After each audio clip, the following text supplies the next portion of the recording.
Hello, everybody, and welcome to North American Challengers. Not North American Challengers, sorry, I knew I was going to do that. Champions Tour 2023, America's Ascension. We're here, we're live. I'm so very excited to start this. If you don't know what America's Ascension is for or how we got here, we just spent the last few months going through challengers. I was covering North American challengers, but they also had challengers Brazil, they had challengers Latin America North, Latin America South. All of these challengers to present 6 teams, the top 6 teams in all of America, both North America and South America, to come here to compete for their spot in Tier 1 competition in Champions Tour 2024 America's region. Today is the Ascension, taking place in 2023. The winner of this whole tournament gets to compete in next year's 2023 America's League, which is pretty big honor. You get to compete against some of the greats in all of America. It's like Cloud, Evil Geniuses, Sentinels, 100 Thieves, all these really powerful teams that have proven themselves to be powerful, and you get the opportunity to show you're a powerful team next year and for the next few years after that. You earn yourself a spot for a good while. But only one team throughout the entirety of the Americas region can earn their spot in next year's Champions Tour. And yeah, it's down to these teams to figure it out. Now, to start it off, in case you're unfamiliar with how this format will work, we're going to start it off with the group stage. This group stage will take place over the next 3 days. This is not to determine who makes it to playoffs. All 6 of these teams are going to playoffs. What the group stage is for is to determine seedings, meaning the order that teams will play in. For example, the number 1 seed from each group ends up with a free spot in upper semifinals. The rest of the teams have to go and go through upper round 1 before they can go to the upper semis. So after this 3-day group stage, once we've determined the seedings, we go to the playoffs, where, like I said, the number 1 seed from each group moves on to the upper semifinals for free. The rest of the teams have to go through upper round 1. This is going to be a best of 3 bracket or best of 3 format for pretty much every single series in the playoffs, excluding the grand final, which will be a best of 5. This is going to be a very rapid tournament. It's all going to happen very quickly over the course of about a week and a half. Will be done on July 9th. So yeah, very quick as we're going to move through this here. So the way it starts off for the playoffs is it's just going to be upper round 1. We'll go through both of these, and we're actually going to do the entire upper bracket, excluding the grand final, before we even start the lower bracket. So these 4 teams will play against each other. The top 2 move on to the upper semifinals to take on the teams that have already earned themselves a spot here. Then these 4 teams will fight each other to determine the 2 teams in the upper final. These 2 teams will fight to earn themselves a spot in the grand final. The losers of each of these end up in the lower bracket. So the first 2 losers from upper round 1 go to lower round 1. The first 2 losers, or not the first 2, but the next 2 losers from the upper semis go to lower round 1 as well, where these 4 teams will face each other. The losers of these matches are out of America's Ascension. They're going to have to go back to Challengers next year to try their hand at a second chance. The winners move on to lower round 2, where they will face each other. The loser, again, gone, gonna have to fight in next year's Challengers to try and make it back here to Ascension next year. The winner moves on to the lower final, where they will face the loser of the upper final. The winner of this match, the lower final, which will also be a best of 3, it's not going to be a best of 5. The loser gets kicked out. The winner gets to move on to the grand final, where the top 2 teams from all of America's, from the entire America's region challengers from both North America and all of the South America challengers face each other. These top 2 teams in a best of 5 to determine who will earn themselves a spot in next year's Champions Tour 2024 America's region. It's a very harsh competition. This is not going to be easy for any of these teams. Let's talk about the series that are happening today, though. Again, we're starting with the group stage. There's only going to be 2 matches today. There's going to be 2 matches for the next 3 days. These will be the group stage matches, where Group A teams will face each other, Group B teams will face each other. Your Group A is M80, the Union, and Fusion. These are the top teams, or rather the teams who performed the best in their respective regions. So M80 won the North American Challengers. They were the number 1 team. The Union won Brazilian challengers. They were the #1 team. Now, Fusion and 9Z team have never actually faced each other, but this is based off of circuit points. Fusion ended up with more circuit points in their South America region. I believe they are the South America. Let's see. They were the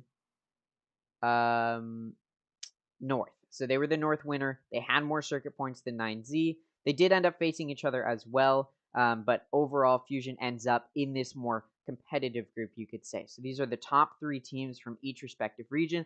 Then in Group B, the second place or runner-ups from each region. So the Guard was second place in North American Challengers, OBLIVION Nation was second place in Brazilian Challengers, and 9Z team was the winner of Latin America South Challengers, but because of circuit points, does not end up being in Group A. Let's go ahead and just hop right into it. The first match we have today is M80 versus the Union. These are 2 teams which I think most people are expecting to be in the grand finals of the playoffs. These 2 teams have a very, very similar match history. Let's take a look at the Union. We already know M80 if you've been watching or keeping up with my North American Challengers coverage, so I want to talk about the Union first. This is a very, very intense team. They have taken losses in Brazilian Challengers, but they've only lost twice. That's right, they've only lost 2 series in the whole of their Challengers competitive season. That's absolutely insane. And both of those losses were in Split 1. Coming into Split 2, they didn't take a single loss. They then went to playoffs and didn't take a single loss. They beat OBLIVION Nation twice to earn their top spot. This is a team you have to fear. Everybody is looking to beat this team in Challengers, or sorry, in Ascension. This is the team to beat. But also, there's another team that you could maybe say is the team to beat as well. M80, a team that didn't have to make it through the open qualifiers of the North American Challengers because they were directly invited, and they did not underperform. They beat almost everyone, only taking a loss to the Guard and Shopify Rebellion. Again, a team that only took 2 losses throughout their Challengers run in this year. This is a team which was made up of a core Ghost Gaming roster. They lost a few players along the way. They pick up some 2 players that are even more powerful, or I won't say even more powerful, but around the same amount of power, just as powerful. They are doing incredibly, incredibly well. They've shown themselves to be a team that is well put together. These 2 teams are probably, again, the teams that we're probably going to be seeing in the grand finals. These are the teams that everybody else in Ascension is trying to take down. And to start it off, they're facing each other in the group stage. Now, a reminder, if you lose in the group stage, it doesn't really matter. Group stage is just for seedings. All of the teams in group stage are making it to the playoffs no matter what. All this is for seeding. So if your team doesn't win in the group stage, it doesn't matter because it does a little bit, again, for seedings, but overall, it's not going to affect them as far as their performance in playoffs. They can still prove themselves as a team in playoffs. So don't worry if your team's not doing the best in the group stage, because they can still make a difference in playoffs. But that doesn't mean we're going to ignore the group stage, because it still is important to look at how these teams are coming in to this tournament in Ascension. Now, it should be pointed out, North American Challengers had no LAN competition at all. It was all remote. Everybody was online in the comfort of their homes or in their team compounds playing with each other, versus the Brazilian Challengers and the South American Challengers, where they did end up having a few different LAN competitions. And so for these North American teams, both of these teams have competed in a LAN setting before, but not during Challengers. So it's been a minute since they've competed in a LAN setting. So they may be a little bit more uncomfortable, but point being, we'll be able to see these teams in a LAN setting. They're in Sao Paulo, Brazil. Very, very fun competition we're going to be seeing here. This group stage should be a lot of fun. It's sort of, again, neither of these teams really need or none of these teams really need to win, but it is going to be a good show of if these teams are going to perform to our expectations.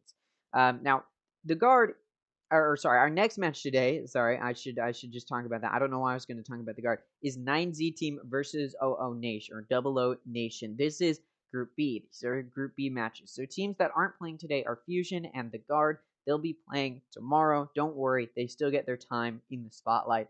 But for today, we're not, there's just not enough teams, or, the format doesn't work out that way. The next match we have today is 9Z teams versus OO Nation. I'll talk more about this in depth and these teams' histories But this is Group B, again, sort of the easier group, you could say, just because it's made up of the teams that weren't the top in their region. But these matches today are between these two teams. Double O Nation barely scraped by to qualify for Ascension. They again, they scraped by, able to beat Odic very, very.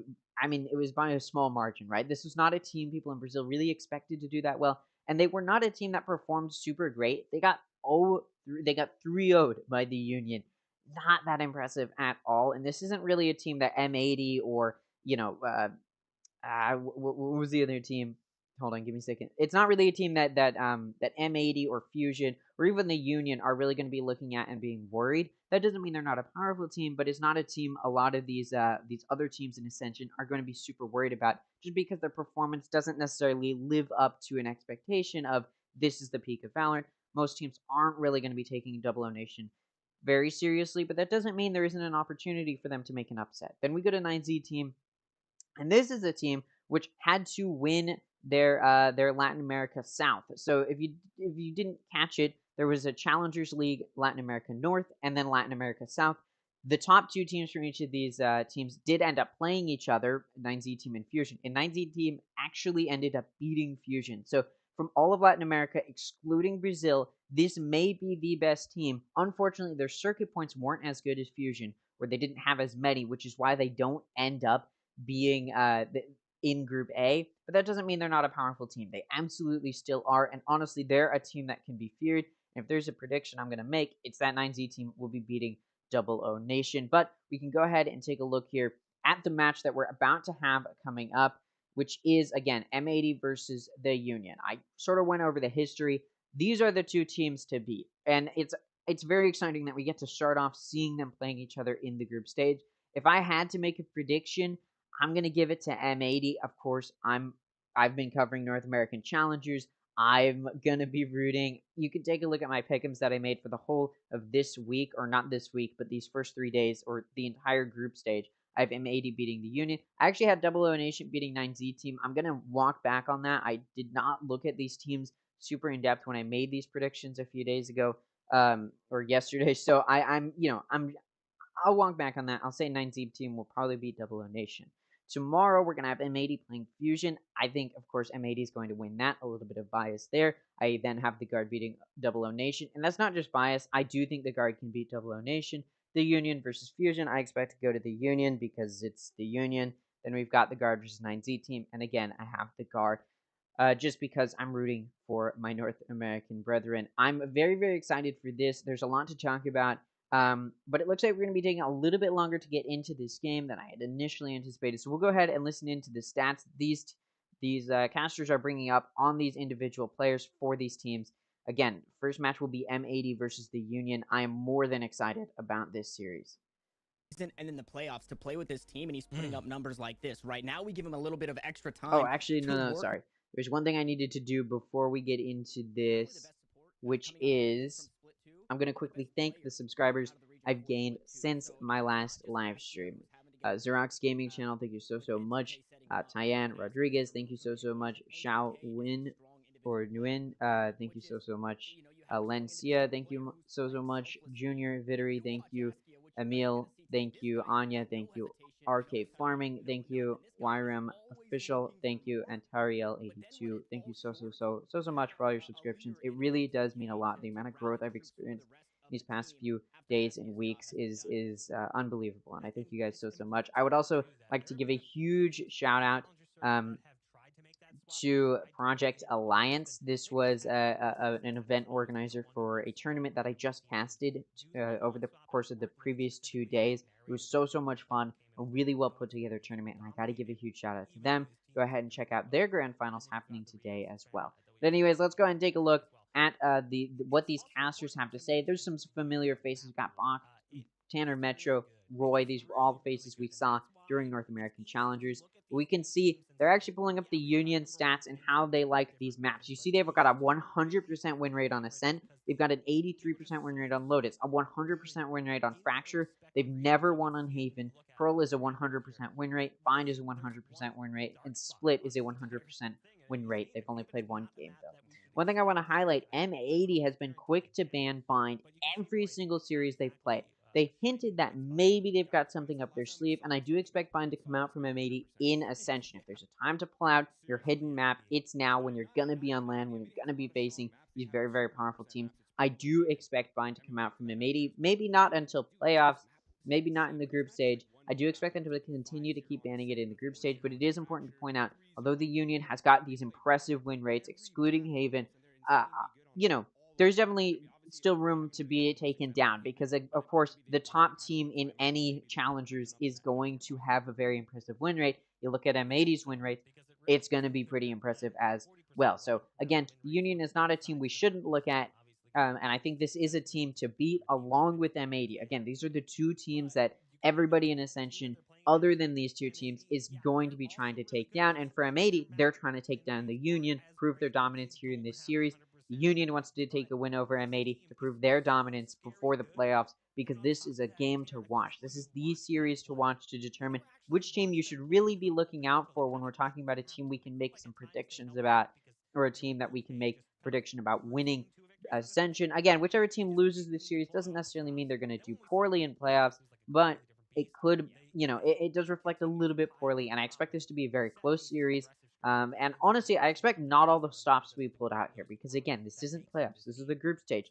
Nobody's getting eliminated from playoffs here in the group stage, right? So there's no real point in hiding any, or sorry, in showing any of the things you've been hiding. So if you show the things that you've been hiding, then you're in a little bit of a tough spot when you go into playoffs because teams will know how to face you. So I don't expect this series to be as hard fought as, say, if these two teams face each other in playoffs. That doesn't take away from how hard these teams will be fighting against each other. So for them to continue to innovate, it just means a lot for, as the #1 team. It's not going to be as set in stone. I'm very excited to see what they bring to this stage here in Brazil because, yeah, they've got some ideas cooking. Here's the thing, like, there's two players we want to highlight, and that's Koala and Nismo, and there's a great reason for that. They've been incredibly powerful pieces of this roster for such a long time, but it's almost hard to select just two.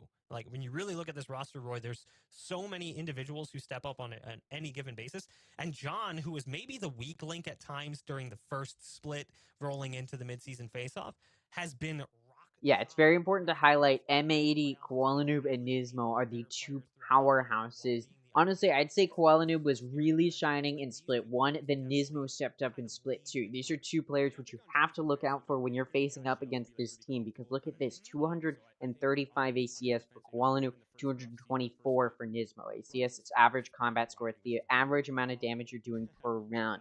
1.2 KD ratio for Koala Noob, 1.16 KD ratio for Nismo, 150 ADR for Koala Noob, 139 for Nismo, 0.83 KPR for Koala Noob, 0.77 for Nismo, 26% CL, 35% for Nismo. These are high stats, showing that these two players are very high performers and players you don't want to mess with. And although they're only hiding two players, that shouldn't take away from the rest of the team from M80. They all have really high performing stats. They were all in the top 10 players in North American Challengers pretty much the entire season in every single week of group stage and then coming into playoffs as well. It's just this team of M80 is not a team to mess around with. This is a team that is very, very hard to beat.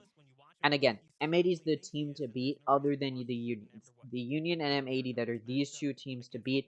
And both of these teams are happy to have this as their first series to try and assert their dominance. And that's what both of these teams are going to be trying to do here. Eu acredito que contra a M80 vai ser um jogo não difícil, acho que vai ser um jogo pegado. A gente vai entrar no nosso ritmo, a gente não vai entrar baixo nem devagar. Nossa expectativa é vencer, claro, porque a gente quer chegar bem nos playoffs. We're definitely looking forward to play against the Union. We did watch some of their games, and they are the best Brazilian team, and we're the best NA team, so we obviously look forward to that matchup.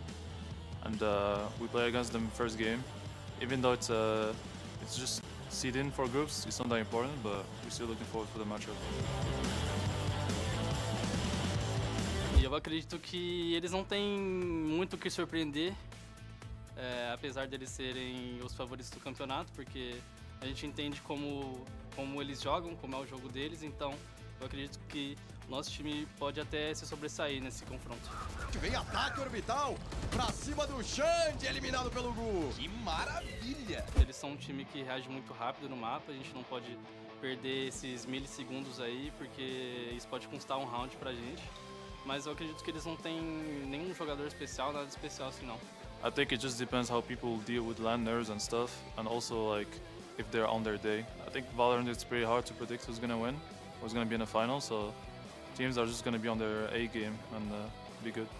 Eu acredito que o nosso time é muito confiante, todo mundo sabe o que está fazendo, todo mundo é muito confiante em si, e isso transmite a confiança para o colega. Então eu acredito que tá todo mundo aqui para ganhar esse campeonato, né? Então confiança é o que não vai faltar.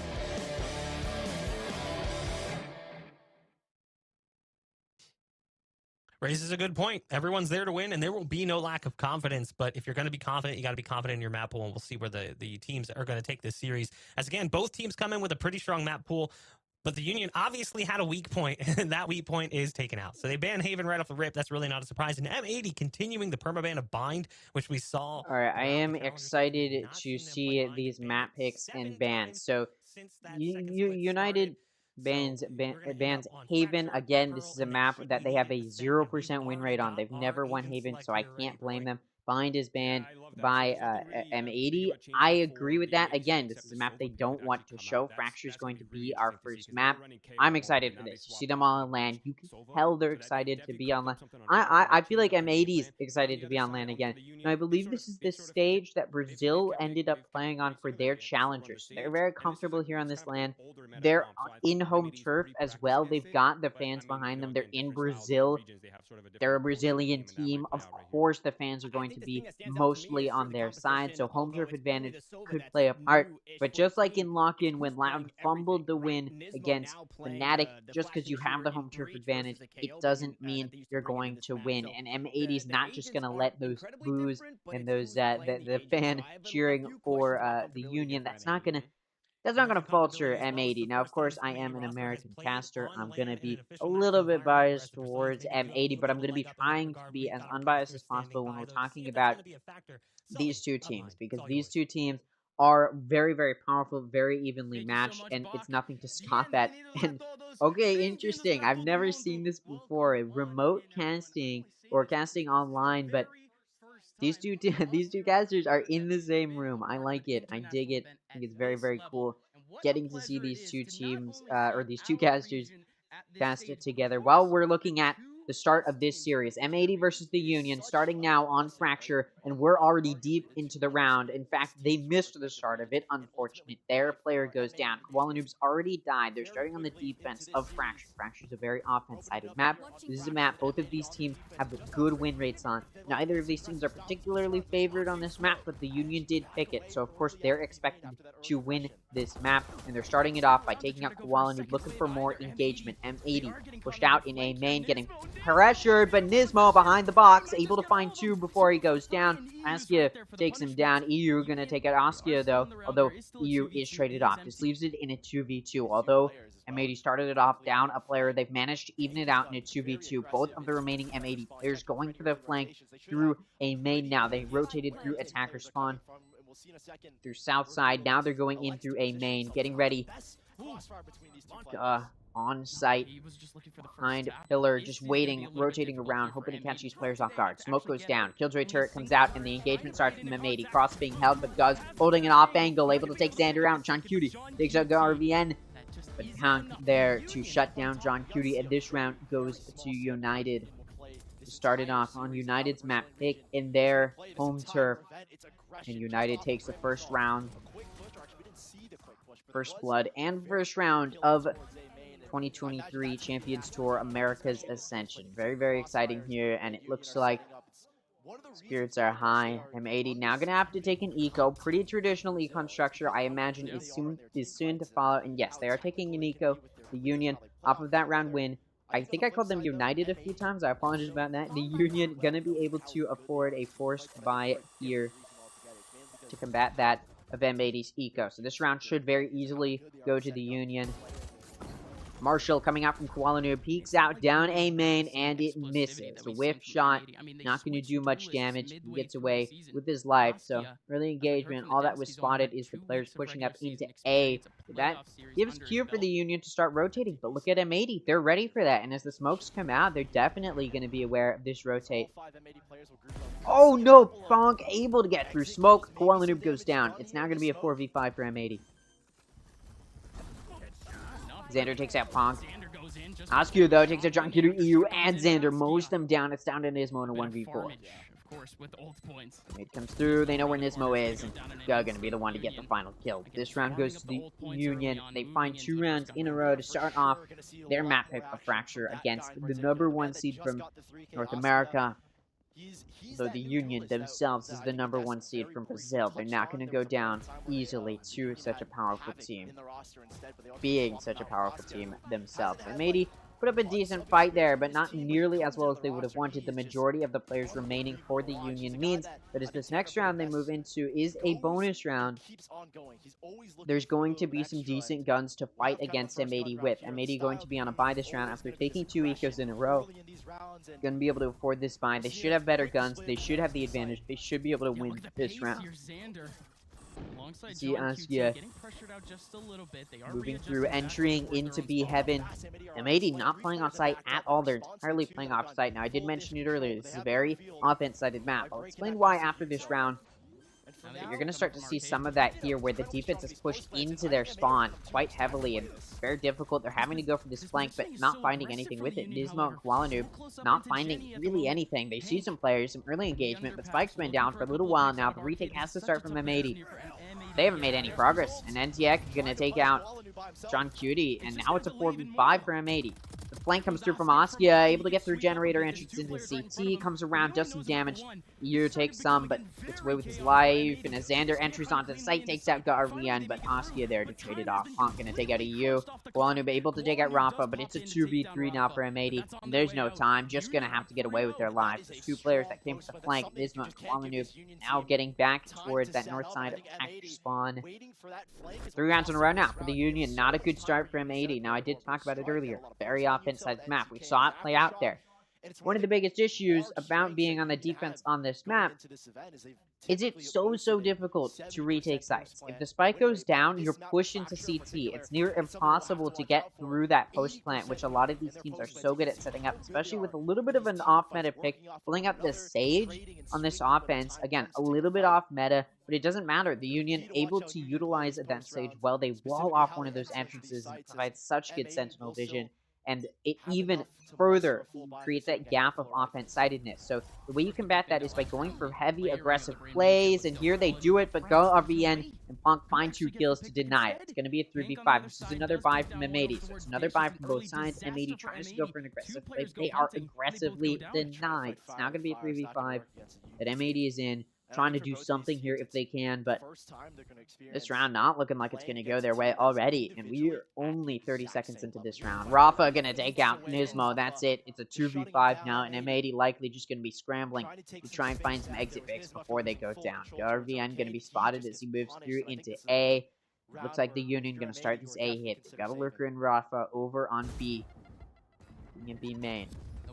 Going into the next not going to find anything. Union takes heavy control of A site. It's going to be down to M80 to decide what to do here, and it looks like they're going to go for the 2-player save. You can't blame them, but it also has got to leave those American viewers, including myself, a little bit disappointed to see the M80 losing so aggressively to start this off. Rafa going to try and deny the save, but he takes out John Cutie, and it's now down to a 1v5 for EU.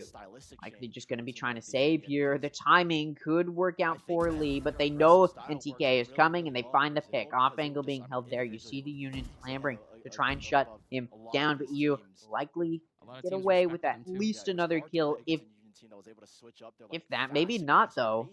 Holding a little bit of a weird pick. Ooh, coming through Hall or Tunnel is honked, and EU is taken down. It's now going to be 4 players left alive for the Union on their 4th round win in a row. M80 has made no progress in shutting down this team. If I'm M80, I'd take a timeout. It looks like that is the direction we're headed in. Again, I can't blame them. They're in a tough spot here. You've just lost 4 in a row. Now, this isn't M80's map pick, but we've seen them do decently well on Fracture, and this defense is struggling from them. Now, again, one of the biggest issues is how offense-sided this map is. Again, like I said, the way to play around that is do aggressive plays, maybe through the north side of attacker spawn, through the south side. Play on site even so you can be a good defense, but that also provides the disadvantage of not being able to rotate quickly. There's trade-offs here and there. It's still going to be offense-sided no matter how you decide to play the defense, but you can take a little bit of that edge away if you play aggressively, and that's what M80's been trying to do, but they're just getting denied. They're losing those engagements they need to win. You see Happy going through, trying to list down, all right, here's how we play this differently, and I think what M80 should do to switch it up is play a little bit more defensively on the site. Play very well on the site.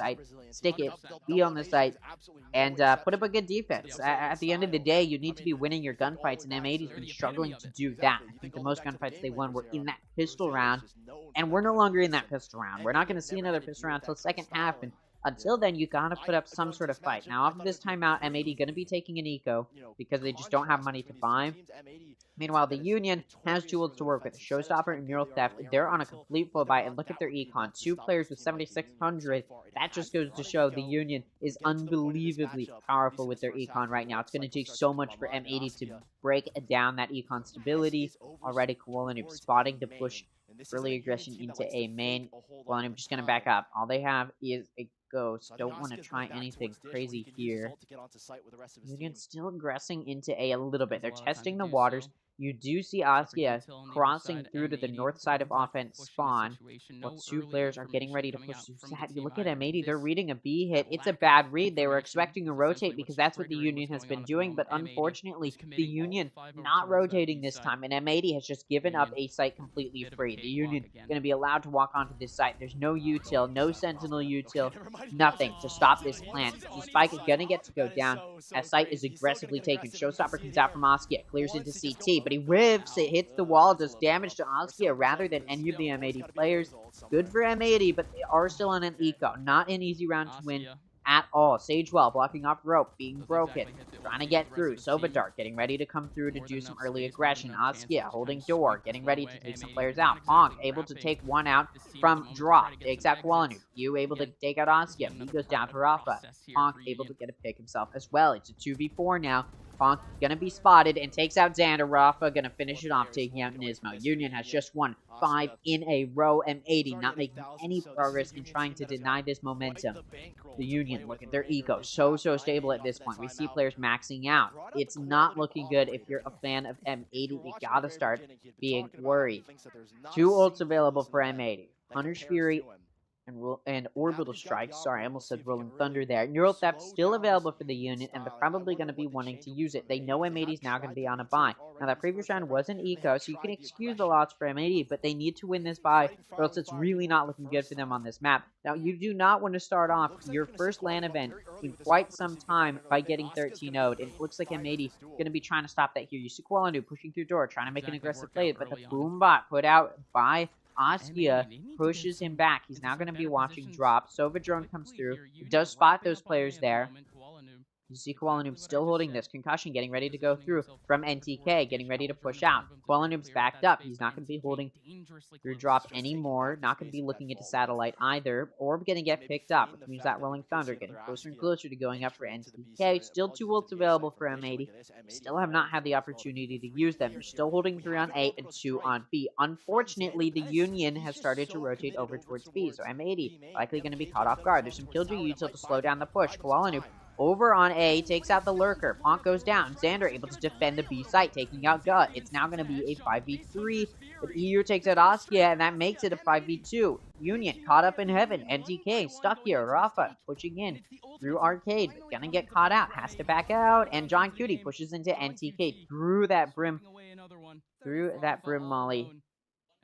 It's now down to Rafa in a 1v5. It seems M80's timeout going into this buy was an absolutely well-used timeout, as they are dominantly destroying this round. It's down to Rafa, pushing into heaven. John Cutie's waiting, and Rafa wins the 1v1. It's now going to be a 1v4. IGL down, but that doesn't matter. M80 still has 4 players left alive with only 10 seconds on the clock. Rafa not going to do a whole lot here, looking for some more picks. They've got money, but Koala Noob holding the angle into Arcade, and Rafa goes down. It's now going to be a 1.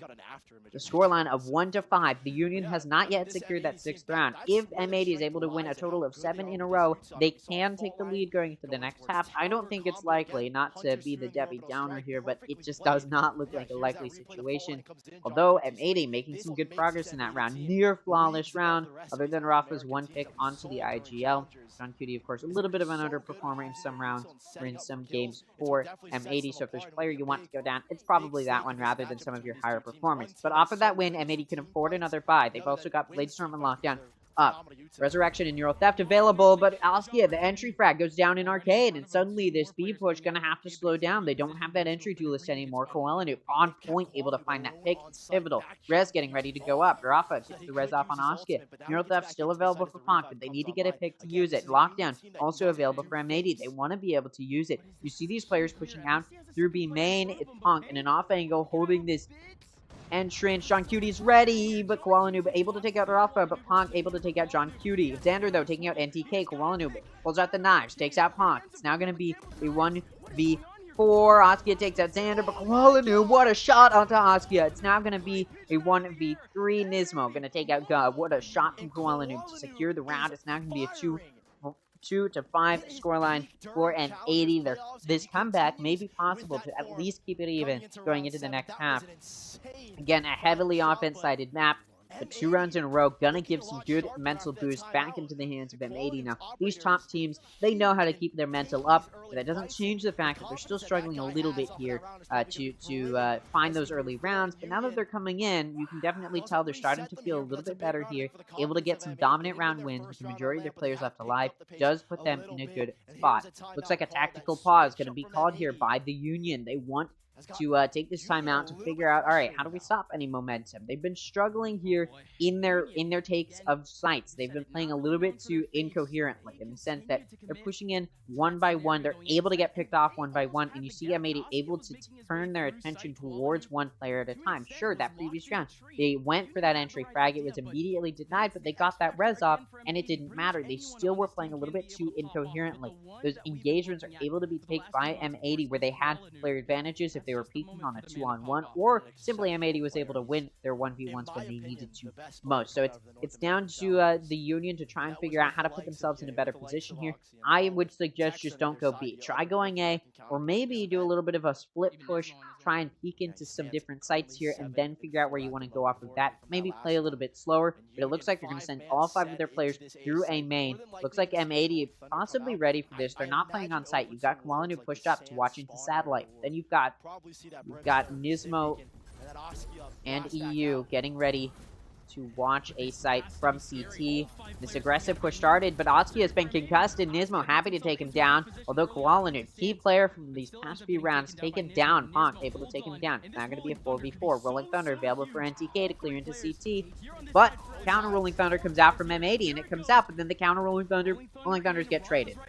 And off of that, no players really making any progress. Spike still down. The defender Killjoy lockdown has come out. NTK going to take out Nismo. They don't want to get caught in this lockdown, so they're just going to back out. They're not going to plant the spike here. They still have a minute. They can rotate if they want to. They do have the player advantage. It may be a good choice here, and it looks like that's where they're going. But look at M80 getting ready for it, and now the Union now going to be hitting into A. But you see M80, they've only sent 1 over to B, so they're not looking too strong here or too powerful here. They position right now, but the looks like M80 may be able to stop this push, but you see how slow the Union is playing. They're waiting out time. They're hoping M80 may push into them so they can find an early pick, or they're just hoping that they can bait out the full rotate over towards B.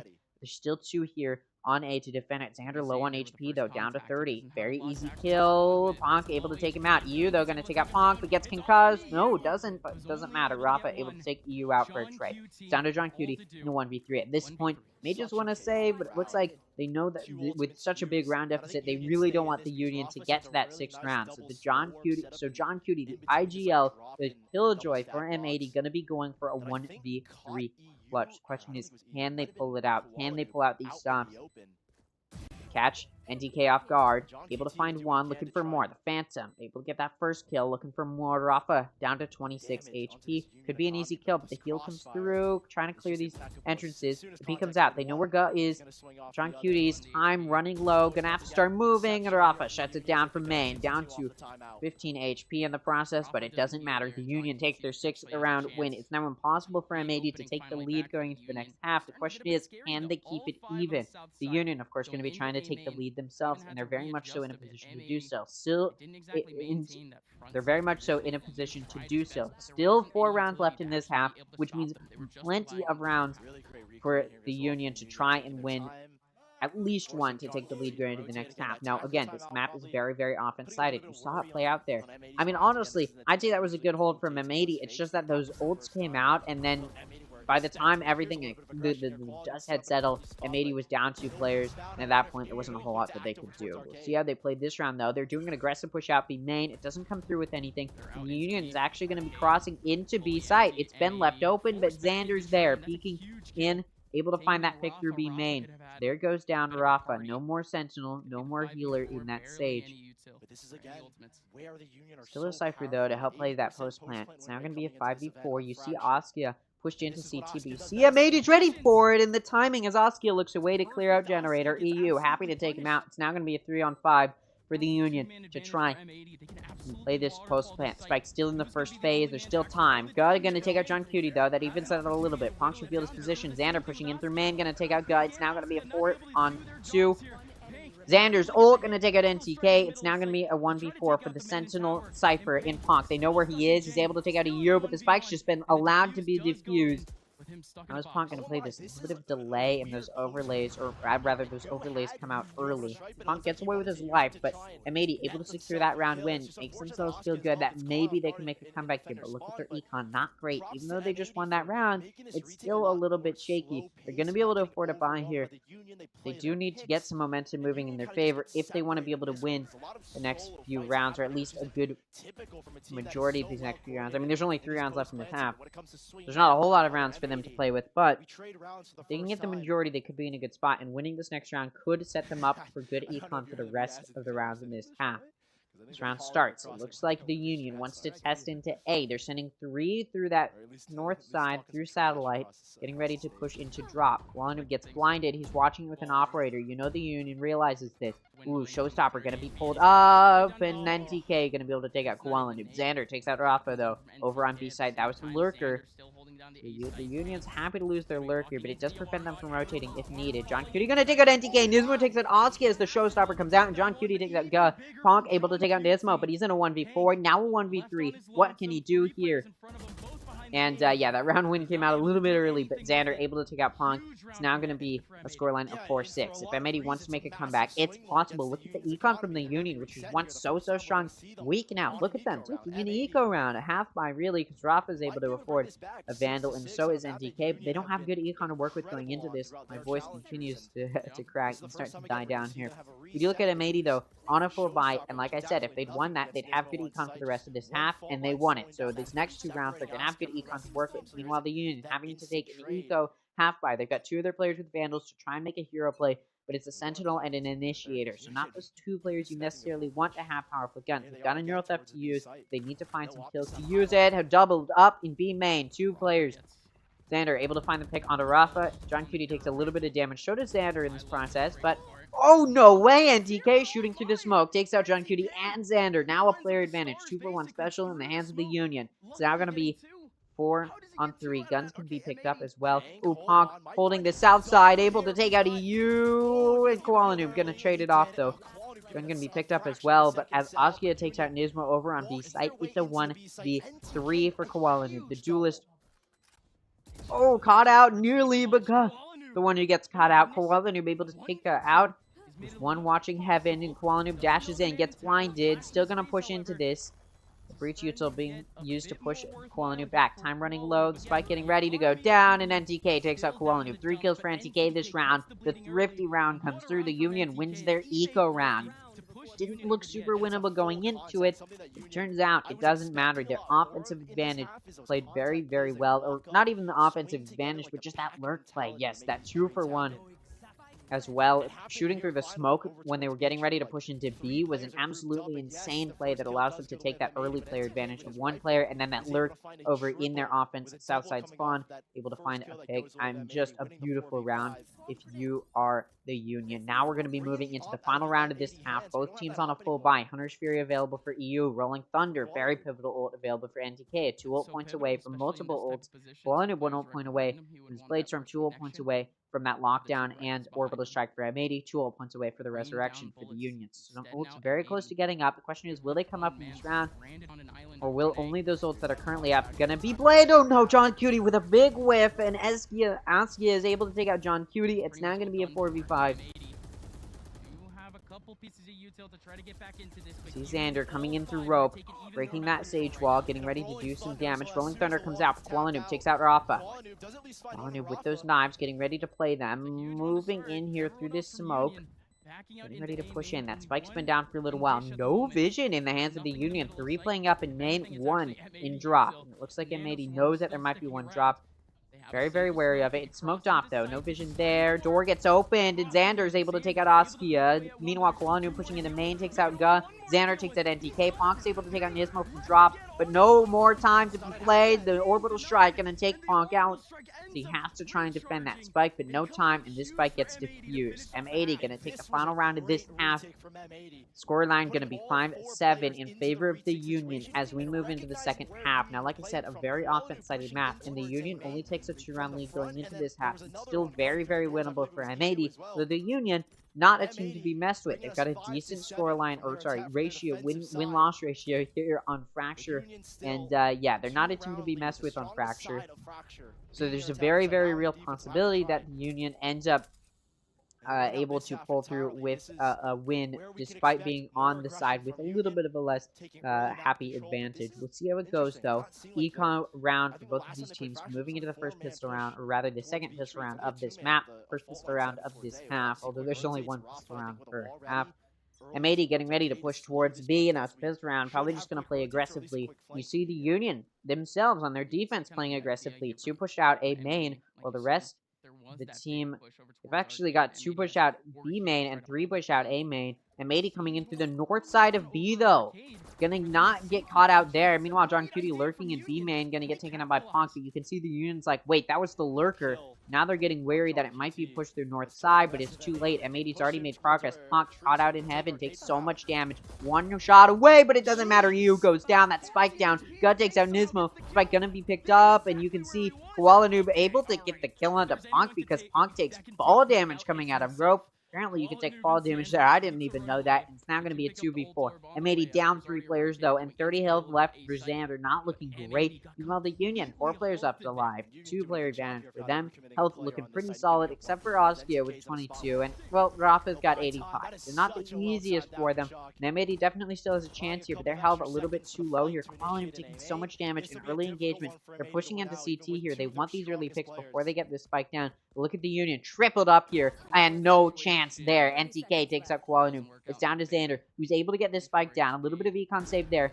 Beyond that, not looking very winnable here. Able to get 1 more before he goes down. And that's 3 players off the line for the Union. A very pivotal round win for them to get this. This round goes to the Union. And if there's a round to win, it's this one. Because if M80 had won that, they would have very easily been able to just tie it up. But because they don't win it, they're not able to very easily tie it up. And the Union able to maintain this lead for as long as they would like to. At least for these next 2 rounds, most likely, or this next round, most likely, is they're going to be on a force buy. Meanwhile, unless M80 decides to force, M80 should be on an eco. We'll see what they do decide to do here. I imagine they'll want to take an eco, just play it safe. This is not a team that is known for taking too many risks unless they're playing against a team they really think they can win. But look at that, M80 will be taking a force buy. They are on the offense. They do have that advantage, just being on Fracture, having this offensive advantage. I can't blame them for forcing, but I don't know if I agree with the decision. The scoreline is not super well in the favor of the Union, but if they do end up winning this, M80 could put themselves in a really good position. And they know that. Pushing in, John Cutie able to take out Rafa. There goes the Sentinel. Both Sentinels down as Ponk goes down as well. Koala Noob takes out Ponk. It's now going to be a 5v3. The Union all the way off of sight, so Spike going to get to go down around close plant setup can be played by M80. They've got all 5 of their players to work with. Saw Nismo peek out through rope, through heaven, and, well, gonna get caught out a little bit there, but does more damage to NTK than the damage that is done to him. While God trying to push in through main gets shut down by Koala Noob. This push into heaven started. Asuka is now alone as Koala Noob takes out NTK. Asuka able to take out Nismo. Looking for more, and nearly there he goes. Goes down as EU takes out Asuka. 4 players left alive for M80. Means that that force buy was an absolutely powerful decision, because they're able to take the second round, which means Union, although they were able to win that first pistol round, fumbles it. They did have the gun advantage going into that second round, but it turns out M80's force buy was enough to pull them through with the win. They played a little bit more aggressively than what the Union was anticipating. The Union was not anticipating a force buy, or the possibility of it, rather, and it did allow M80 to take them off guard.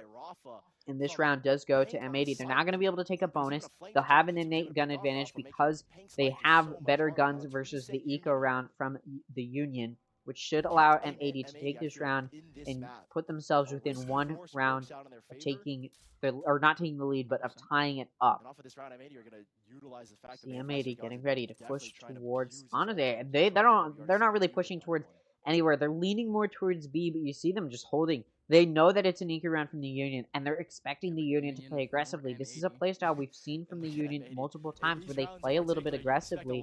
We've seen it multiple times from them already in this map, but overall in their playstyle, throughout challengers, you've seen them decide to do these aggressive plays on their ecos, and they're doing it here, and Xander able to catch NTK out. They're expecting more. M80's read it well, because there are more, and Xander's going to take out Askia. Able to get a trade pick, but it's a 2-for-1 special from Xander. He's now going to be Koala Noob, who runs down RVN and takes him out. It's now going to be a 2v4 for the Union. Expect from Union was a push there. They had to do something desperate. Easy for Pank here, watch. Oh, yeah. Ooh, Bog able to catch Koala Noob off guard again. Tien picks up a gun, but John Cutie going to take him out before that can come out. Rafa with a shorty takes out John Cutie. It's now going to be a 2v1 for M80. It's winnable for Rafa, but only has a stinger. Gonna have to pull out something crazy here. And you're a Sage, not a whole lot of util to utilize either for this aggressive retake that needs to come through here. Now, reminder, this is the bonus round from M80, so they're okay losing all of their players, because even if they lose, they can afford to buy next round. And Rafa not going to quite be able to clutch this one up. Nismo going to shut it down. 2 players left alive for M80, but like I said, it doesn't matter. This was their bonus, so they're going to be able to buy this round. So is the Union. It's a full buy from both sides. Econ a little bit better for M80 going into this, so they can afford a loss more so than the Union can. We even see them, maybe they're holding on to that Spectre. Makes it come out here. There's also some ults already up in this round to be utilized. You do see Nismo's reaction there. You can tell it's tense. M80, this isn't going as easily for them as I think they would have liked. 2 ults available for M80 though. Blade Storm and an Orbital Strike could be very useful, and Koala Noob already using it, deciding to save by getting a Spectre going into this round. Neural Theft available for Tonk, but they have to get a kill and in an ultiple position before it can come out. Looks like M80 going to be pushing entirely or almost entirely through door. 3 going through into Sand. NTK trying to shut it down. Gets 2 on Nismo and Koala Noob. Xander able to take out Askia though. But Rafa going to take out you and John Cutie. It's down in a 1v4 for Xander. Not going to do anything as Pong shuts him down. The first 5 from both sides in this half goes to the Union. The aggressive, or the early aggression from M80 is immediately shut down. It's now going to be a 4.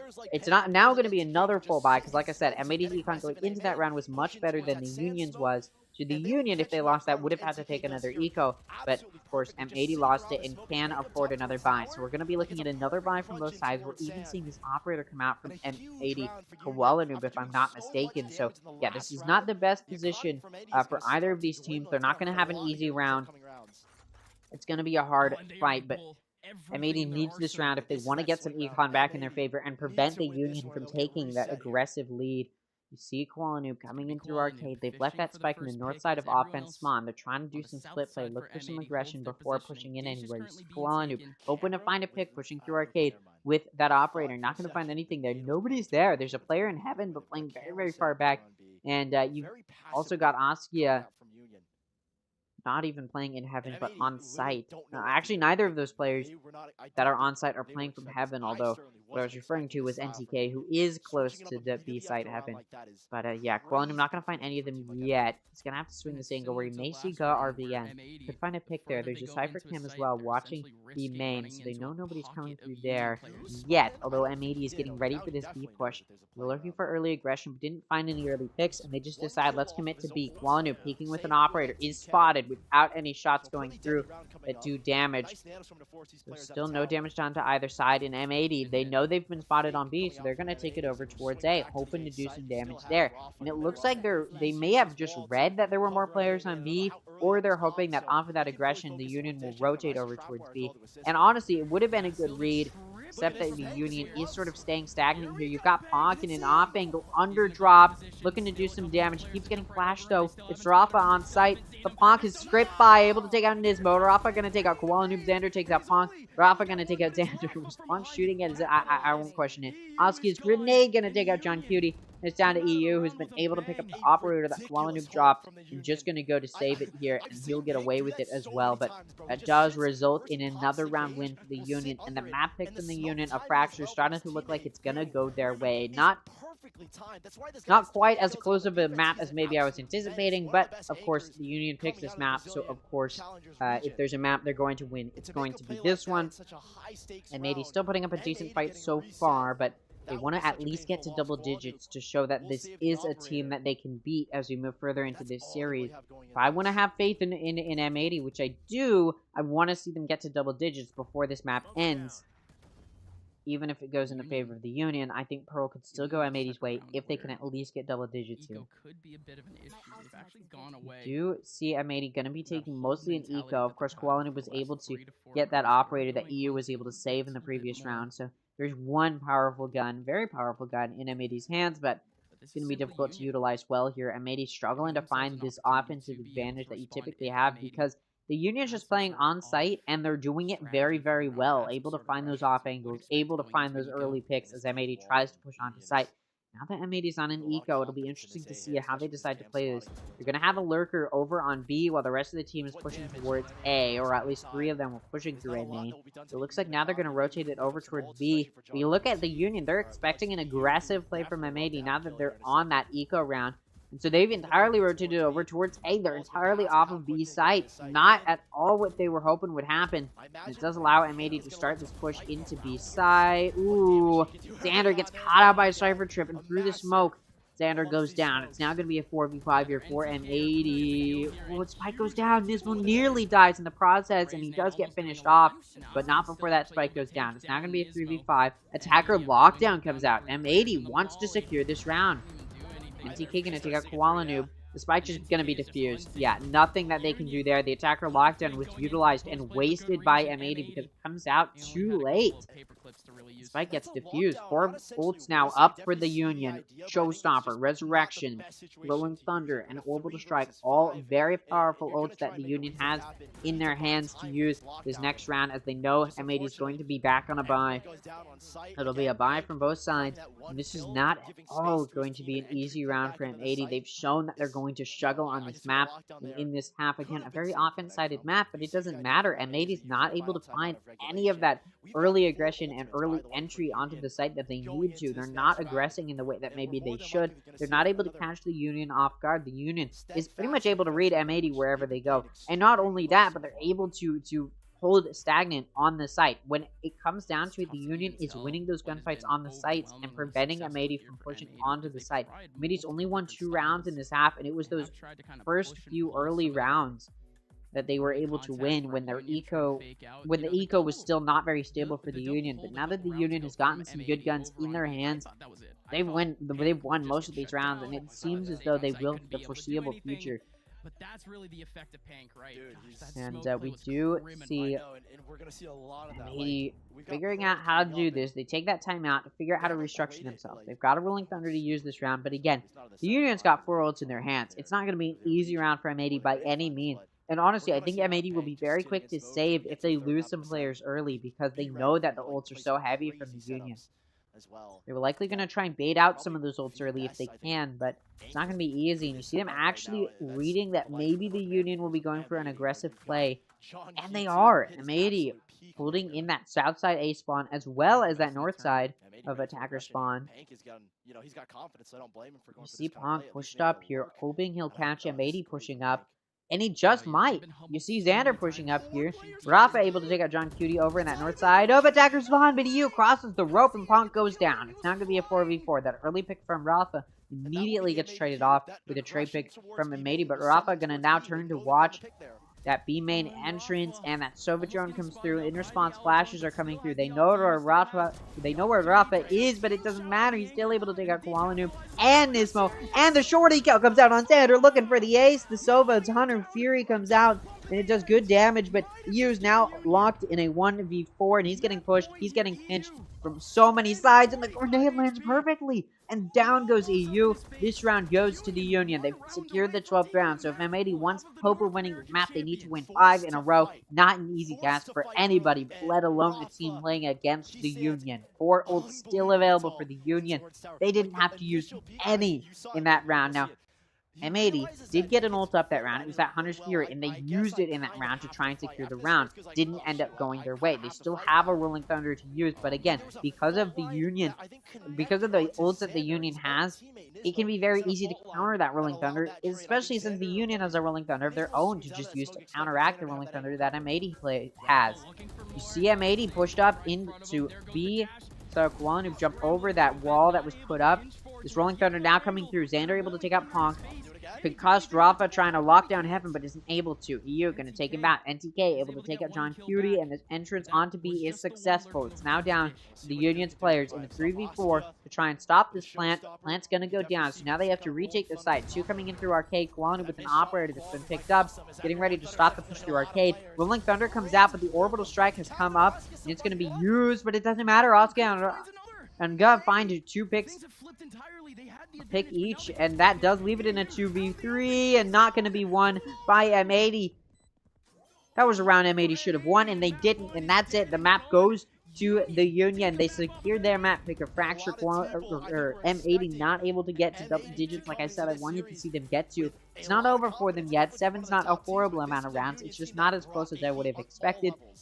Next map is going to be Pearl, picked by M80. So if there's a map to win for M80, it's that one to try and take it to a decider. Now, a reminder, this is just group stage. All that this matters for is seedings in playoffs. All of these teams are making it to playoffs. It doesn't matter how you perform in group stage. You're making it to playoffs.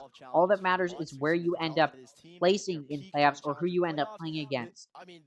We do see that M80 struggling a little bit to figure out themselves on Fracture. But to be fair, Fracture is a very unique map. You play on it a lot differently than you typically do on most maps. Go ahead and take a look at the way Fracture has gone. There you go.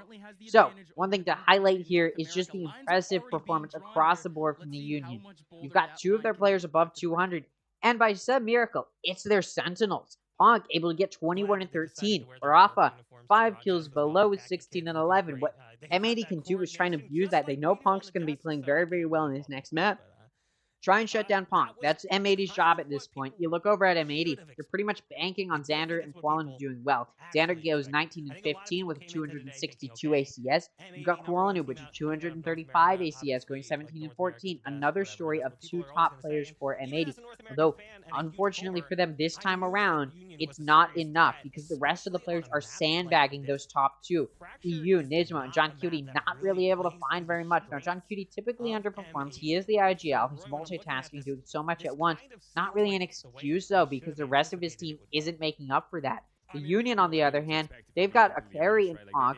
Then not far behind is, or pretty far behind, but still ahead of the rest of the team is Rafa and Oskia. And then they start to drop down a little bit. But you've got these core, you've got 1 player carrying. You've then got a core 2 not far behind. the bottom two players are also double digits, right? So clearly the whole team is pulling through quite well. It's a very short map, 41 minutes with the final time. So not the longest map we've seen from either of these teams, and so it's a little bit disappointing from M80 to see them underperform this much, especially on Fracture, which isn't a map M80 typically does poorly on. This is not a map that they struggle on very often. This is a map that they can typically do well on, and they've shown themselves to do well on it. And as we move into Pro, which is M80's best map, with the exclusion of Haven, which the Union did ban, knowing that M80 would want to pick it because the Union has a 0% win rate on Haven, and M80 has a very, very solid win rate on Haven. So, of course, M80 not going to get that opportunity there. Instead, they pick Pearl, another map they have a very, very good scoreline on. And I'm honestly a little bit worried for them because of the way that the Union has played so far. And Pearl is not a bad map for the Union. It's not their best, but it's also a pretty solid map for them. So M80 gonna be up against a very, very tough fight. And we don't know how this could go. We've never seen these two teams fight each other. We don't really know how the Union compares to these North American teams as far as playing, how they play against them. We don't know how M80 plays against these South American teams or these Brazilian teams. We haven't seen them play because these South American teams in Brazil and just the winners from the South American challengers typically go for not the standard North American meta comps or the comps we typically see in Tier 1 competition even. They like to switch things up. We saw Sage come out on Fracture. You barely ever see Sage on any map, or maybe with the exclusion of Bind or Split, and let alone Fracture, and we do see it come out here, and it works well for the Union, right? So clearly M80's up against a fight or some team comps that they're not necessarily expecting, and it'll be interesting to see what types of new team comps or new to the North American scene we see come out from the Union on Pearl, and how M80 decides to counterplay that. Probably going to go for a little bit of the meta picks we've seen come out from them before.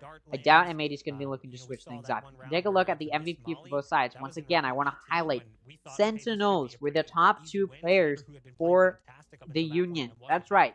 The Sage and the Cypher were the top two players, both with a well above 200 ACS. Not really what you'd expect to see, but again, that just goes to show when the Union runs these sort of off-meta comps, it works well for them. Those players you typically expect to perform well on most teams in the Duelist, the Initiator, the Controller even sometimes is a high performer for a lot of teams. But we don't see that here. These are the three bottom frags, and it doesn't matter. The Union's still able to pull through. These top two being their Sentinel. Obviously, the race is not far behind in that third frag, tied with the Sage, but still, you are not looking at a weak team by any means in the Union, despite going for this off-meta comp, and despite having those team roles perform higher than what you typically expect. Now, we often see Sentinels perform pretty highly, but typically you don't see those Initiators far behind, or again, even those Controllers. So it's a little bit weird to see, but it works well for the Union, like I keep saying. Meanwhile, M80 over on the North American side, running a very standard team comp. This is not anything that you wouldn't expect from them. I'll go ahead and show it for you. They're running Brim, they're running Jet, they're running Sova, they're running Breach, they're running Killjoy. These are very common picks.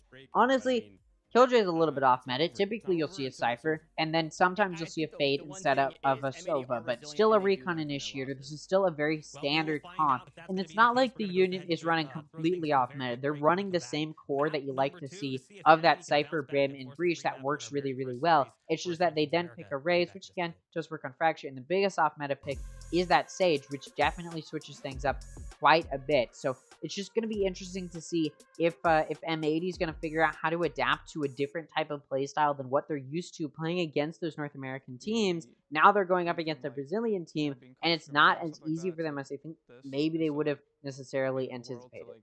Get into that league and like perform against these top teams. Here comes the jump peak from EU, and there's just too much here. Trent has to be perfect. How much do they give him? The answer is a flash on the opposite side, and there's nothing behind it. It's down to the defuse here for what could be the last round, and that will do it. M80 on Lotus. They pulled the pin on Haven. My name is Alexander Xander Dituri, and I'm a controller player for M80. My name is Qualanoob. I'm 20 years old, and I'm the jet operator for M80. My first teammate I'll say is John Cutie. He's the IGL of the team. John, he's like the stable anchor for our team right beside me. I'd probably say we're both really good on the anchoring positions and like lurking and stuff like that. Xander, he brings in like insane anchoring skills. Every time they like execute onto his site, he's getting at least 2, and he's making like the retake super easy for us. EU. He's our Sova / like Fade initiator. He's always gathering like a lot of good info and helping us set up in the mid round. And then we have Nismo, who's like our duelist flex like hybrid player. Nismo honestly brings a lot of like good utility usage. So I'd say like watch out for like all of his like flashes and stuff like that. And then we have Koala Noob. He is the duelist player for our team beyond Generays. The playmaker and the entry and the space taker and all that. Our team's special and unique because everybody on this team's insane. Like I say it all the time, but like every player is like best in their role. They were the best in the role in Americas, and they're gonna be best in the role at Ascension. And like you can check the stats too if you care about stats. We're just all at the top. We're all playing super well. If I'm having an off game, like Xander will pop off. If he's having an off game, like anybody can pop off. We're just so explosive, and when we're feeling confident. All right, yeah, let's go ahead and take a look, see here if there are any match highlights on the North American Twitter. It looks like we do have some, so we'll go ahead and take a look at this. Caught on their flank here, Nismo, what a beautiful position, and he might just get all of them. 2 for free, and EU's right there for the punishment. 80, they are getting caught on their flank here. Not really. Xander goes in just for a bit of a shock when the aftershock comes in, but Askia, a bit of not really. Xander goes. You can have a bit of a silver platter here. John QT pops. Still Koala Noob around the corner, but Koala Noob, he has his head on a swivel. He just got a pick out of Arcade, and he ends up going up again with knives. What is going on here, Koala Noob? Askia still. Oh my God! One of them, but Pain. Hero rifle. I love this break apart. There's nobody else here, but oh my! NCK! The opportunity to just inch out of the angle, and indeed capitalizes on one. You're serious? Another one. Rafa! In game. All right, but yeah, let's go. Let's talk about Pearl though. How do I think it's gonna go? I mean, obviously M80 is picking Pearl, so I expect it to go to M80. I expected Fracture to go to the Union. I think this is going to be a 3-map series. If it wasn't, it would be disappointing, right? Like, obviously, these are the 2 best teams, or what most people view as the 2 best teams coming into North America, or not North America, to Ascension, America's Ascension. These are the 2 teams everybody's looking out for. These are the 2 teams most people could see in the 2024 America's region for Tier 1 competition. These are the 2 teams most people are like, yeah, this could be that team. The Union living up to what Loud was living up to in the past few years, right? This sort of team from Brazil that is absolutely destroying with such good firepower, new tactics coming out that work so well for this team. Meanwhile, M80 is a team we've seen for the past few years also live up to a very powerful reputation and a very powerful name. They did so in the North American Challengers. I think they looked weaker in the Challengers than they would have liked. And now that they're coming into Ascension, they have to sort of restructure themselves and prove that they are better than what they or a little bit better at least than what they showed in Challengers. They struggled a little bit to show that on Fracture. Now that we're going to come into Pearl, I still expect them to be able to take Pearl. They pick the map, so you know they feel confident on it. We've seen them feel confident on it. We know they can perform confidently on it. So I don't expect it to go any other way besides a win for M80 here on Pearl. Not to say the Union's going to go down easy. It's not going to be an easy series or an easy map for M80. No map is an easy map for any of the teams here in Ascension. These are the best of the best teams, and that's absolutely going to become apparent. But when we're talking about which I expected to go to the decider, Ascent is a map both of these teams are really, really good at. It's one of the best maps for both of these teams. I don't expect this to be an easy series. Again, I expect it to go to that 3rd map, and I expect Ascent to be one of the harder fights we see from any teams here in Ascension. We'll go ahead and get back to this as we're getting ready to start Pearl, though. Again, the map pick from M80, the 2nd map we're seeing here in Ascension overall, but also in this series. Again, these are the 2 top dogs, or what you could call the 2 top dogs coming into Ascension, or America's Ascension, and they're facing each other as the first series, a banger first series to watch. And this is an exciting one for both of these teams because they want to prove themselves. The Union got to be feeling pretty good. They're coming off of a map win. M80 gonna have to figure out how to prove themselves here on Pearl. Their map pick, again, if there's a map they should win, or rather a map they need to win to prove their dominance, it's this one, and they need to do it. in a pretty fairly dominant fashion, at least a 13-7 scoreline in order to say we're as good on our map pick as the Union is on theirs. So again, M80 is not going to be pulling out any secret tricks right now. Neither of these teams really want to pull out any secret tricks because, again, group stage doesn't matter as far as qualifying for playoffs. Everybody in Ascension is going to playoffs Ascension. This is, going to Ascension playoffs. What this is for, what the group stage is for the seeding. So although both of these teams would love to win the series to prove they are the better team, neither of these teams want to pull out any tricks that they're hiding because they want to save them for when it matters most in playoffs. I imagine both of these teams are going to be in the grand finals of playoffs, right? Like, this is how good I view both of these teams as. It's just, in this series, it's down to show which of these teams is feeling the most confident, even if they're not playing out any secret tricks, even if they're just trying to play how they were in Challengers and how people would expect them to. It's going to be down to which of these teams can perform at that same level of expectation as we're expecting and take a win. I think both of these teams have the potential to take the win here. It's not an easy match to sort of call. Of course, I favor M80 just because I'm from North America. I'm going to favor the North American team. That doesn't mean I don't disrespect the Union and their name. They've made a name for themselves. They've proven that they are a powerful team that cannot be underestimated. Even if you didn't watch the Brazilian Challengers, even if you're not aware of this team, you may have even heard the name just because of how powerful this team has been. And honestly, they're a team just like M80 that I think belong in Tier 1 competition. They just have to get there. Both of these teams trying to prove that here. And again, it's just group stage. Doesn't matter for playoffs other than where you stand or where you end up in playoffs. And honestly, the way I'm viewing this, I think the Union and M80 will win every other series that they play in this group stage. I think this series is the one to determine which of these teams will take the #1 seed in playoffs. I'm going to be honest. I hate to say it, but the other team in Group A of Fusion, I don't think they're going to be able to beat M80 or the Union. So this series is sort of for both M80 and the Union to say, we're going to take the #1 seed in Group A. And again, both of these teams make it to playoffs no matter what. But what they do earn is they get themselves a free spot in the upper semis. And only one team from each group gets that spot. And for Group A, the hardest group, or what you could probably view as the hardest group, considering it's the #1 seed from South America, Brazil, and North America.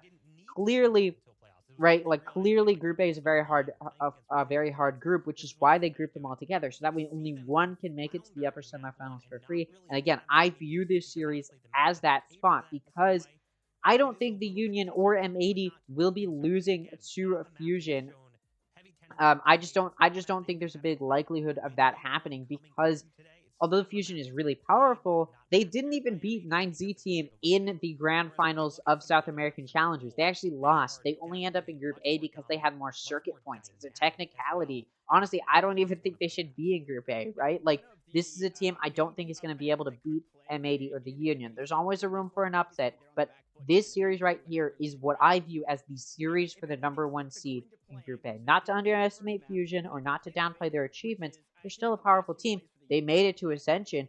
I just don't think they're a team that's going to be able to beat either of these teams. I'm happy to be disproven, though. I love upsets because it makes the game interesting. I'm very happy to be upset here. But let's go ahead and take a look as we start the Union versus M80, map #2 on Pro. The Union took the first map. We're getting into the second map. Let's see how it goes. So you've got NTK and EU both going to be on Sova. We've got Kuala Noob and Askia both going to be on Jet. John Cutie and Ponk both going to be on Killjoy. Astra going to be played by both Gut and Xander. Nismo and Rafa both going to be on KO. That's right. Identical team comp picks. Unlike what I was maybe anticipating from the Union, which is trying to switch things up. Again, it's more the South American teams that like to play off-meta picks. Brazil is a little bit more standard, but they still like to switch things up a little bit more than, say, North American teams typically do. North American teams like to stick to a meta, but here we've got the meta pick. We've seen both of these, we've seen this team comp work very well for a whole bunch of different teams throughout many different challengers, throughout Tier 1 competition as well, throughout Champions Tour. And so there's no question why this comp is coming out from both of these teams. It's tried and true. There's no point in testing it here. And it will be interesting to see. Now, I'm not entirely sure. I should have double-checked, but I don't think I've heard yet. I believe Ascension is still being played on the 6.10 patch. of Valorant, the 6.1. I don't think it's, or 6.10, not 6.11, which has changed a lot. I could be wrong. We'll go ahead and verify that later. What? Oh, there we go. All right, anyway, some early engagement here. Let's just get into this. As M80 starts on the offensive Pearl, they're pushing into A. Askia goes down. Koala Noob down to half HP, but it doesn't matter because they're up a player, and at the end of the day, you can sacrifice some health if you get a kill in the process. Rafa gonna clear mid, make sure nobody's there. Backed up by Go or VN, but nobody's there. It's fine. M80 gonna get ready to push towards A. We'll see what they can do here. Getting ready. They're actually gonna start backing up. Now they want to take mid, or at least make sure nobody's flanking. Nobody is. The Union does have two watching Art through into mid, and actually backing up now, and it's not really gonna matter because it looks like M80's gonna just push towards B. 40 seconds now on the clock, so wherever M80 wants to go, they gotta go now. It looks like they want to commit to A. They're getting ready to push.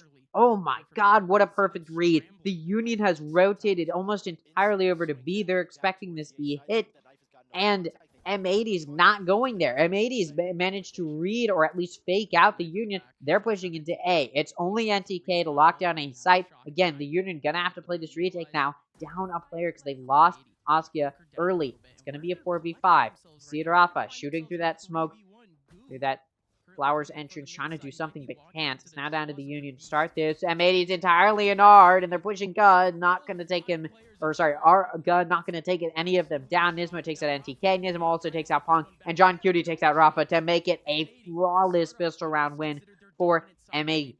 That's right, they take round one in flawless fashion. What a beautiful way for M80 to say, we are the team to watch on this map. Now, I talk about which maps or which side, or favor which side quite often. This is a map which doesn't really favor either side. It's a pretty even or equal match. You could make an argument that it favors defense just because inherently maps that have a defined mid and also have two sides are going to favor the defense, but it's also a very unique map in the sense that the offense does have some pretty meta tactics that they can play. Of course, that B plant is very popular. Also, I am mistaken. It is a 6.11 patch here. John Cutie going to take out NTK. Xander takes out Askia. EU able to take out Ga. Rafa going to get a trade pick onto Xander, but it's a little bit too little, too late. Then he gets taken out. So it's a 1v4 for Punk to try and at least find something here in this round.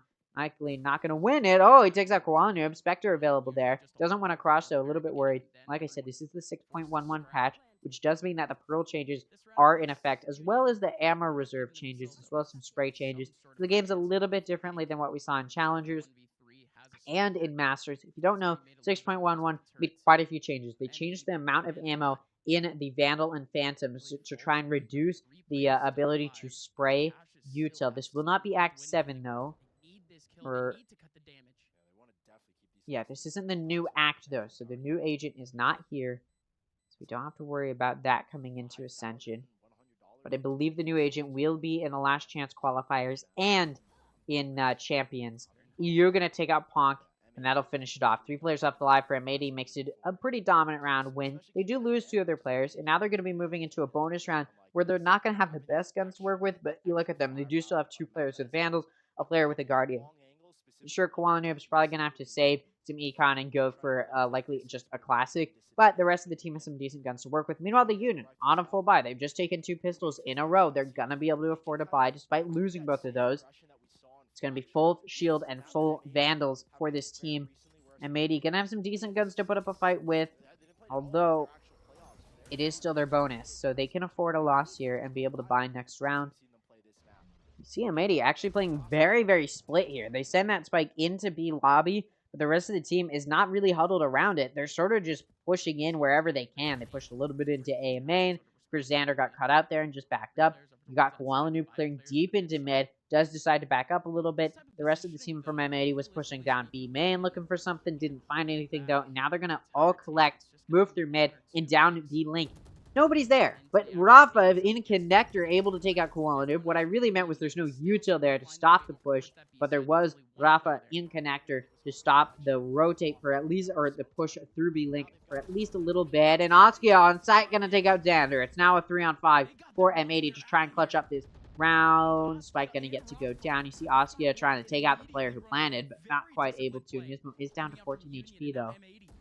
And Askia able to take out Nismo. The flick not quite gonna come through. Meanwhile, Guh and EU meeting each other in B Link. EU caught out here. They're pushing him. They know where he is, and he whiffs. It's now gonna be a 1v5 for John Cutie, and he goes down. So the pistol round may have been flawless for M80, but the buy round from the Union and the bonus round from M80 is the flawless round for the Union. Now we're going to be moving to this next round, which will be the first buy from both sides. And that round will really be the test to see which of these teams can pull. There's the Zenny. I don't know why I'm reading out. I'm not sponsored by them. What am I saying?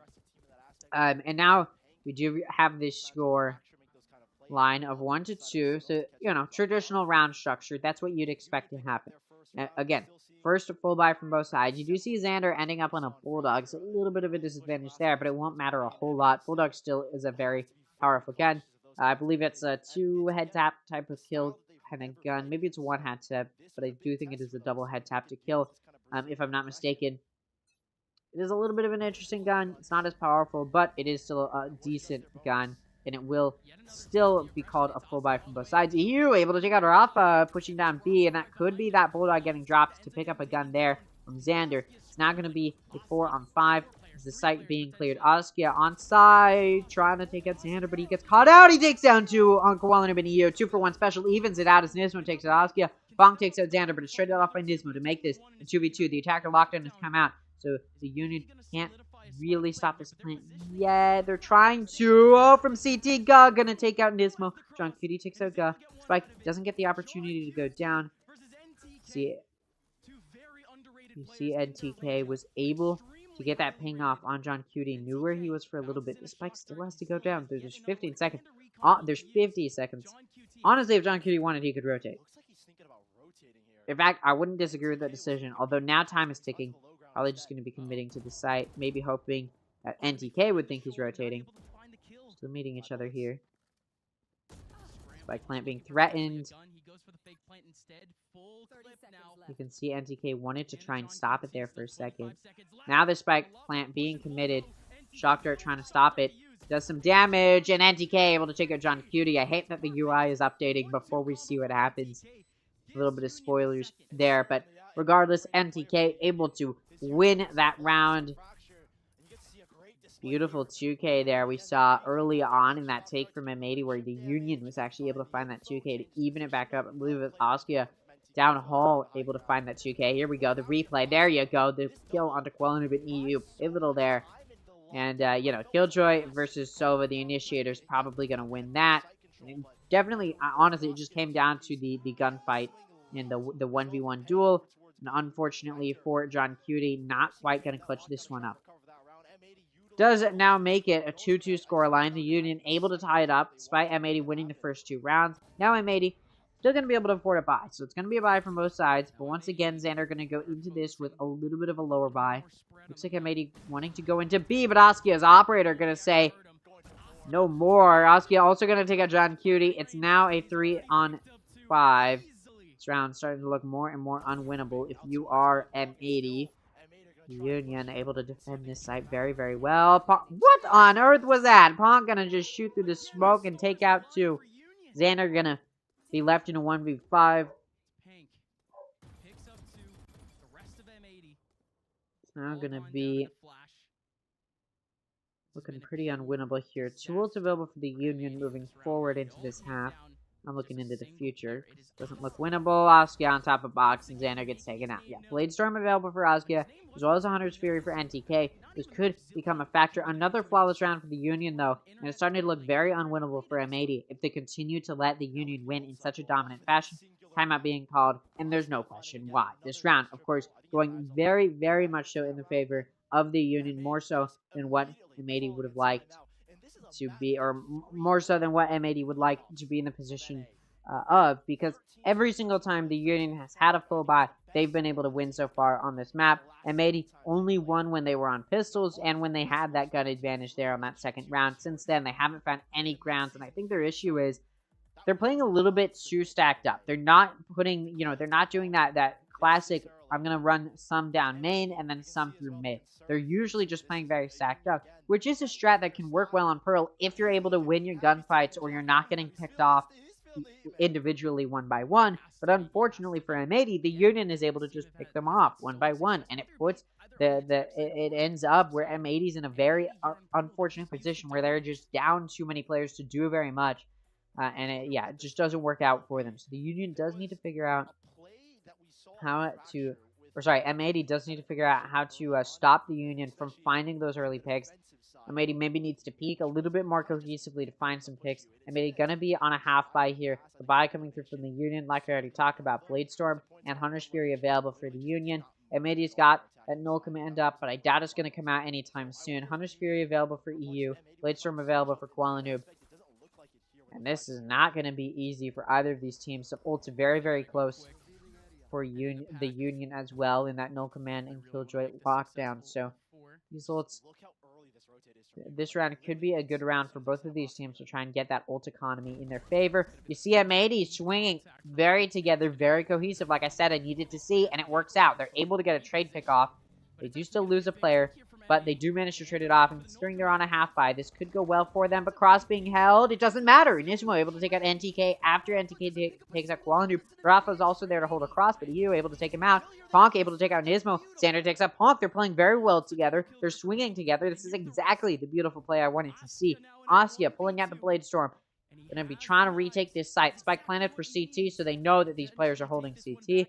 Sova Dart comes through. Askia could be seen through that smoke, so decides to just back up, get back out of the site. So both of these players playing through secret, holding together, and it works out. Once again, team play. Thrifty round comes through from M80. They able to take the win on their half by. Operator also going to be picked up, and it turns out that if you just swing it together, you're able to find some good kills. 3 ults available for either side. Hunter's Fury available for both sides. Bladestorm available for M80 as well. As I believe that was the lockdown. Need to see that again.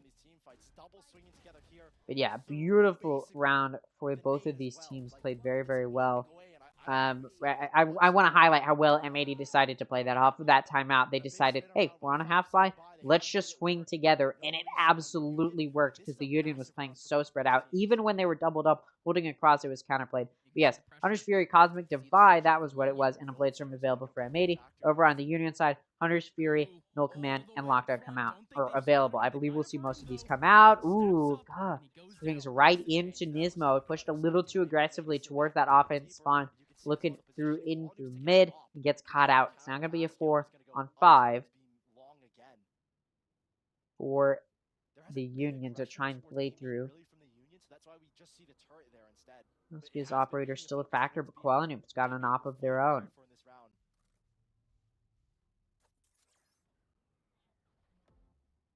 M80 going to get ready to push through Art.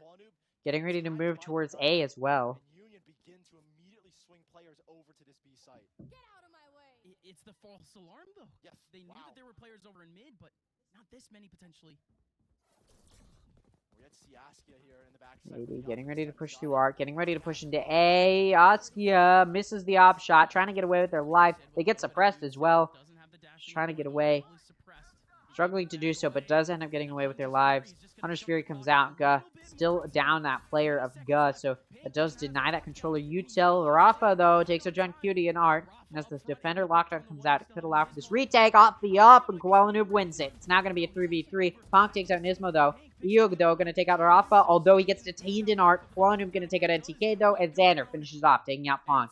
Didn't matter that one player got detained in EU because he wasn't cashed in on, and that does allow M80 to take another round in a row. It seems they're able to clamber together. Seems they're able to figure out how they want to play this. And you look at the Union taking a half buy. They want to preserve some econ here. They don't have some good guns to work with, so they're in a tough spot here. 2 ults available for the Union, though. That Null Command and Cosmic Divide both up. M80 used the majority of the ults that they had available, excluding the Hunter's Fury. Still available coming into this round. That lockdown, only 2 ult points away from getting up for M80. That could become a factor pretty shortly here. Meanwhile, the Union only has those 2 ults that I already talked about. The rest of their ults not very close to coming up at all. They used them in the previous round. Kuala Noob going to take out Rafa. Kuala Noob also takes out Askia. It's now going to be a 3v5. The half by 4. The Union not working out well for them.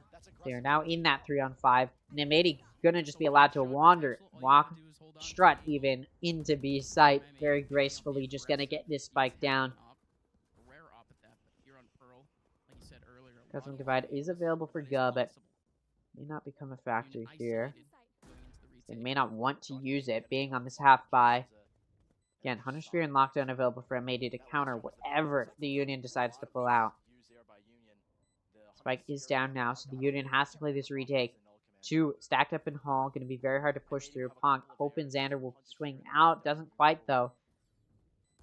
M80 has 2 playing from main as well, so this post plant not going to be easy by any means to push through. You see Ponk from Heaven looking in, looking to do something if they can. Oh, they catch out Koala Noob, evening it out a little bit. Now it's a 3-on-4.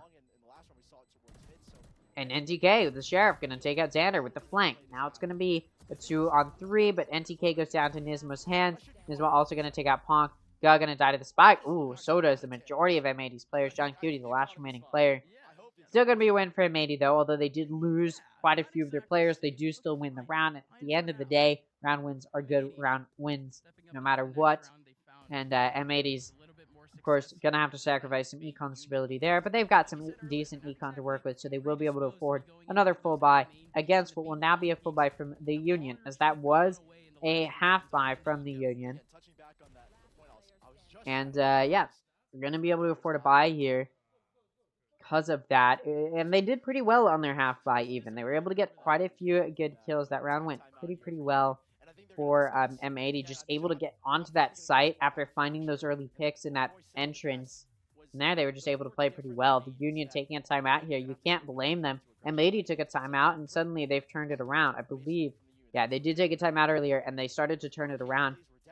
Especially that half buy we saw come out from M80 where they were just able to play so stacked up, so grouped up, swing together, and it really worked out for them. And since then, they've just had some good momentum to work with to take this lead and try and make it as wide as possible.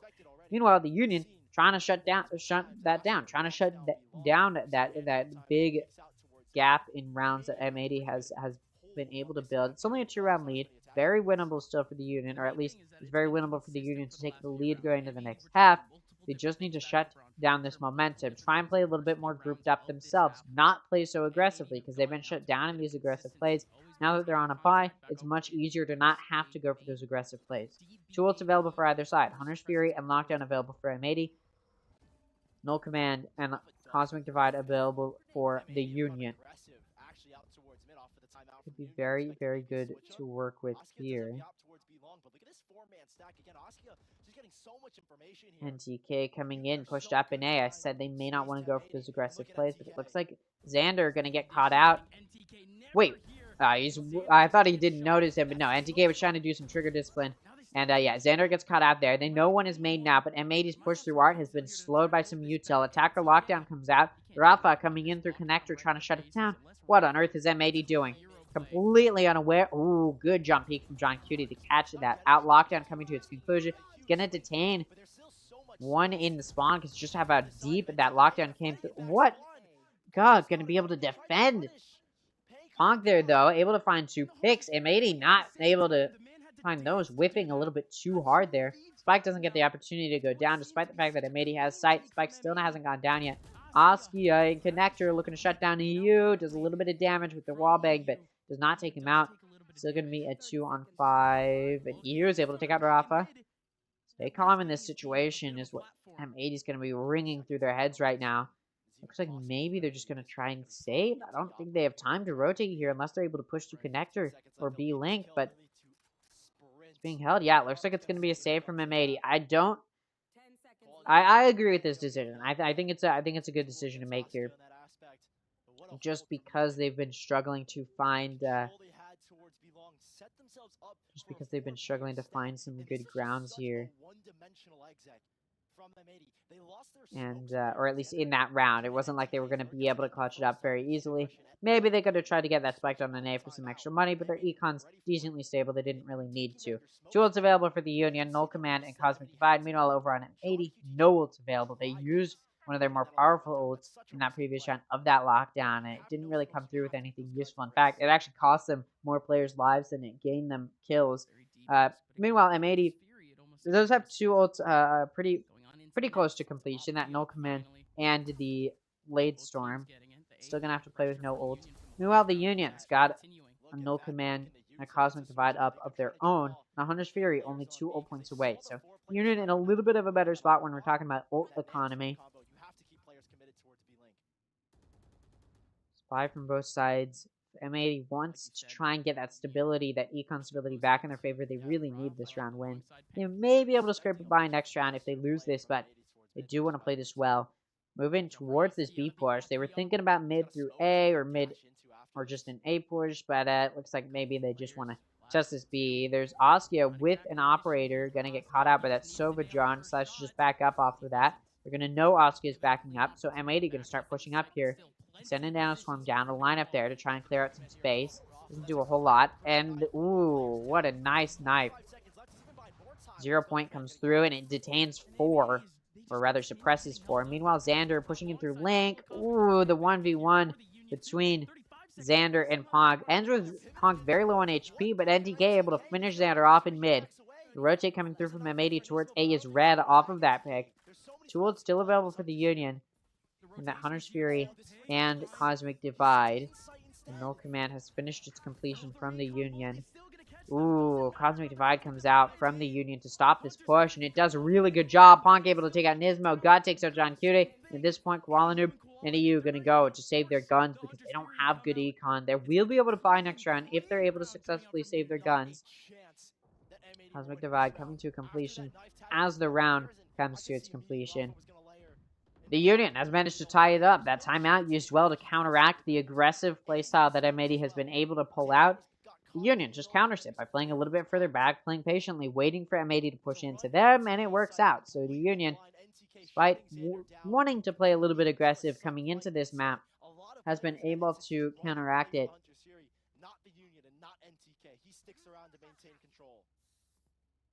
They want Koala Noob to get a little bit more active. Tossing the op now down to Xander. Hunter's Fury available for NTK. Null Command available for Nismo. Here comes the aggression once again early on from the Union. Early peek over towards that mid side. It's just a contact from Pank. NTK continues. Let's see what they do here as M80 is getting ready to push towards A. This is so dangerous from the Union. No matter where you look on this map, look at the crossfire B. M80 pushing in through mid mostly. They've also got 2 getting ready to go through A. Main. Union very ready. They've got the Hunter's Fury available as well to try and stop this push. Ooh, Null Command comes out though. That will prevent that Hunter's Fury from coming out. Push through mid, starting. It's shut down. NTK takes out Nismo. God takes out John Cutie.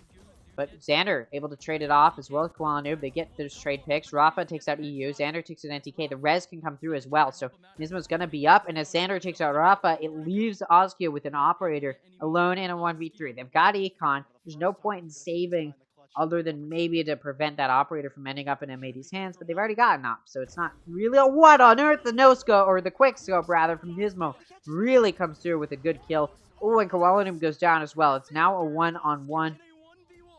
Oskia getting ready here to try and clutch out this round. It was a 1v3 with that operator. They got some good econ, so there's no point in saving. Oh, the timing.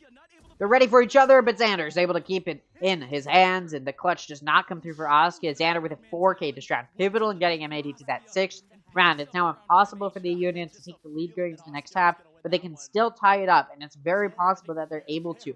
M80's econ in a decent spot. Still going to be a buy from both sides, but the ults aren't super good for either side either, so it's a very even round. So it's very, very possible the Union is able to tie it up going into the next half. M80, of course, going to be trying to stop that. They're in a position to try and do so.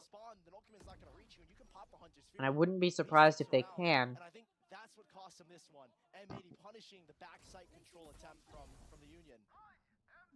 Sorry about that. Another early shock dart.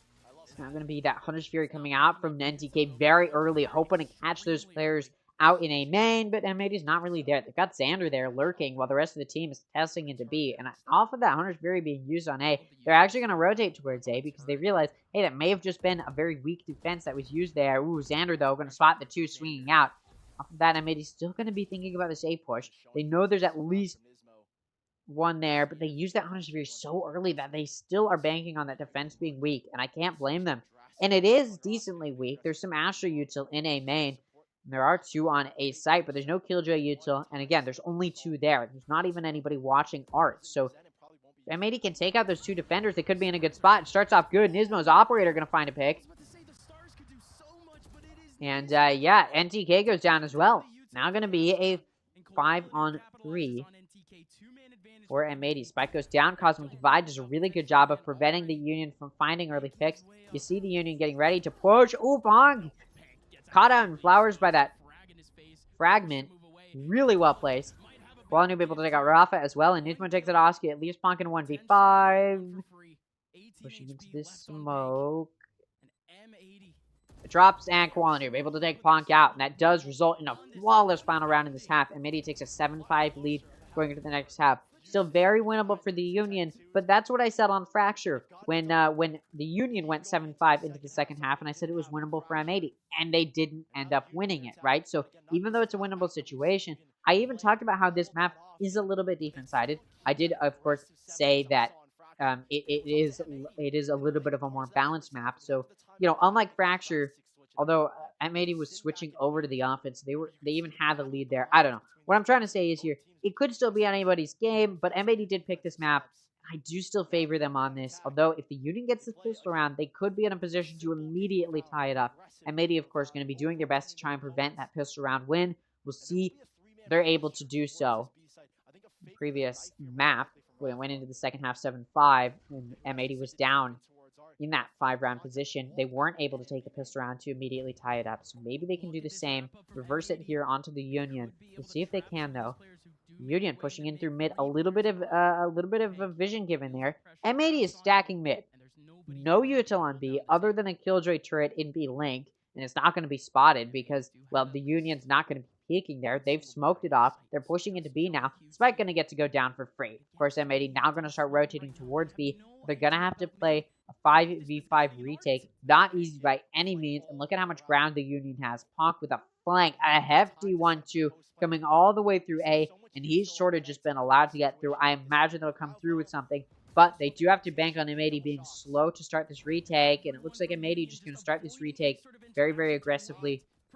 Husky and Hall gets caught out. John Cutie going to take Husky out. The rest of the players playing from long. Again, they're still banking on Pong, able to find some good picks on that flank.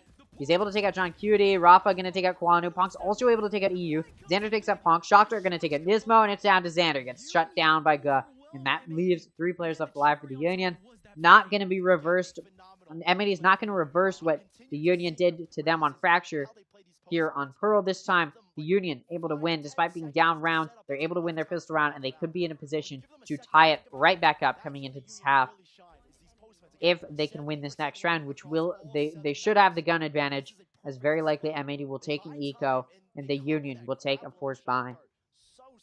Again, if traditional round structure does follow, M80 should still end up with the lead after the first 3 rounds, but that won't negate the fact that they did have a 2-round lead coming into this half, and they will have lost at least a round of that lead.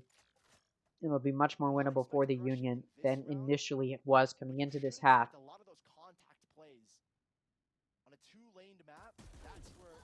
John Cutie going to take out Bonk. It's now going to be a 4-on-5.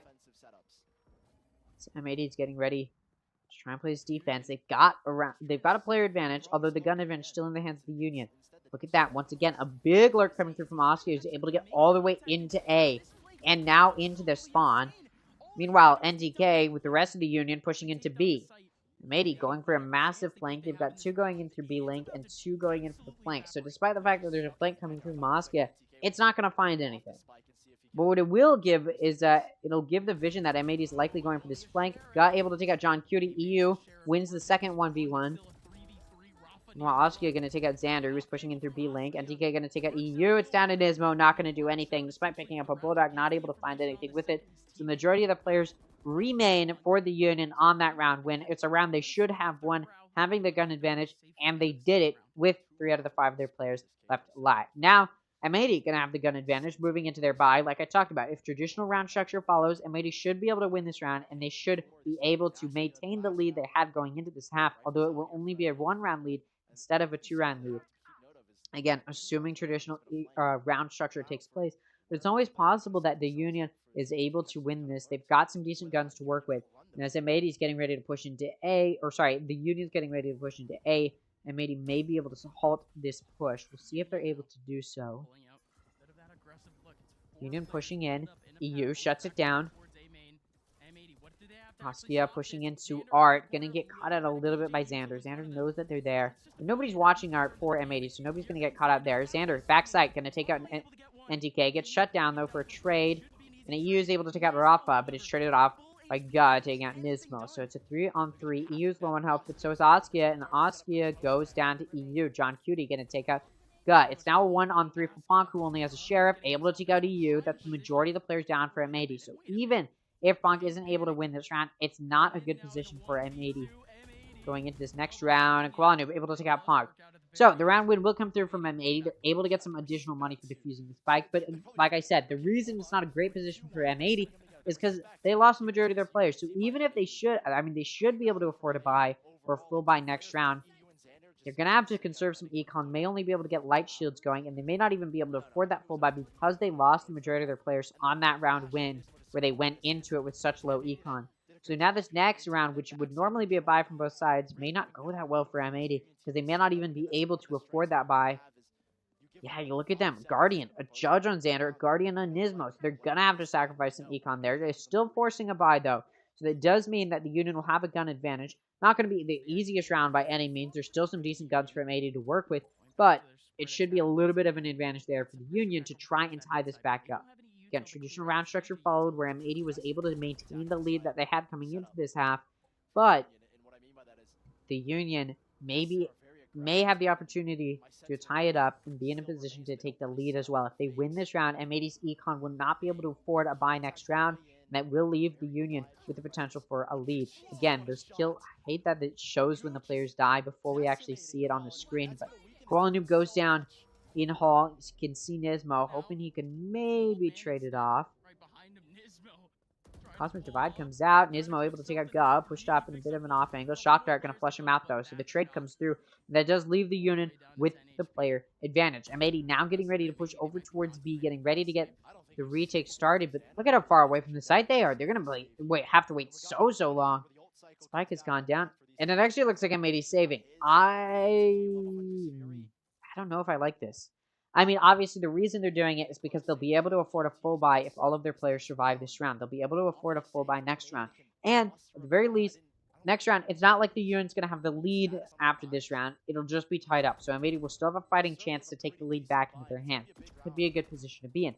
Thing I don't necessarily agree with is that the Union doesn't have 5 players left alive. They've lost a player. It's still very winnable for M80, and it does show that they are lacking some confidence in how they're going to be able to perform here. Now again, M80's backs are against the wall. It's best to play it safe here, considering if they lose this map, that's it. It's a 2-0 from the Union and a very disappointing show from M80 that they'll have to try and recover for the rest of the group stage. But like I said, whoever wins this series will likely take the #1 spot in Group A, because I don't think Fusion is going to be able to beat either of these teams. And so it was really down to this series to try and take that #1 spot in Group A, even if it's only the first series from Group A. Again, these are probably the top 2 teams in the whole of Ascension. So to not be able to beat, for M80 not to be able to put up a good show here, it would be really disappointing. Again, they're playing it safe here. They're trying to be able to afford a buy this round. And they're able to afford some guns. But again, one of the players was saving a Judge, so it's not a real good full buy gun.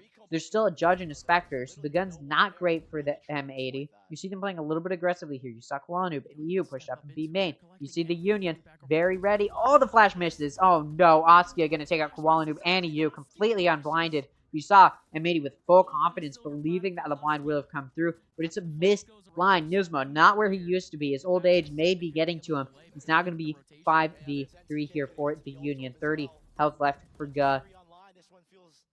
And we will see what the Union can do here. Attacker lockdown comes out. Getting ready to come to a conclusion. Be soon here. 5 seconds left on it. They're going to be able to take sight. You see John Cutie, though, stuck in Hall. It's so is Nismo, actually. He gets detained, though. So John Cutie's going to have to protect him. And he's able to get 1 kill. They're going to swing here, though. Yeah, Nismo's going to go down. John Cutie can't protect him for that long. John Cutie's still going to be able to take out NTK in Hall. So that trade trying to come through. Some util being used. Still a 3-on-2. So still a player advantage for the Union. And Gut takes out John Cutie. At this point, I'm saying goodbye to M80 in this round. Cut your losses, I suppose. Trying to get a gun. Not able to do so. Only as a judge. Swinging with the classic. Gets taken up by Punk.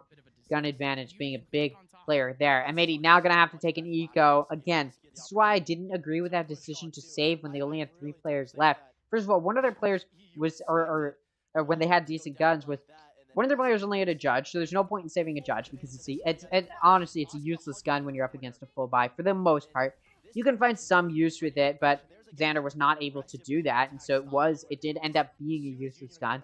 And obviously I'm looking at this with hindsight, but they really should have just tried to clutch out the 3-on-4, even if they were technically down a player because one of their players only had a judge. Still wasn't a great position to be in. M80 calling a timeout to try and figure out, all right, here's what we need to be doing differently. Here's how we play this differently, because again, they're not in a good spot here. They're really, really not in a good spot. They're in a pretty bad spot even. And they've lost the lead that they had going into this half. They need this map in order to take it to a decider, and at this point, it's looking like at the very least they're going to be scrambling to get to an OT position. They don't want to let this lead that they had coming into this half lose or slip from their grasp. It's not like this is a particularly one-sided map. It's definitely not like this is an offense-sided map. It really has not proven itself to be.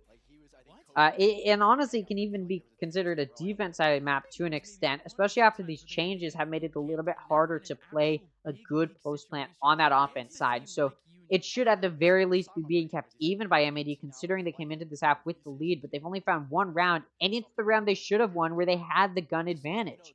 So now that they're playing at gun disadvantages or gun equals, and honestly, they haven't really played a round where they were at an equal gun buy since the pistol round, because they've just been scrambling to try and clamber to a buy when they're having to force, which is not a good position to be in. They're on a half buy now. You see Kualanu push up an A, maybe hoping to find a pick, not able to do so. The Union just going to push up. Counter fire comes through. No damage done to either side. And at this point, M80 just going to be backing up here. Do apologize if my mic is peaking. Two ults available for the Union. Got a Hunter's Fury and a Blade Storm available. Over on M80, they've got a lockdown.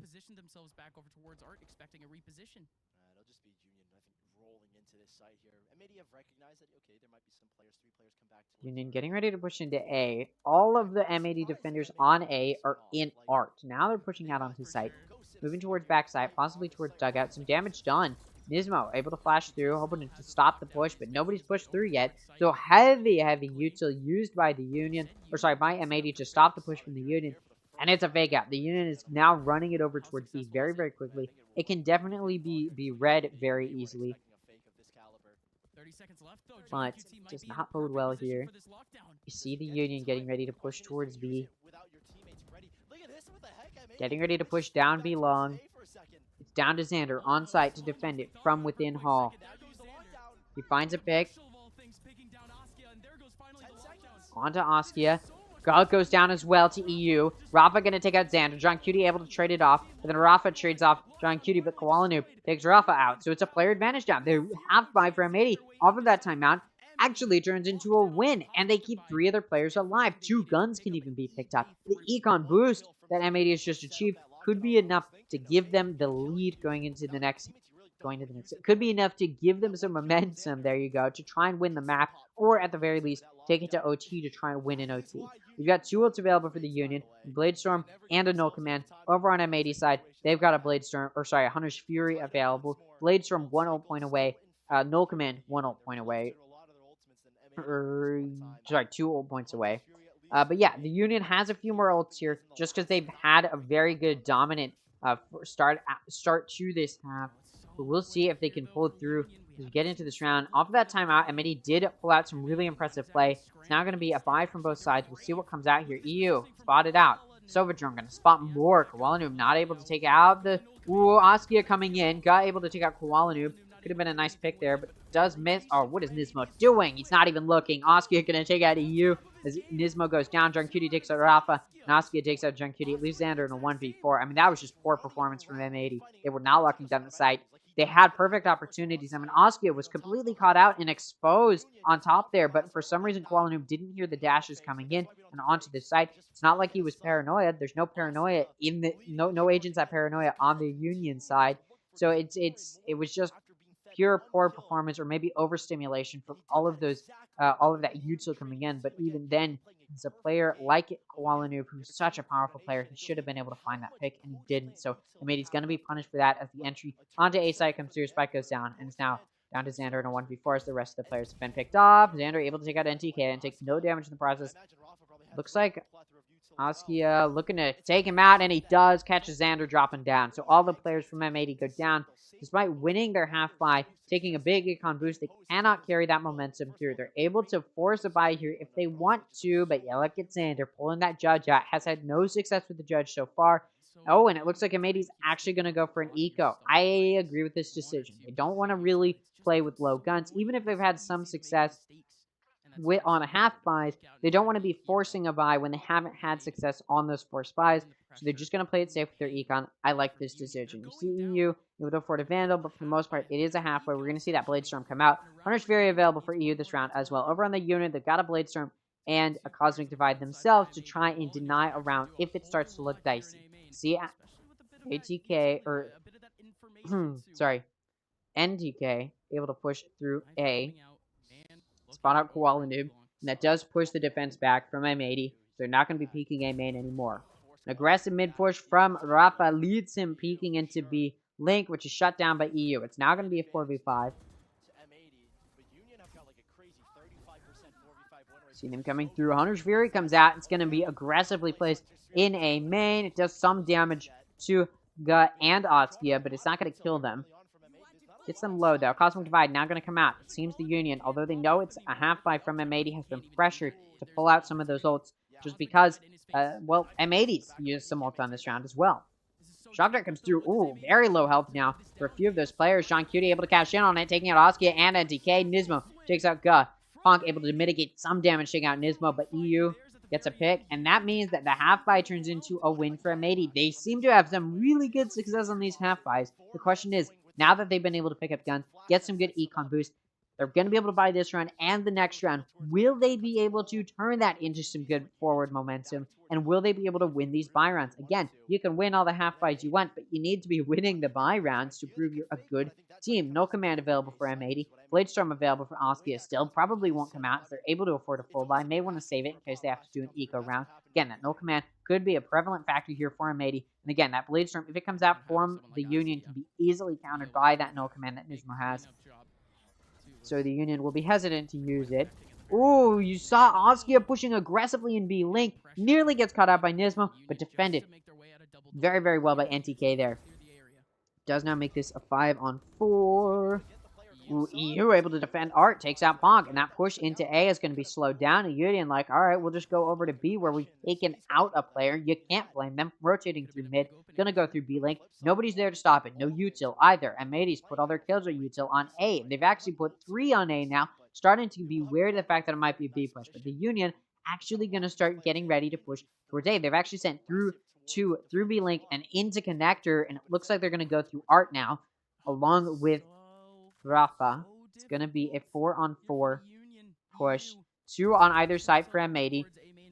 As the Union starts this push into A. There's one coming in through main. The rest coming in through Art. EU may be caught out by No, he gets caught out by both. He's getting pinched. Doesn't know where to look. NTK shuts him down. It's now going to be a player down for M80. Waiting for their team to be able to group up. Spike goes down. You see Kuala Lumpur all the way over on B. He's only got an operator. Not a whole lot you can do in a clutch situation, which is unfortunate there for M80. Going to be in a tough situation here. They're down a player. You see Askia pushing in through water. Going to get caught up by Kuala Lumpur. Could possibly be a good pick there.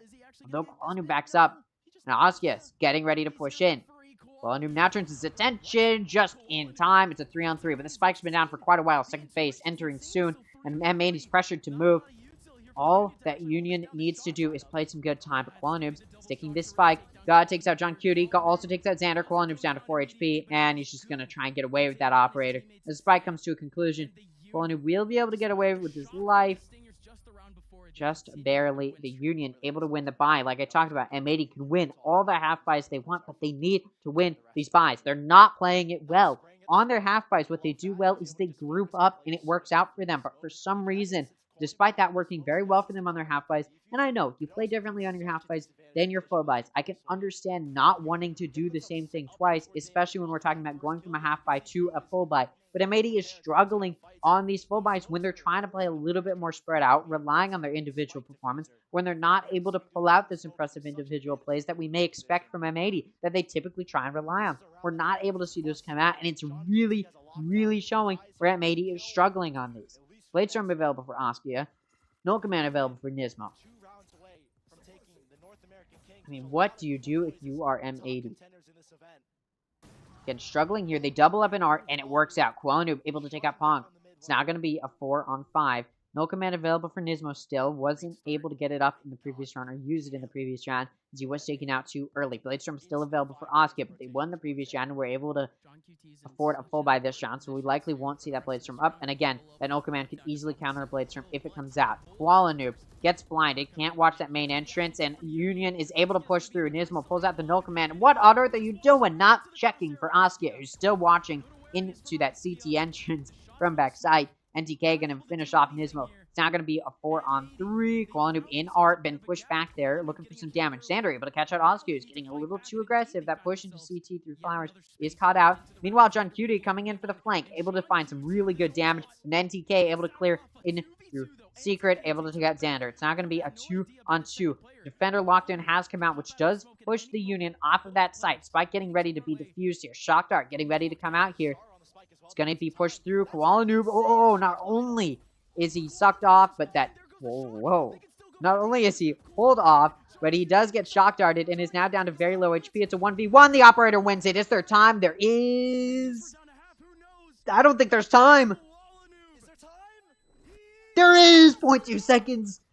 The defuse comes through from M80. Barely able to win that. Scrapes by to win the round. Score now going to be 11-11. M80 able to keep it even, and honestly, I would not be surprised if we go to OT, but look at the Union. They're taking a time down to shut it down. Both of these teams know how to use their timeouts well. Typically, we see these teams take timeout, and big improvements come through after, and the Union does not want it to go to OT. They want to win 2 in a row. They want to shut it down here. They want to get a 2-0 over the best that North America has to offer in the group stage. I mean, a beautiful way it would be to start off this, it would be a beautiful way to start off Ascension. Sorry, my brain stopped functioning for a second there. And they're taking this time out. They know how to use them. They always know how to restructure. It seems like their coach is so easily able to figure out what they've been doing wrong and clean it up. What has the Union been doing wrong? Honestly, not a whole lot. They're able to get this spike down. They've been able to shut down a lot of these buy rounds from M80. In that previous round, maybe what they could have cleaned up a little bit there was just that post plant. They were playing a little bit too chaotically. They weren't watching their flank. John Cutie was able to find some usage from that flank, and that lockdown could come out. Now, that lockdown not going to be available for M80 any longer, so it's going to be difficult for them to find any grounds here, especially since this timeout. So any tiny inconsistency from the Union that have come out that may need to be cleaned up are going to be cleaned up. M80 no longer has all the ults that they would like to be able to use to clean up these rounds. They've got a Cosmic Divide, 1 ult point away, but that's it. No ults available going into this round. Bladestorm available for the Union. Hunter's Fury available for the Union. 3 ults also very close to coming up. 2 ult points away for the rest of their ults. M80's not in an easy spot here. They've also been struggling on these buys when they don't have ults to use. And again, they don't have ults to use. And they're up against a team that has ults to use. Askia going to be saving some econ here as the econ started to get low. Playing out that Bladestorm. Kualanoob pushed up in B main. Able to find some use with that operator. Takes a pick. And now going to back up. Sovadrone coming out to try and catch Kualanoob out. It does spot him. But it will not kill him. Hunter's Fury now comes out.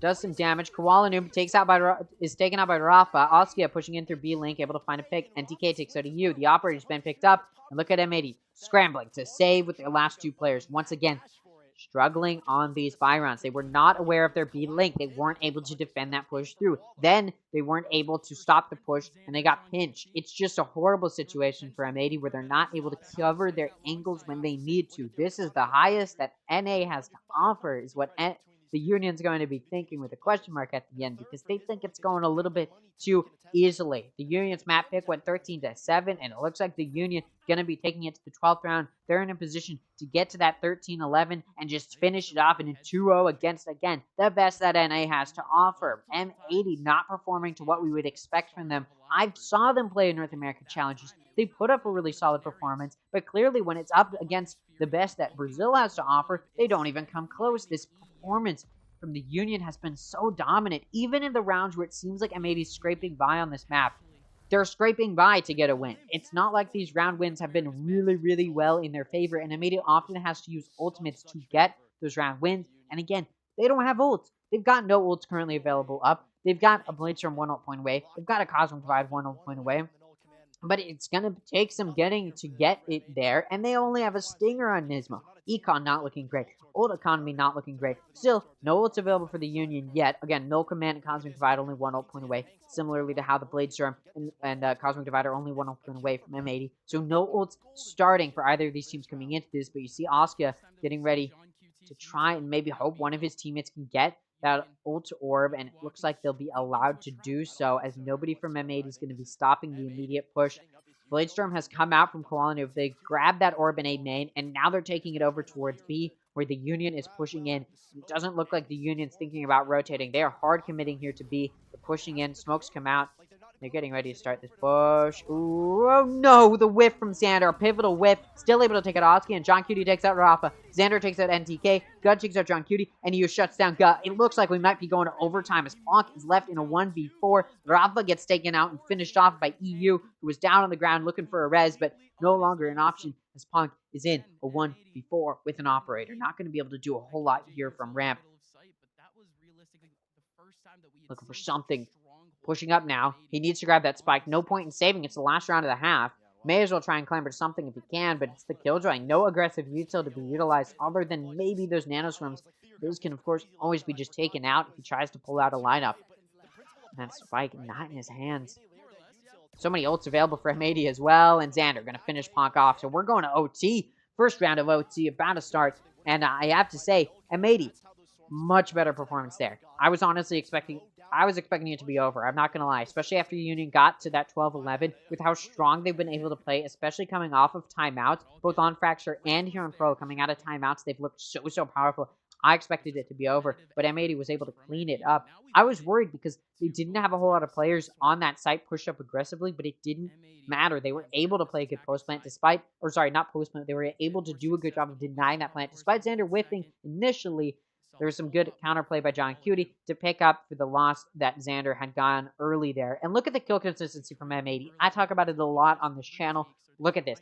16 kills for EU, Kuala Lumpur, and Xander, and 15 for John Cutie. A little bit of a drop down to Nismo, maybe underperforming from what we'd expect, but still able to hold his own. Same thing goes for the Union, though, having some really solid kill consistency. So you can tell these teams are both pulling out all their stops at the highest level of play that you'd expect. You see M80 getting ready to push through mid. They're starting on this offense now. We're switching sides. Going into OT. M80 had a decent offense. They went into the second half with the lead. So both of these teams got 7 rounds on their offense. So if there's a round or a side that these teams need to win a round on, it's the defense. Because their offense should be easier than their defense. So it's down to M80 to prove that, yes, their offense is easier for them than their defense was. And EO takes it Oskia. It's now going to be a 4-on-5 for the Union. But they've lost players before and still managed to tie it up. We're off going to take out Nismo, but it's immediately traded off by John Cutie. Bonk, though, from B-Link, going to take out John Cutie and Xander. Like I said, even when the Union is down a player, it doesn't matter. Can't Kuala Lumpur trade it off? He can. So it's going to be a 2-on-2. Player advantage no longer there for the Union. Spike's been picked up as well. Guh in CT, looking to do some damage. In lower, coming through, looking to find something. Kuala Lumpur knows he's there, trying to peek him. The pinch coming through from NTK, but it's read by EU. Now they know where the final player is. Spike's going to get the opportunity to go down. Guh not going to stop it. Doesn't have utility utilized to try and stop it. Only has a suck available, a pull available. Not really in a position to use it. And there you go. EU going to take a gun. No gravity well is going to save him there.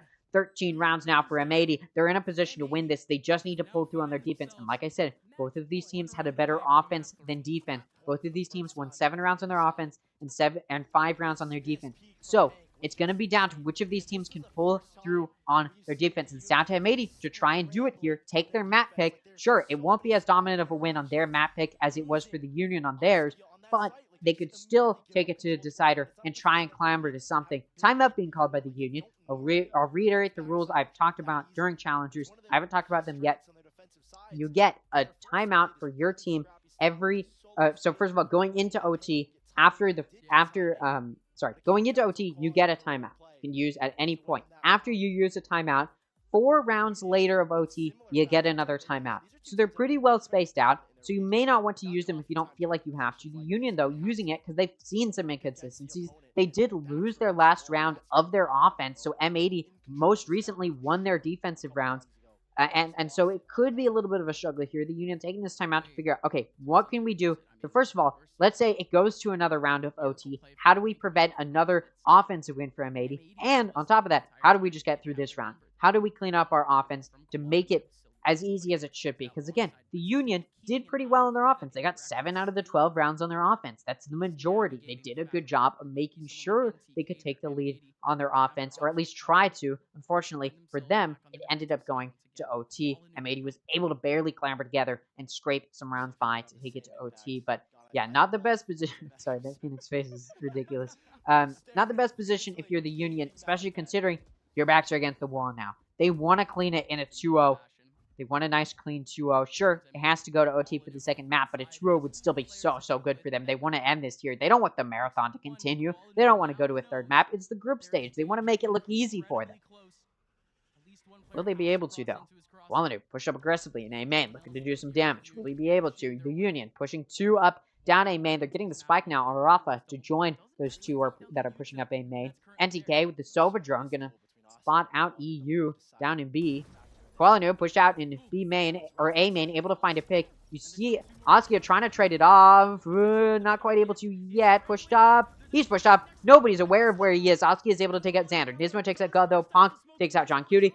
Trade pick comes through as Qualinu finishes off Askia. It's still a player advantage here for M80. Ponk coming in through Art. Spotted out. The suppression comes through with that 0 point. Does a really good job shutting it down. Ponk now going to be rotating through B link over towards B. There's no Killjoy util to alert M80 to the fact that the rotate is coming through. And as well as that, NTK going to be pushing down B main. So this spike will get the opportunity to go down.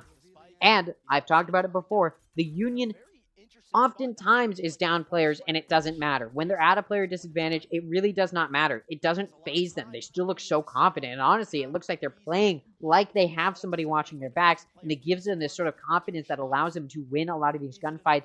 And even that player can't back up. And even get the player advantage back in their favor. You've got NTK watching for a flank. You've got Punk watching the spike. It's down to him to try and lock it down.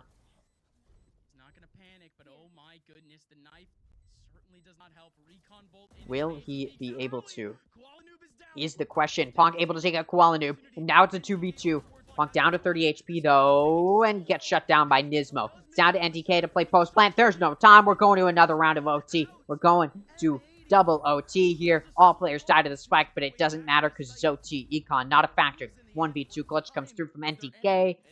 Like I said, that's it. We're going to another round of OT.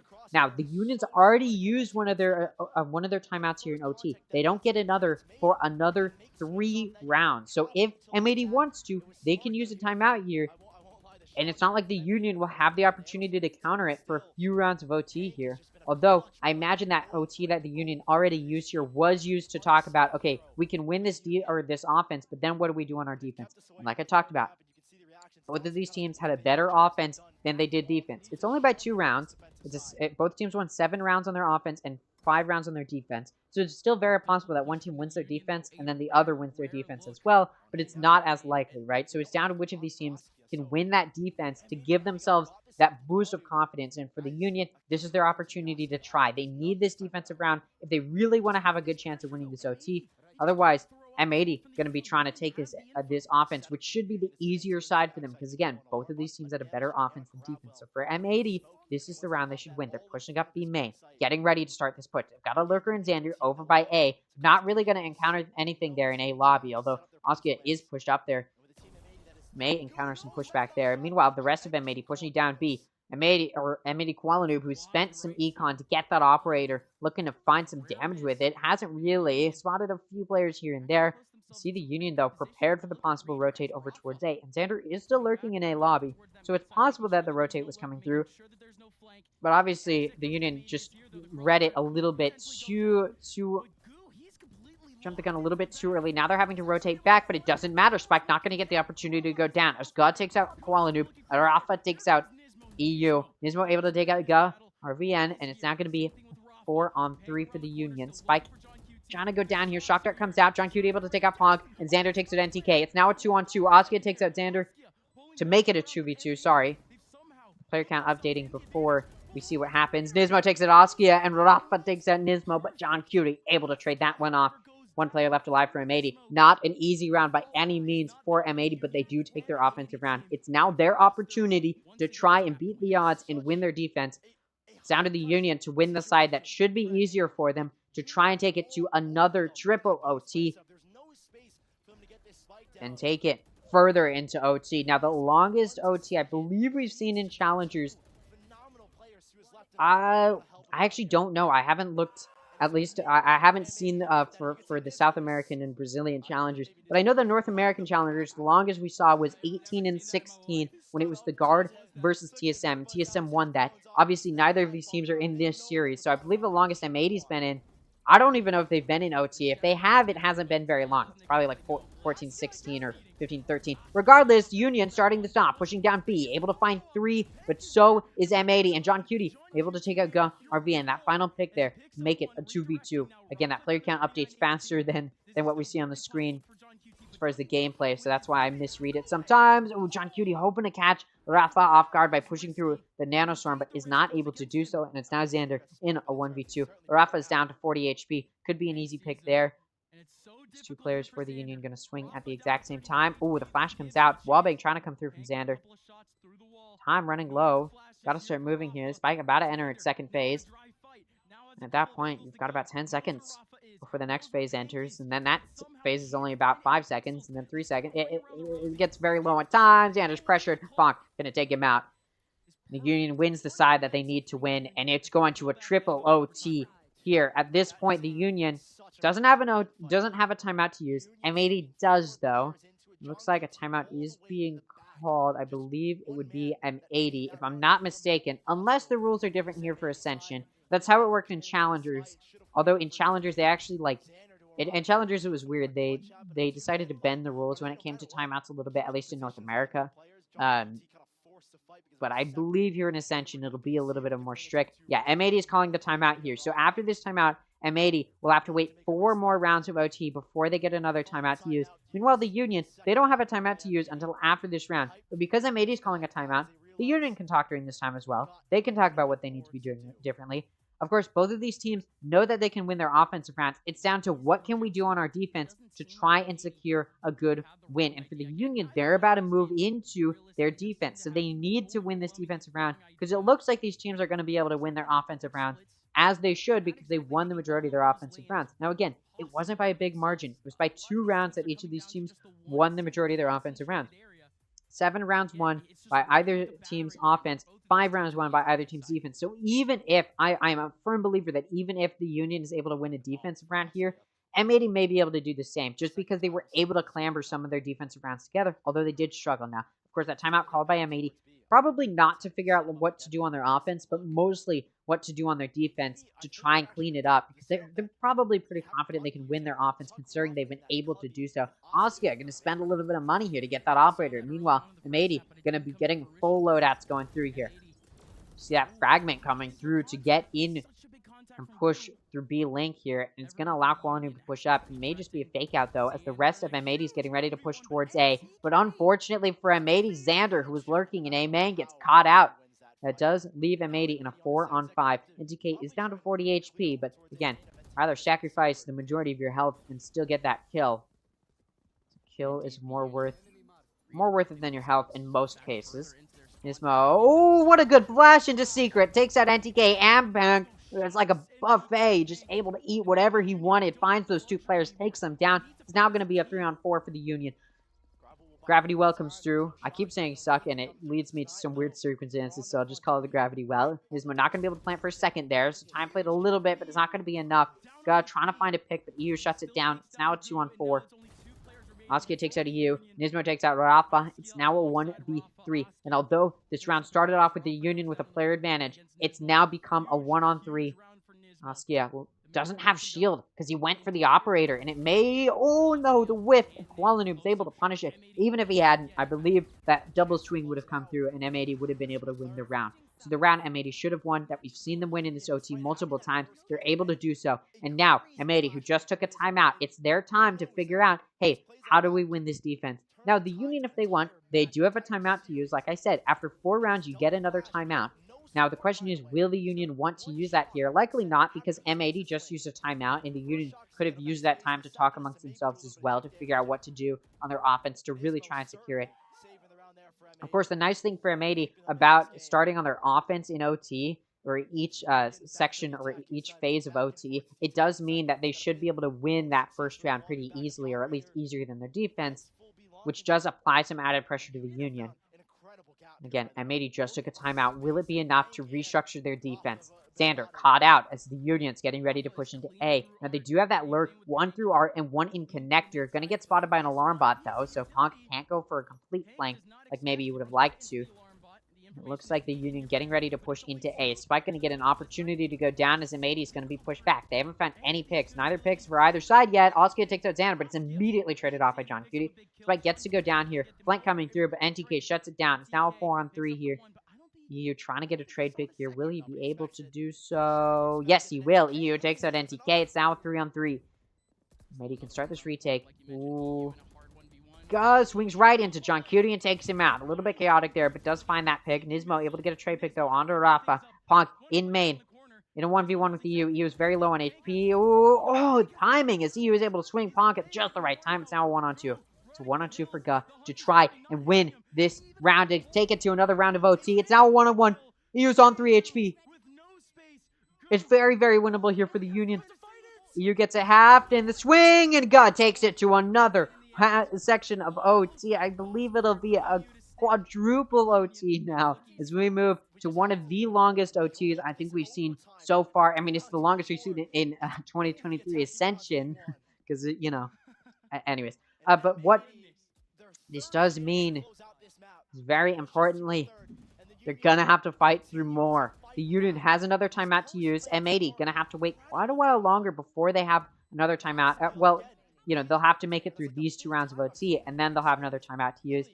Meanwhile, the Union has one to use if they would like to, which I would not blame them for wanting to use here. They don't, though, and it looks like we're getting right into this round. M80 now on the offense. Again, the side they should be able to win. NTK gets blinded, has to back up. You look at M80, a very big change of pace. They're playing so aggressively. NTK not ready for it, gets caught out. Kuala Noob pushing to clear out Secret through a Nanoswarm. Very, very low on HP. Fragment, though, going to push Ponk back out of Secret. Union can clamber together in CT.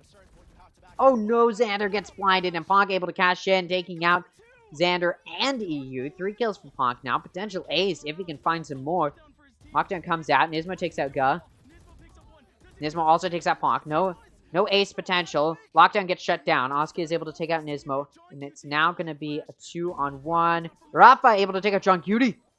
This is not looking good for M80, who needs this map to take it to a decider, as the defensive win does end up coming through.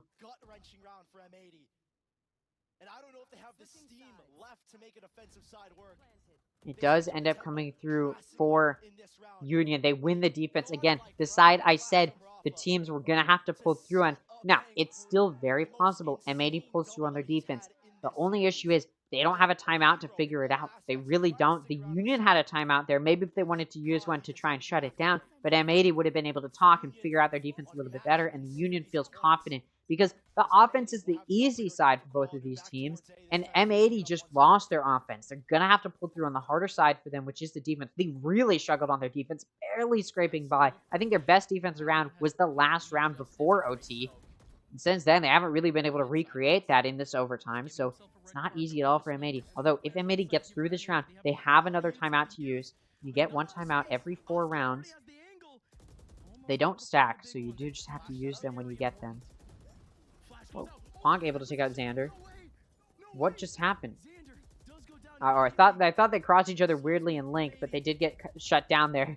So it's now going to be a 5v4. M80 getting ready for this retake as the spike goes down. And honestly, if you're M80, you got to start looking worried here. Because this is not looking great. Now, we've seen these teams in situations where they were at a player disadvantage, and it really did not matter.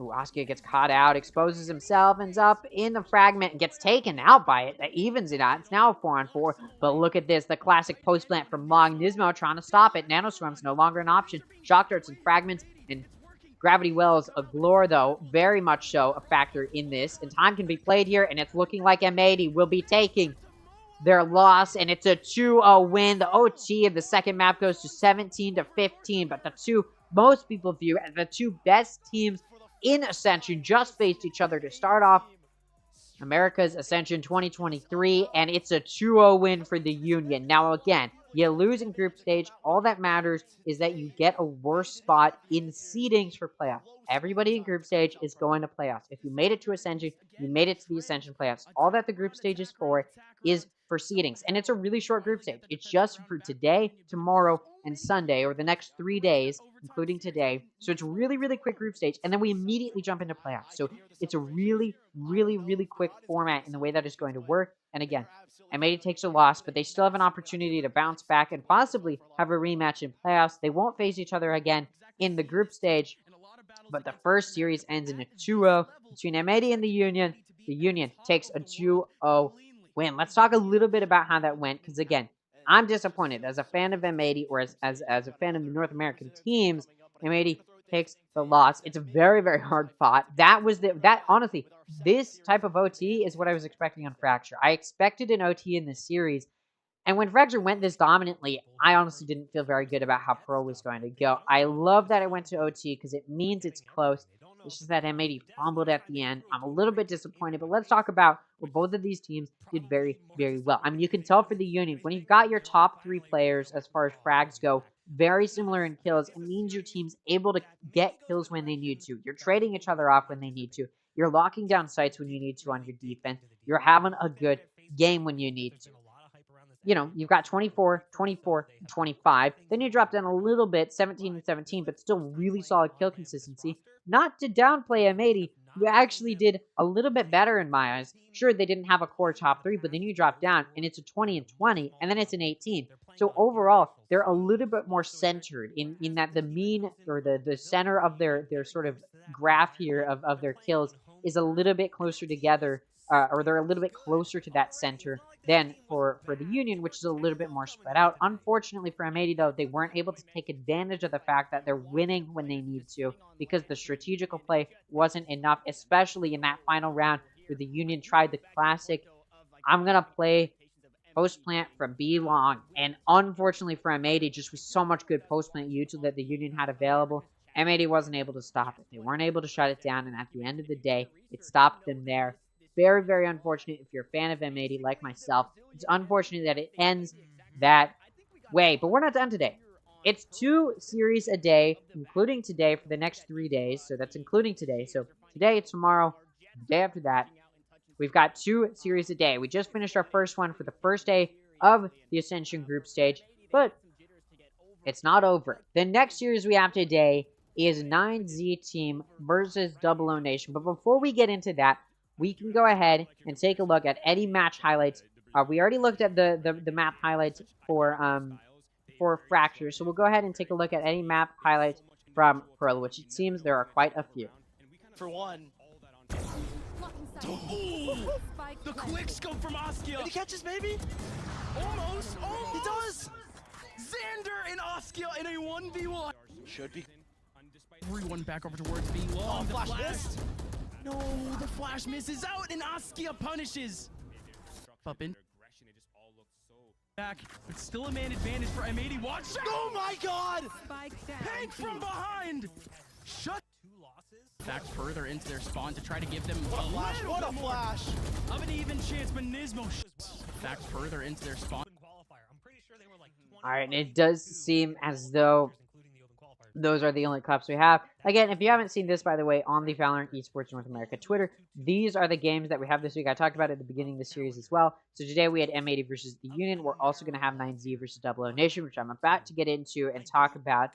There's going to be a little short break before then. We'll do some fun stuff. We'll listen to the casters over here, the analyst desk, and then we'll talk about 9Z versus OO Nation. Tomorrow, M80 plays again against Fusion. And that'll be another Group A game. And then the Guard plays against OO Nation. So we're seeing OO Nation today and tomorrow. We're seeing M80 today and tomorrow.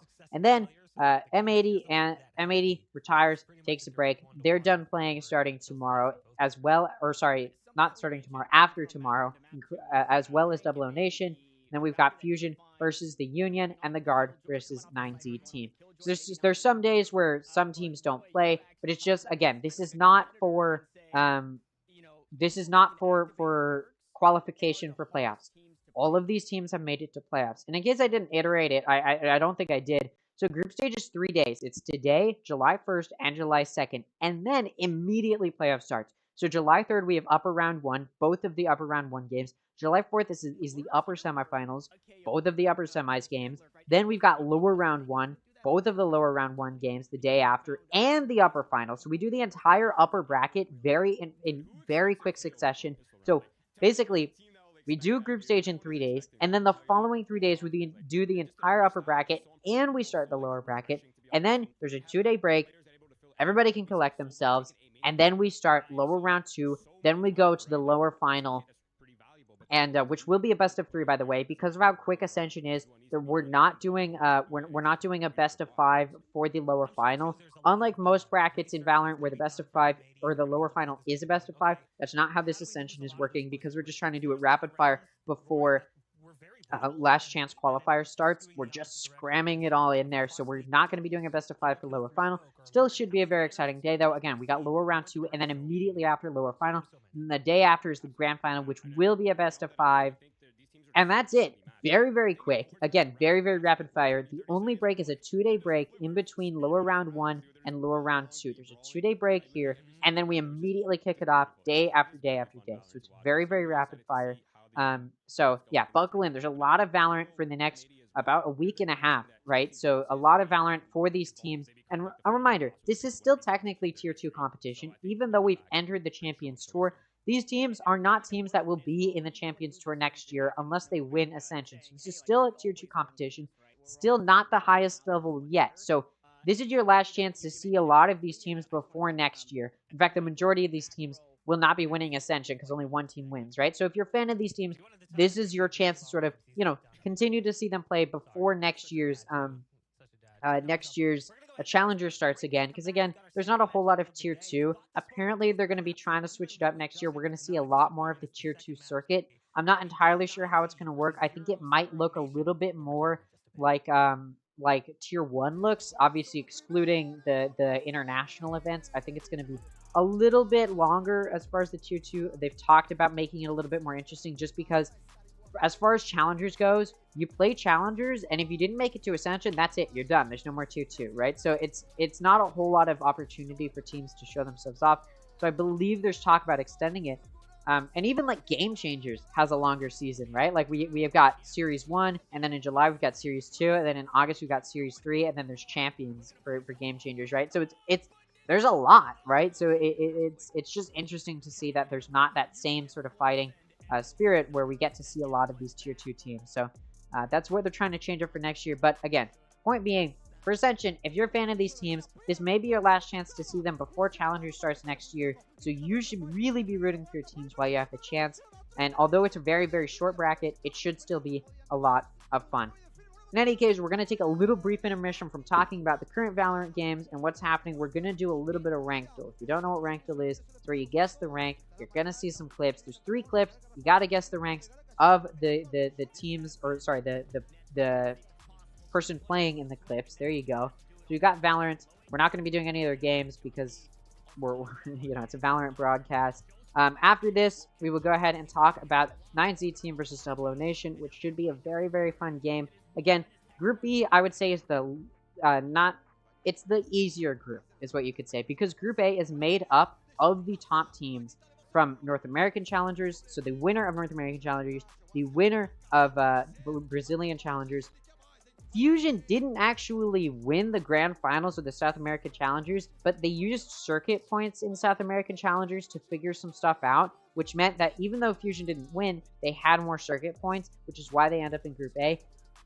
I know it's a weird technicality. In fact, they didn't win even a little bit in that that final that South American Challengers. It was a 3-0 from 9Z team. So it's unfortunate that Fusion, it should really have been differently. It's unfortunate that Fusion ends up being the team that ends up in Group A. I would have liked to see 9Z team there, because what might happen is 9Z team just destroys Group B. But yeah, Group B is a little bit of the easier group, but that doesn't mean it's not going to be exciting. And they still definitely have a chance when it comes to playoffs. All three of these teams definitely are still powerful teams that could make it to winning Ascension. It's just that they're going to have to show some improvement from what we saw from them in Challengers. Anyways, a little bit of a break. Let's talk about Ranked, then we'll talk about NZ team versus Double O Nation. 64 Omen. Headphones died. Called that my headphones died. Ooh, good aim. Good aim, and that was a really good calm there towards the end. He's gonna call with my headphones died, my bad. I have the spike. Kills already. Oh, really good aim. Last long. Where are we? I mean, this could be. I guess this is Immortal. Oh, go fake plant, right fake now. plant. That's what I'm thinking. Wait, do you hear him flank? I can't. Okay, there you go. You hear him? Oh my god!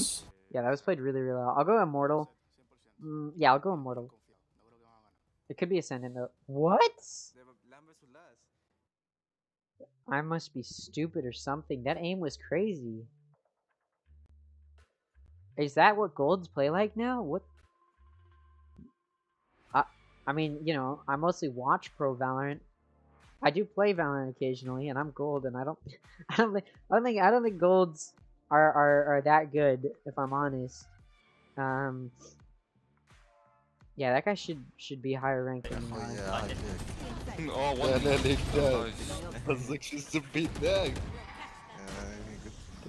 Shots from either side. I guess the fact that he was able to clutch the 1v5 there should have been an indicator. I'm not on my game right now.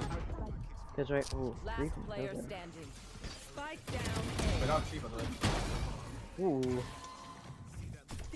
Oh, good situational awareness. To, like...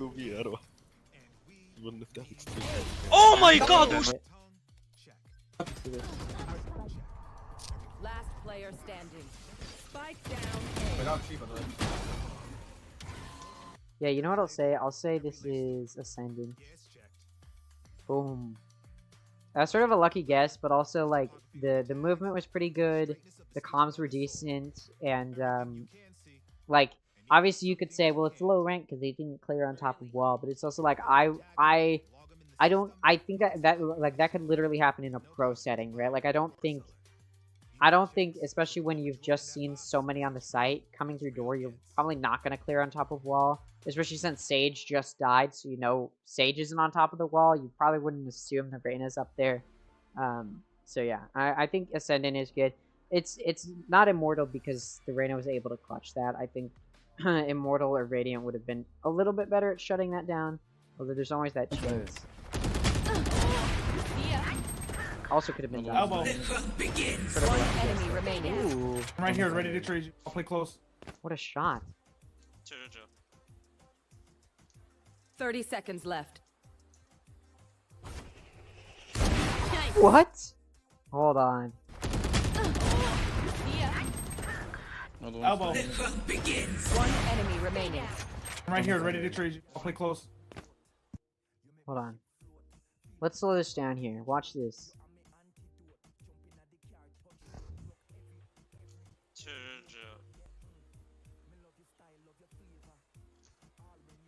Watch 30 this. seconds left. Watch this.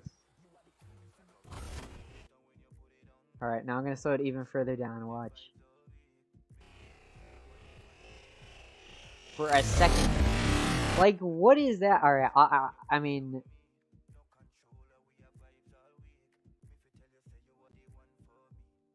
I'll go Ascendant again. Oh! Let's go. Okay, that flick was insane, but here's the thing. Immortal. Also, I think, I don't know if this is from this act or not, but Immortal is not the easiest to get into. It's still like, if you're in Immortal, you're in Immortal, and you'll probably stay Immortal for a little bit. It's really hard to D-rank from Immortal, but it's also kind of hard to get there, because again, it's like based off of how you compare to other people. It's not so much based off of your own individual performance. And so it takes a lot of time to get to Immortal. And so I don't assume people are Immortal unless I see, like, I don't know. I wouldn't assume people are Immortal unless I have a really good reason to believe they are. Aim was really on point, but it's just like, let me turn this back to normal speed. If we go back to the beginning, like, none of these are headshots excluding this one, right? So even though this guy's aim is insane, the rest of the players aren't like getting insta-tap headshots, right? Which is what you'd expect from Immortal, or, well, really what you'd expect from Radiant as well. So, you know, when I see Ascendant, when I'm saying Ascendant, it's because I like, his aim is really good, but you're also not seeing the rest of the players doing super, super well. And so you gotta look at the whole big picture. Anyways, that's that. Actually, that's the best score I've gotten in a while. I usually get 3 stars, or I've been getting 2 stars a lot. Anyways, that's the end of that. So very, very exciting. Let's talk about this next series. That first series, I mean, I'm a little bit sad that we started with M80 versus the Union, because it's like a banger match to start it off. I would have liked to start, you know, maybe in the middle of the group stage or at the end, but I can see why. So, of course, M80 is going to start off the group stage a little bit lower. And again, what group stage is for is the #1 seed from Group A and the #1 seed from Group B get a free spot in the upper semis. Everybody else has to go to the upper round 1. And then, of course, it doesn't really necessarily matter how you perform other than if you get #1 seed. Obviously, if you're #2, you play against the #3 from the other group. So it's a little bit easier, but it's not by a big margin, right? So really all that matters is if you're #1 seed. Everything else doesn't matter as much. But yeah, let's talk about OO Nation versus 9Z Team. If you weren't keeping up with the South American challengers, which there were 2 of, so I can understand why you weren't, or the Brazilian challengers, it's been an interesting, again, I feel like 9Z Team should be in Group A, and there's a big reason for that. You look at their entire Split 1 and Split 2 performance, they've only lost 2 series. And guess who else has only lost 2 series in their challengers? M80 and the Union. Those are 2 teams that also only lost 2 series in their challengers. The Union also happened to 3-0 in the grand finals. The only reason 9Z Team is in the easier group of Group B is not because they're a bad team, but because they just ended up with less circuit points compared to Fusion. Not to like knock on Fusion too much, but if you look at Fusion, like, their overall performance isn't great. They actually started off Split 1 not well at all, right? So it's just weird that they ended I don't even know how they ended up with more. It's weird. I wasn't keeping up to date following play-by-play, so I don't know exactly why what happened. Other than that, 9Z Team should be in Group A, all right? That's all I'll say. But anyways, OO Nation is a team that I think should be here in Group B. You can see their Split 1 performance, not great. They really, really struggled.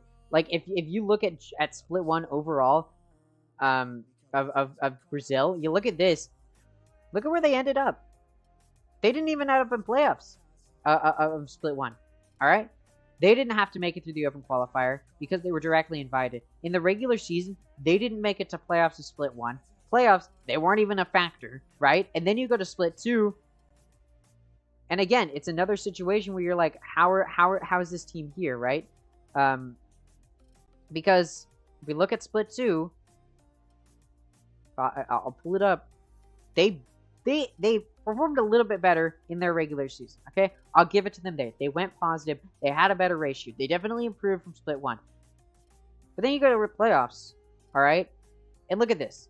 OO Nation doing very, very well. They beat out Liberty. They beat out Key Stars. They get knocked down to the lower final.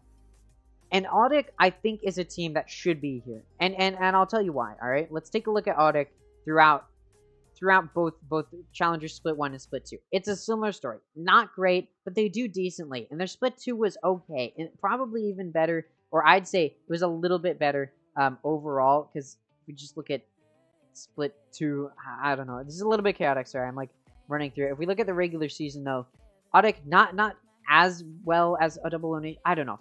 I just feel like Double O Nation is a team that was able to scrape by. It's sort of like EG making it to Masters, right? Like, should they be there? Maybe not. They sort of scraped by, right? Like, we barely qualified, and they're like, compared to the Union. First of all, Keyed Stars should probably be here as well, or yeah, because like, look, they literally performed better.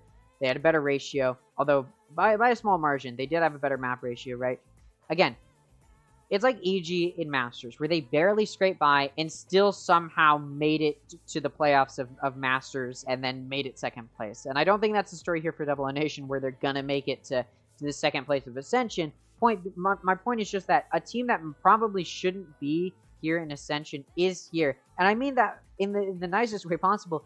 They're just not as good as the rest of the teams here. Look at the Union. The Union is literally smurfing in Brazilian Challengers. They shouldn't be there. The Union is a team that I think should be in Tier 1 competition. They're just absolutely decimating, and they just proved it against M80. Versus the rest of the teams from the Brazilian Challengers, it started just a little bit of a disappointment. And then especially when we're talking about Double O Nation versus 9Z Team. 9Z Team is a team which really earned their spot here in Ascension. And I'm still not really comprehending why they're not in Group A, especially considering they performed better than Fusion. So it's just like, it's a weird position for everybody in Group B. First of all, they have to be in a group with 9Z Team. But then you're also, like, for the Guard and even for 9Z Team, to be in a group with Double O Nation, it's almost like a slap in the face, because Double O Nation just didn't do nearly as well as any of the other teams here in Ascension. They're just a team you can sort of look at and almost like scoff at. You're like, what do you like?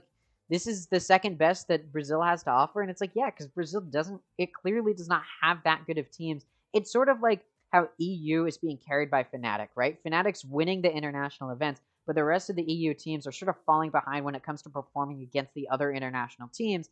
That's what we're sort of seeing here, right? Like, Double O Nation is like the second best that Brazil has to offer, and not by a big margin at all. It's like they're way farther away from the Union, and so is the rest of the Brazilian teams.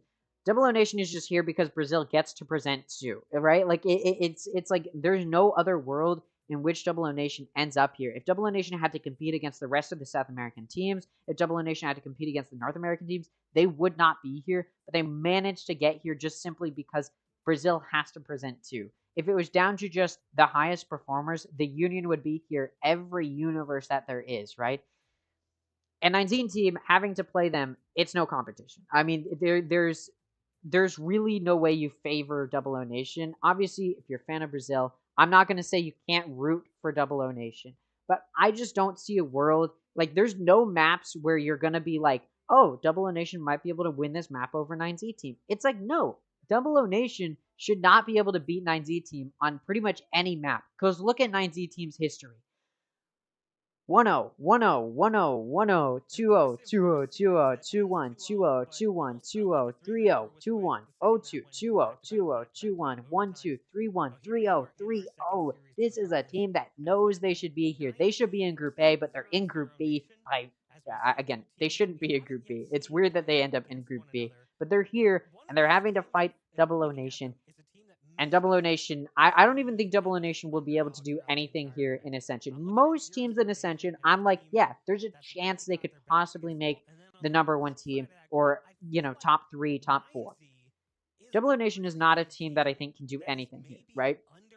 It's like Foot Esports in Masters. It's like you're not looking at a team that you're gonna be like, yeah, they can do something here, or Navi, right? Like, you're looking at them and you're like, maybe they can, but probably not, because it's just not a team that's gonna be able to do well, right? And when you compare Double O Nation to any of the other teams, top 4 teams from most of the other challengers, especially, like, let's talk about North American challengers. Like, if you're comparing the #3 seed in North American challengers, Moist Moguls, to a team like Double O Nation, Moist clears in almost every category. Double O Nation's stats just aren't there. You've got these players, which, albeit not horrible players, it's just that the team overall is not on par with any of the other teams that you'd expect. I mean, look at these stats. It's like a 226 ACS, not horrible on Sky, right? I believe this is their initiator player, if I'm not mistaken.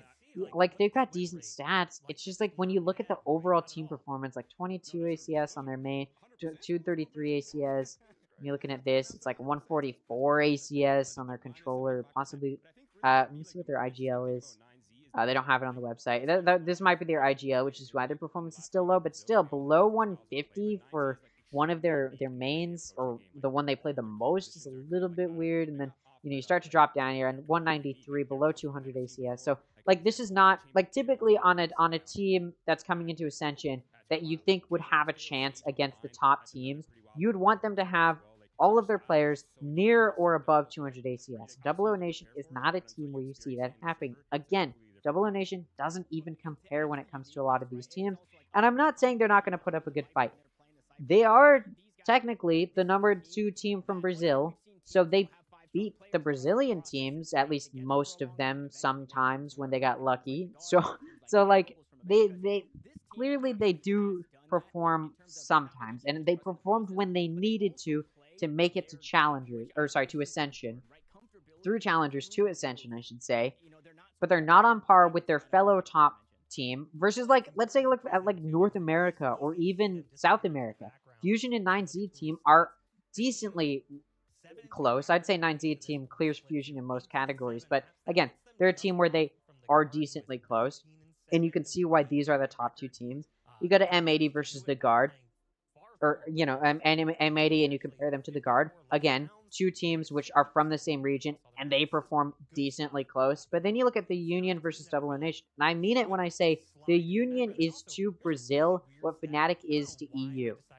They carry them through every competition, right? Like, clearly the Union is the team that may even be the Brazilian team that makes it to the Americas 2024 Champions Tour, right? Like, that's how powerful the Union is. And then any other team that Brazil can present right now, I'm looking at them and I'm going, probably not. Maybe Double O Nation will be able to put something up here. It's probably not going to be the most exciting series. I'll be frank. It's probably going to be a 2-0 from 9Z team. It may even be a dominant 2-0 because, again, 9Z team is a team that should be in Group A if you look at their stats, if you look at the way they've performed in Challengers. 9Z team should be in Group A. Double O Nation shouldn't, like, if they were comparing to, if Double O Nation was comparing to any team in any other region, they probably wouldn't be here in Ascension, right? So 9Z team should not even be in this easier group of Group B, and Double O Nation probably shouldn't even be here in Ascension when you really look at how they perform against all the other teams. Maybe if you compare Double O Nation to Fusion, you're like, all right, maybe they're close. When you compare them to really any of the other teams, it's like, I don't know how they're here, right? So 9Z team shouldn't be in this group based on their performance. Double O Nation shouldn't be in this group because they shouldn't really be in Ascension. So these 2 teams facing each other, 9Z team clears pretty much every single situation you put them in. Let's go ahead and take a look at what the analyst desk has to say. They're going to be talking more about the players' individual stats, which, again, we looked at Double O Nation's stats individually, and we talked about how they're not really on par with what you'd expect from an Ascension team.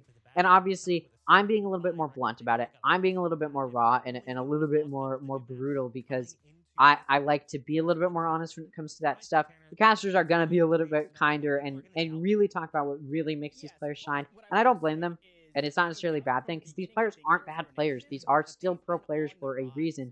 But let's go ahead and take a look at Double O Nation's map history. 0% win rate on Ascent. 0% win rate on Bind. 100% on Split, but they've only played 1 game on Split. 50% on Pearl. They've played 4 games on Pearl. 100% on Haven. Alright, you see something there. 60% on Fracture. 62% on Lotus. This is not a win rate which you see from most other teams here in Ascension. A lot of other teams have a much better win rate on a lot of different maps. So seeing a little bit of a weaker win rate here on most of these maps. Of course, Haven being their best map. And I think, say, Double O Nation played their partner of the Union on Haven, I think there's a world in which there could be a map up for Double O Nation because the Union hasn't won a single map on Haven. Double O Nation's won every single map they've played on Haven. So, if you're comparing them just on Haven, sure, it's great. But again, Double O Nation in pretty much every other map category, not performing very highly. And again, their 100% win rate on Haven is against only the Brazil teams who are in Brazilian Challengers. When we're talking about how they compare against every other team, we don't know. Every other team or every other region, we don't know if that 100% Haven win rate will ring true here. And I honestly don't think it will. if their opponents let it through at all, so meaning if the opponents that they do end up facing, that Double O Nation does end up facing, let Haven through at all, which they may not unless they're playing a team like M80, which is amazing on Haven. And even then, I mean, when we're talking about how they would compare, like, let's say if Haven, which is one of M80's best map, is played by M80 versus Double O Nation, which won't happen here in the group stage. It could only happen in the playoffs. Let's say that was a situation that happened, which honestly it might. If Haven does go through, I think M80 would clear pretty much every time, just because we're talking about a team that's really good at Haven and is also a really good team, and then it's Double O Nation, who, sure, really good at Haven, but isn't as good of a team, right? So even those maps where I'm like, yeah, those are really good maps, and we can look at that, be honest about that, not the best here. And then they're talking about the initiator player of Xion. This is for Double O Nation. They play Breach quite a bit. They've had 10 games on Breach. They got an 80% win ratio. Now, they're just looking at win ratio. We actually look at Xion's stats, and I can pull them up again for Double O Nation. We can take a look at Xion's stats here, and you can see not the highest ACS. And again, this is the initiator player, so we won't talk about this Killjoy. So we've got 222 ACS, 169 on Skye. Skye's a very important initiator to have lockdown as well as KO, especially if you're going to be playing on Pearl. Doesn't really have that. When we're talking about Recon, I guess Breach is pretty good, and especially considering that's the main agent that they play, I would expect it to be good. And then you've got Skye going 169 ACS, not great. So when it comes to the like initiators where you'd want them to have a little bit of a higher performance, again, Skye's an initiator you're going to be playing a lot if you're an initiator player, because it's just a solid initiator. You can do both the role of recon initiator and flash initiator, because literally your flash is also a recon tool. So this guy's a powerful initiator, and you can tell they like to play Breach a little bit more, and that's because clearly they have a little bit of a better playstyle on Breach. So when it comes to maps where they may need to be playing Skye or Sova, right, these maps like Haven even, which they have a good win rate on, and I imagine on Haven they play Breach. But let's say they had to play Sova, it wouldn't be the best performance. And from your initiator player not having a good lock on the initiator role and the agents that are on the initiator role, I could excuse when we're talking about challengers teams. This is Ascension. If you're going to be an initiator player, I need to see high stats if you're going to have a chance of making it to Tier 1 competition. Only one team wins Ascension, so if your players are not good across the board, I'm not going to view you as having very much of a chance. Obviously, there's been a break between Challengers and Ascension, so there's always that chance that they've improved beyond what we'd expect.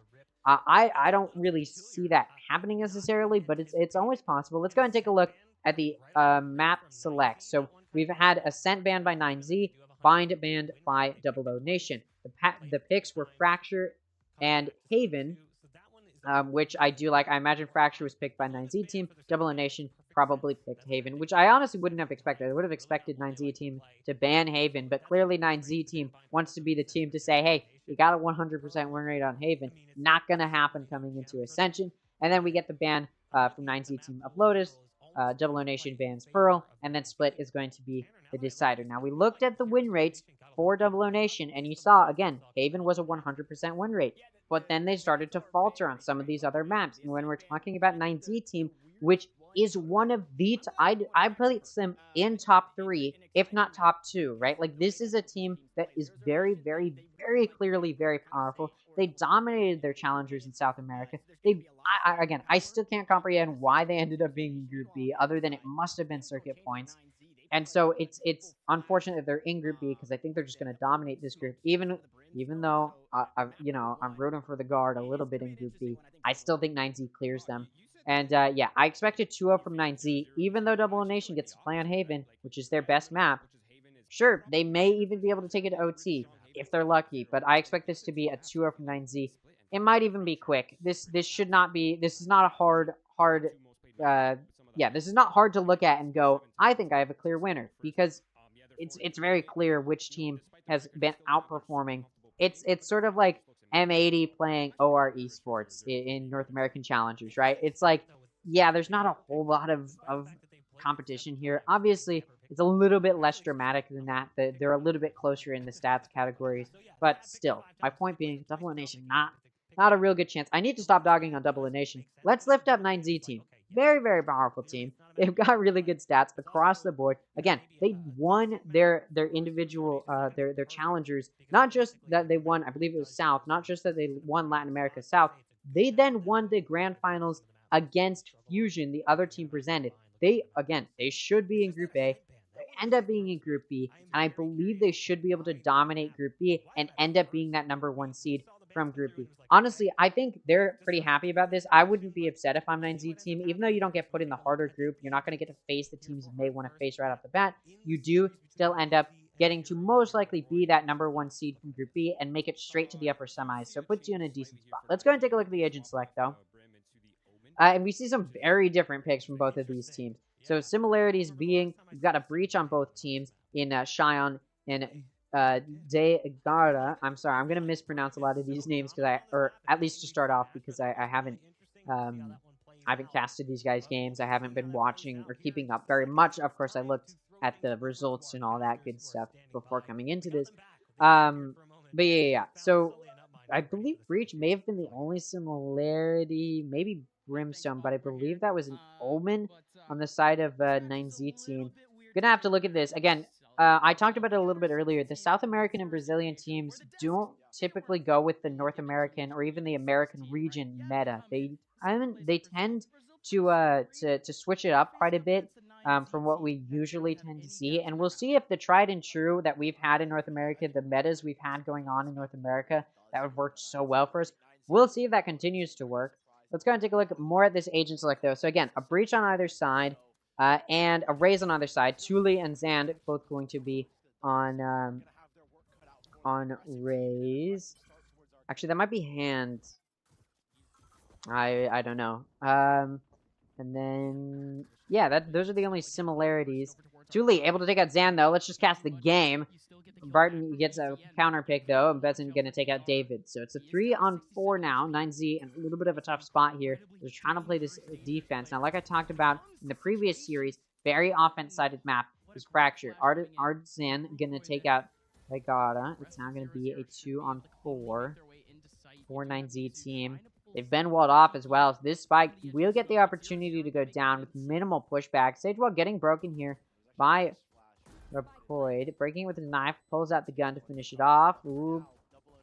Trying to catch those players, trying to get into main. Gets one, looking for more. Gonna take quite a bit of damage, down to 27 HP. Cross being held. Barton walks, Reploid walks right into Barton. There you go. My brain's catching up here. Sorry, I need to adjust to these new names. Mizu now in a 1v3. Not gonna do anything. Barton shuts it down. Double Nation does take the first round. All right, and a reminder, this is the map pick from 9Z team, because well, Haven is the best map pick from Double Nation because they've got a 100% win rate. 9Z team, pretty decent team on pretty much every map. Haven included, as well as Fracture. So again, I expected 2-0 from them. Double Nation though does take the first round. Very offense-sided map, like I talked about. Now, one thing I want to highlight is that Sage on Double Nation, you don't see that a whole lot. We saw it come out in the previous series from the Union as well. We've also got a Sky. Now, the main difference, or the main point of contention here, 9Z's gone for an Omen. Typically, you see Brim on this map, which is what we see from Double Nation. Speaking of Double Nation, Zan coming in, getting a pick on Rubcoid. It's now going to be a 4-on-5. Ooh, Ardzin going to take out Niagara and Thule.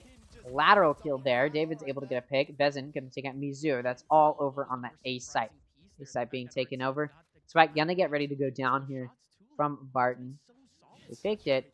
Hoping to catch if David's out. David's coming in through CT from B site. Coming in now. Gonna get caught out here. Probably lose this 1-on-4. But again, having an Omen here is interesting. And the reason you don't typically see Omen is because there's a lot of really... This map is kind of small. It's a very big map. There's a lot of... It's a really long rotate for the offense. But especially the sites are really, really small. So Brim's smokes can be really, really useful, and they last quite a while to cover off quite a bit of space. And the Orbital Strike is a very, very useful ult because it's really hard to get out of it on this map. Because it's a really small map, right? There's not a whole lot of room for you to run, so you can clear a lot of space really effectively with it. Brim Molly can be really good for playing time. But here we see 9Z going for... here we see 9Z going for the Omen here. And the paranoia can be useful here, but the smokes themselves not going to be nearly as useful as brims. And again, it's that, again, smokes are pretty much the same for either side, but it's that other util. The paranoia is difficult to use in a useful setting. We'll see if Double O Nation can do it here. Now, we're on a buy from 9Z. Mizu going to find 2 kills. Misu going to find 2 kills, I should say. Double O Nation, Shion going to take out Misu, finish it off. Degata going to find 2 picks, though, and that does leave 9Z with that 2-play advantage. Bezin going to come in. Bezin. Sorry, I'm like adjusting. Give me a second here. Bezin coming in, going to push into CT. Through rope, went up there. I don't think 9Z is expecting this. Bezin might get caught out here, though. In this 3-on-1.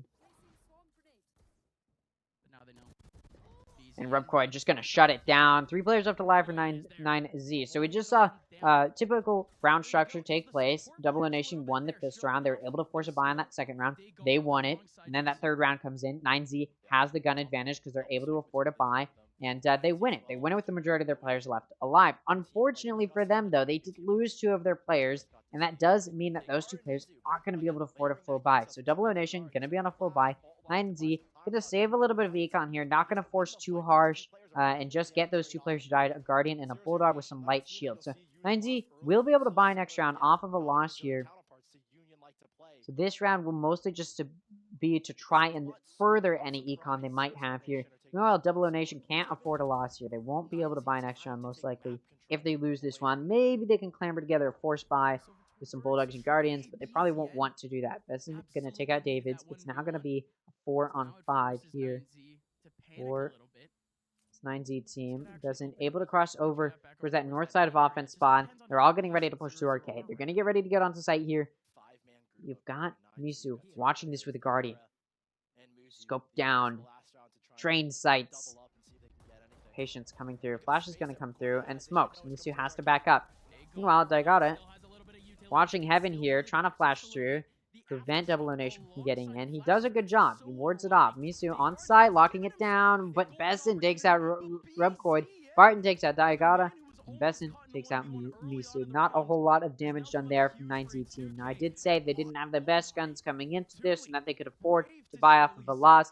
They still only kill one of Double O Nation's players. Now, it seems maybe Double O Nation is performing above what I had anticipated, but like I said, very offensive map. We talked about it in the previous series as well. It's really difficult if you're the defense to put up a good defense because you get forced into CT. You get pushed back into CT really easily when the offense just floods into the site. So what you need to do to counteract that is either play on site so you can put up a better defense, or you can play very aggressively, push out aggressively through those main entrances. We see it a lot from defensive teams on this map. And it looks like 9Z team doing exactly what I was talking about as they do this aggressive play. They're able to afford some of their players' guns, but 2 of their players are on an eco. They did force a buy, though, so this will technically count as a buy from 9Z team. They're hoping to win this round. Not going to be able to, most likely, as Artson takes out Mitsu. David takes out Artson. And Cheyenne takes out David. Leaves it in a 1v4. Once again, 9Z team finds themselves the player in a 1v4. And honestly, it looks like 9Z team going to be losing another round. This is not the start they wanted. This will be the 4th round in favor of Double O Nation. 1 round only so far from 9Z team. And now 9Z going to have to take an eco. Considering this is the #1 Latin American team, you got to be a little bit confused as to why they're struggling so much here. They should be playing pretty well on Fracture.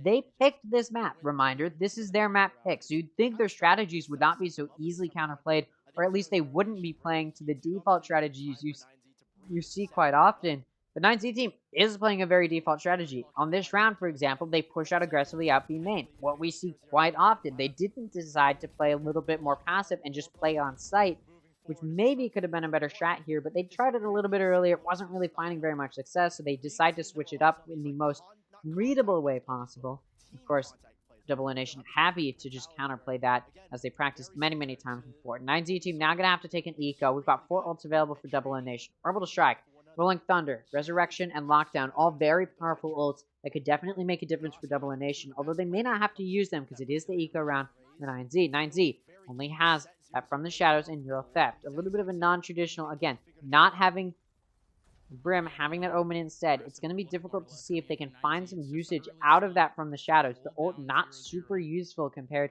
to, say, an Orbital Strike, which is what they've been sacrificing by picking an Omen instead of a Brim. Come in here, and Double O Nation going down through tunnel because they want to use this lockdown. There it goes. It's going to go down. 9Z team. Looks like they're going to try and push into it. Obviously, it's an eco. Not going to be able to do a whole lot there. Xion takes out Rubcoid. Tuli able to take out Zand, but then Xion just going to trade it off by taking out Tuli. It's now going to be a 3-on-4. See how this goes. David's able to take out Artson with that Guardian. The one player with a heroic gun here for 9Z. TP comes through from David, trying to peek from a different angle. Double O Nation not peeking it, though. That lockdown does come to a conclusion. Misu takes out Xion. Barton able to trade it off, though. It's a 2-on-2. Spike still not down. Double O Nation did use that lockdown, but was not able to play off of it. They weren't able to get that spike down off of it. Now, David's using that TP there to get across was a beautiful example of why that Omen or that Omen util can be useful. Unfortunately, wasn't able to use that TP to find a pick there in tunnel. It could have, in theory, right? Now, Double O Nation just going to push through CT. Although, I guess every agent could work in theory. It's about using it in practice. We'll see if, as these rounds progress, 9Z team will be able to do so. The spike getting ready to go down. Rolling Thunder available for Daigata. Play a retake. They've been able to pick up some guns here as well. Definitely going to feel good. Or definitely going to be feeling good, knowing that they've got some guns to utilize here. We've got one going for the flank. 9Z Davis on Bessen. Ooh, alarm bot. To spot him. It's now 1v1. All Davids has is a Guardian. The gun diff, very prevalent, but it doesn't matter. David's still able to win the 1v1. Rolling Thunder comes out. Definitely going to take out David's there, but Daigata able to win the 1v1. Barton, thrifty round going to come through because 9Z off of losing so many of those rounds where they were at an eco advantage, or not necessarily an eco advantage, but at an eco similarity, where they're on the same buy as their opponent, not able to find very many of those rounds, and then they decide to take a half buy, and it turns into a win. Well played from 9Z team. They're going to take a good econ boost off of that as well. One of the players able to pick up some guns to save even more econ. So this is really a good position if you are 9Z team to get back in this. Obviously, Double O Nation still has a 2-round lead, so it's a good place for them to be in. Now, it should be pointed out, this is in Sao Paulo, Brazil. Right, so the Brazilian team has home turf advantage, just like the I'll cope here and say the Union only beat M80 because they were in Brazil. But that is something to point out, right? Like, so Double O Nation may have a little bit of that mental boost, knowing that their fans are there watching them. But it is still in Latin America. It's in Brazil, so there could definitely still be some Latin American team. So it's not completely out of the picture here. Speaking of out of the picture, that Rolling Thunder going to send 9Z out of their placements. Bezen going to be able to take advantage of that. Julia and Daigata go down to their hand. Zand able to get Zand able to get a pick as well. 2-on-4 now for 9Z team. Xion going to take out Davids. It's now a 1v4. Rubcoid getting ready. Try this retake by himself. It looks like he's going to commit to the clutch. Spike's already down, so he's going to have to play some time pressure. No, now he's backing up. Realizes, all right, I was able to get a pick. Looking for a little bit more, but now just going to back up. Can't blame them. Resurrection available for Artson. Zand only 1 point away. I'm going to call him Zand, but it also might be pronounced Hand. But I'm going to say Zand because, I don't know. I'll figure it out after this stream how to pronounce the name, so that way I'm not like going into the next few pronouncing everything the wrong way. Anyways, Resurrection available for Artson and Zand. 1 point away from that. Ooh, wanted to get that showstopper up. Hunting down Rubcoid, but Rubcoid ready for the possibility. And yeah, no ult gonna go up, or sorry, the ult will go up there, but they do lose their lives in the process, so no econ stability there. Timeout being called by 9Z team. No question why, considering they've been struggling in this half. Now again, very offense-sided map, so it's entirely possible that Double O Nation is able to find the lead going into the next half, and the win still goes. Sorry, give me a second here.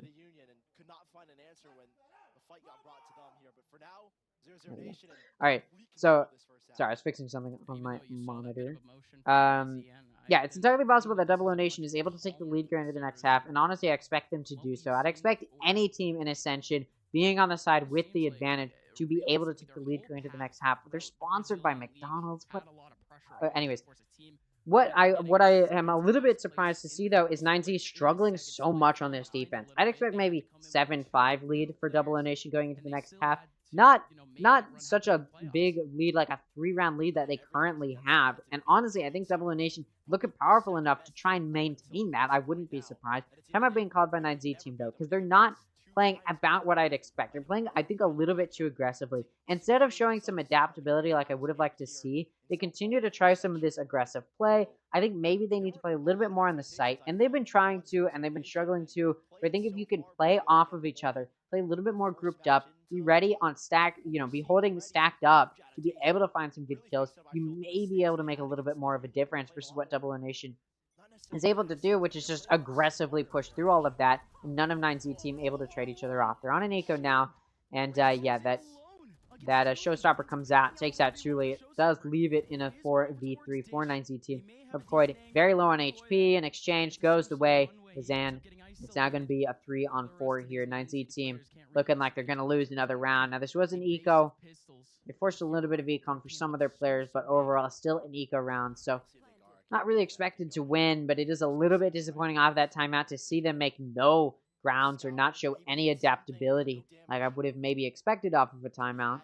Again, group stage doesn't matter. Playoffs is what really matters. You still don't want to let probably the bottom team or what people are viewing as the bottom team coming into Ascension to beat you. Although, look at that. 2 kills come through from 9Z team, and that does even out that player count. Some guns can be picked up as well. Besson going to take out Misu. Besson also going to take out David. And it's down to Daigata, who's just going to save the Phantom that he's been able to pick up. Double O Nation will take their 6th round, which now makes it impossible for 9Z to take the lead going into the next half, which I wasn't expecting them to be able to do.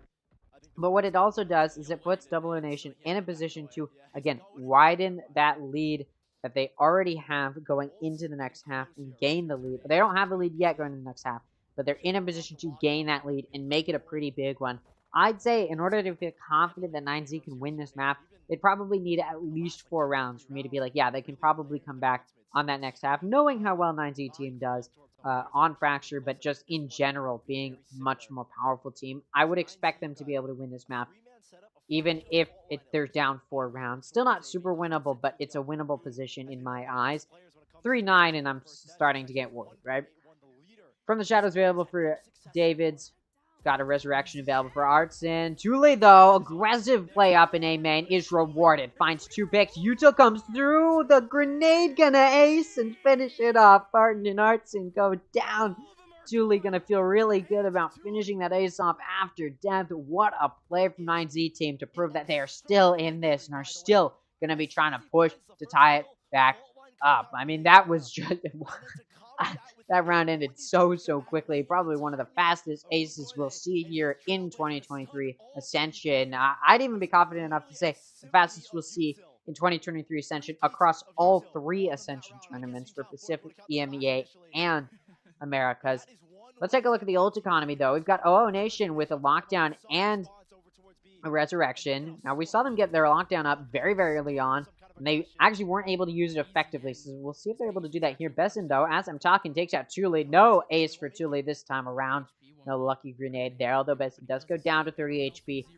Losing some life is worth the kill, like I've been saying today. Now, Daigata gonna get flushed out of heaven. He's able to find 2, though, before he goes down. 2 for 1 special, gonna result in evening that player count out. And then David's pushing through heaven, gonna find a pick.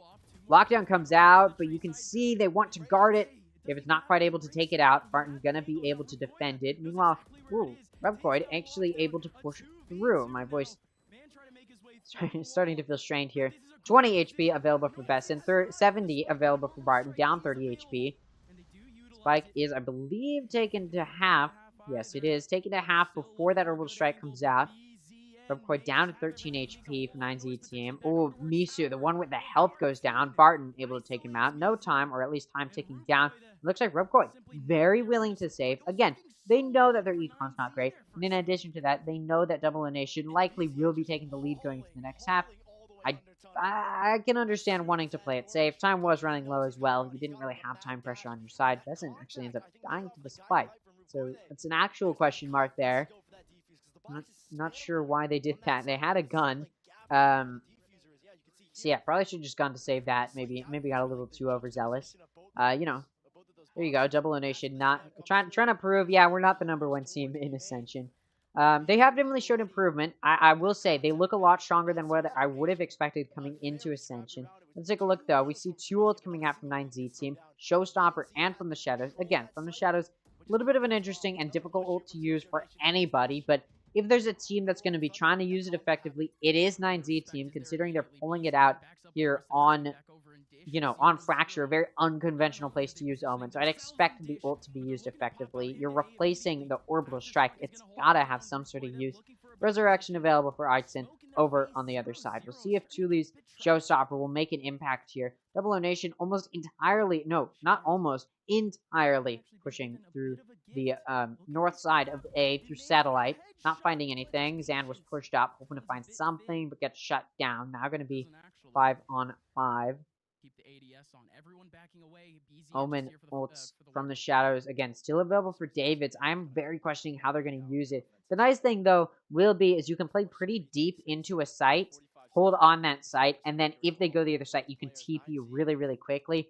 But Fracture is also a really easy rotate for the defense. It's a really quick rotate, so it's one of the few advantages of being on this map. I'm going to call him Hand, actually, because, I don't know. I feel like, why would you call yourself Sam? You know what I mean? Zan? I'll say Hand, just because that's how you say X in Spanish. It's with the H sound. Misu going to take a Shion. Artson going to find 2. Misu able to take out Zan before he goes down to Artson's hands. And Artson can actually res Hand, and it's now going to be a 3 on 4. Julie, the grenade, the paint shells, able to do some damage. Hand goes down. Artson going to find that pick. Traded off, though, so Julie goes down. Play advantage will be maintained, and this spike is down. Now, 918 has been really willing to save here, but I don't think they should save this time around. I think they want to force for it. Artson going to take out Diagata. For Rubcoid there to trade it off. It's still going to be a play advantage for Double O Nation and Rubcoid. Nope. Gets full blinded and Best in there to trade it off, or take advantage of it, I should say, from main. So this round goes to Double O Nation. Score line now going to be a 3-8. 1 round away from the switch of the halves, and Double O Nation feeling pretty strong at this point. They are up 8-3. 1 round away from being up 9-3. They got to be feeling good about where they're at this point. I definitely would be feeling good about where I'm at this point if I am Double O Nation. And 8-4, I did say was comebackable for 9Z team. And I still kind of believe that, although they're looking a little bit weaker than, again, what I've been expecting from them coming into this. Although, Julie, once again, trying to make a heroic play in a main, only gets 1, though, because nobody else is there. Besson goes down. There goes your Killjoy. That was the lurk through a main. Double O Nation, though, the rest going to follow suit through that north side, through drop. Ooh, Aftershock comes through to try and stop the push. And able to get through, though, and Suli shuts it down. Now going to be a 5 on 3. Shion going to take out Suli. Get a little bit of that damage mitigation, but still going to be down a player for Double O Nation. And Z team entirely rotated over to A. Double O Nation at this point getting ready to rotate over towards B. They've got a Rolling Thunder to use. So honestly, it might have been a good decision to commit to A because they could have Rolling Thundered. The 9Z team was very hard committed onto A, so they could have done some good damage.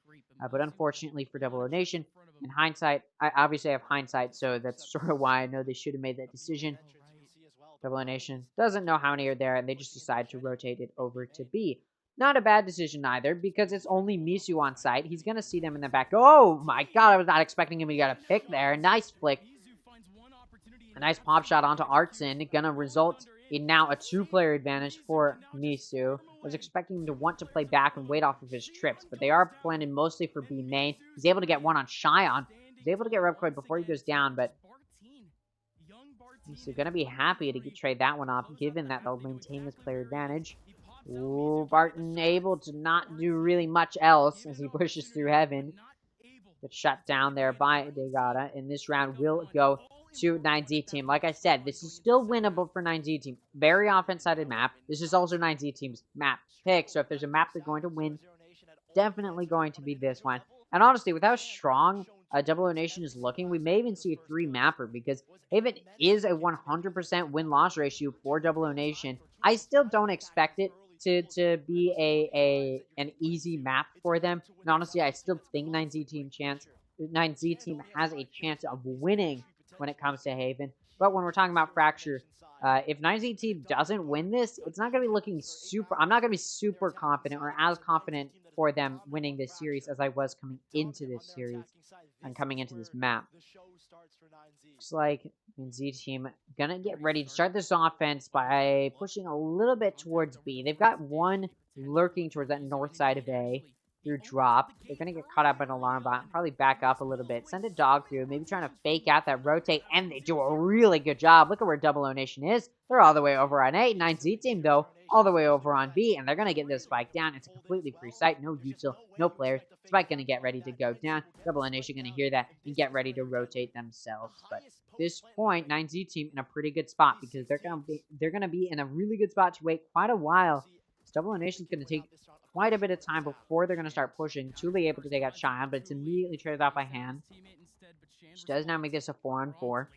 Avoid getting ready to do some damage, but a trade pick comes through from Artson, but then Davids trades Artson off, so it's a 3-on-2. A player advantage now in the hands. 9Z team. Not looking great for Double O Nation, and hand goes down.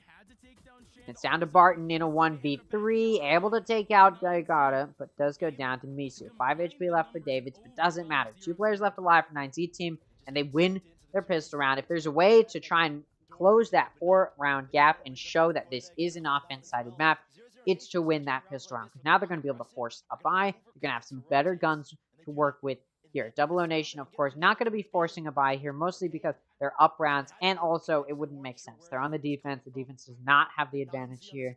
And, yeah, 9Z team going to be able to force off that pistol round win. They should be in a good spot here. I like the way they played that pistol round. They of course, baited out that play on A, and it was just such a good bait. Speaking of this round, though, 9Z team going to start pushing in towards B. Through that north side, through Arcade, David's able to take out Besson. It's now going to be a 5-on-4, but Tuli takes out Hand, making it a 5-on-3, but Artson takes out Miso, but then Daigata going to take out Artson and Shion, makes it a 1v4 for Barton. Trying to do something. He keeps being left in these 1v4, 1vx situations where he has to clutch. Rubcord going to shut it down this time around. Pistol round, or rather the Eco round for Double O Nation, doesn't really find very much, if anything, at all. Meanwhile, the 9Z team just won their forced buy. So this next round going to be a bonus round from them. They're not expected to win it. They'll be at a gun disadvantage. This Double O Nation will be able to buy this round. But that doesn't mean 9Z team won't go down with a fight. Look at Davids, able to afford a Vandal, a full buy off of that previous round, because although the rest of his team forced that previous round, he was the one player taking an eco. It's a good strategy. Keep one of your players taking a little bit of an eco, so that way you can have a decent fight the next round, and that's what we saw. Tuli, speaking of a good fight from 9Z, Tuli pushing in through Satellite, going to find 2. Shion able to trade it off, but then Davids trades Shion off, so it's a 2-player advantage for 9Z after all of that engagement. Bezin and Artson in a very difficult position now, and they do have to make the pivotal decision. Do we try and force for it, or do we save? And it looks like Besson rushing into what could be his deathbed. Running in here. Rubcord wants to make sure nobody can pick up guns on Satellite. No, he's throwing the guns to his teammate. Sorry, I was a little bit confused there for a second. No, he's throwing the guns to his teammate. And although it looked like Besson wanted to find some picks before he went to save, he does back up. Artson, Besson going to be playing together. Besson able to take out Mizu. Mizu only had a Sheriff. He was just going to try and make some heroic play, maybe try and stop that save. Not able to do so, though. But David's able to take out Artson in heaven. It's now down to Besson. We know where he is. Ooh. Exchange there. This fight coming to a conclusion pretty soon here. Besson takes out Davids. Here's the thing. Wait, whoa. What on earth? Besson takes out all 4. Still a round win, though, for 9Z team. Now, here's the thing. It may be easy to look at that and go, wait, they all died. That's stupid. Why did they all run in like that? But there's a reason they all ran in like that.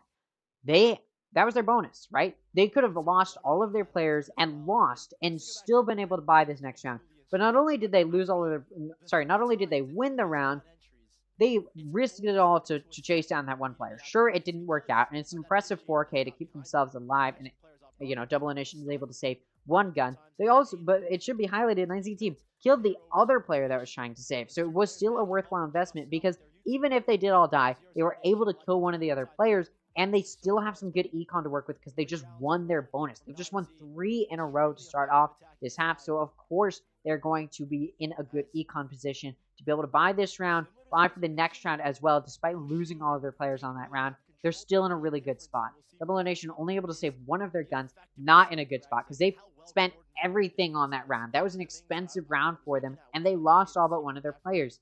So overall, again, they probably should have played a little bit more cohesive. 9Z team sort of went in one by one. They could have played that better. They definitely could have won that exchange, especially when it was a 2-on-1. They could have peaked at the same time, and they didn't do it appropriately.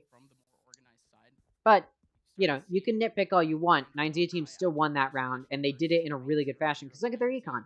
They still have they all have more than 1,000 credits. They're still all going to be able to buy an extra round. They're not in a bad spot at all versus Double O Nation, who's almost entirely taking a save, with the exclusion of Besson, who was able to hold on to his gun from the previous round. 9Z team going to be on a full buy. This should be an easy round for them, but they're walking right into a full stack on A. Truly going to be the first to see the extent of that stack. Rubcoid able to trade it off on Hyun, but Artson able to trade that pick off. So Barton able to take out Degata, and that does leave it in a 2v4. And Z-Team definitely in a position to lose this round now, although they went into it with a massive gun advantage. Suddenly, they've lost that. All of the players actually for Double O Nation have picked up guns. It's now down to these final two players on the 9Z team to try and do something here. David's getting killed trying to TP across that smoke. Shy unable to shoot through the smoke and take out Misu. Misu spraying through that with a Vandal. Vandal shots are very easy to track. And it's, it's easy to counter spray them. That's exactly what happened there. Despite being on this new patch where you have less ammo in your reserve, doesn't matter. Teams still able to spray through and make it worthwhile.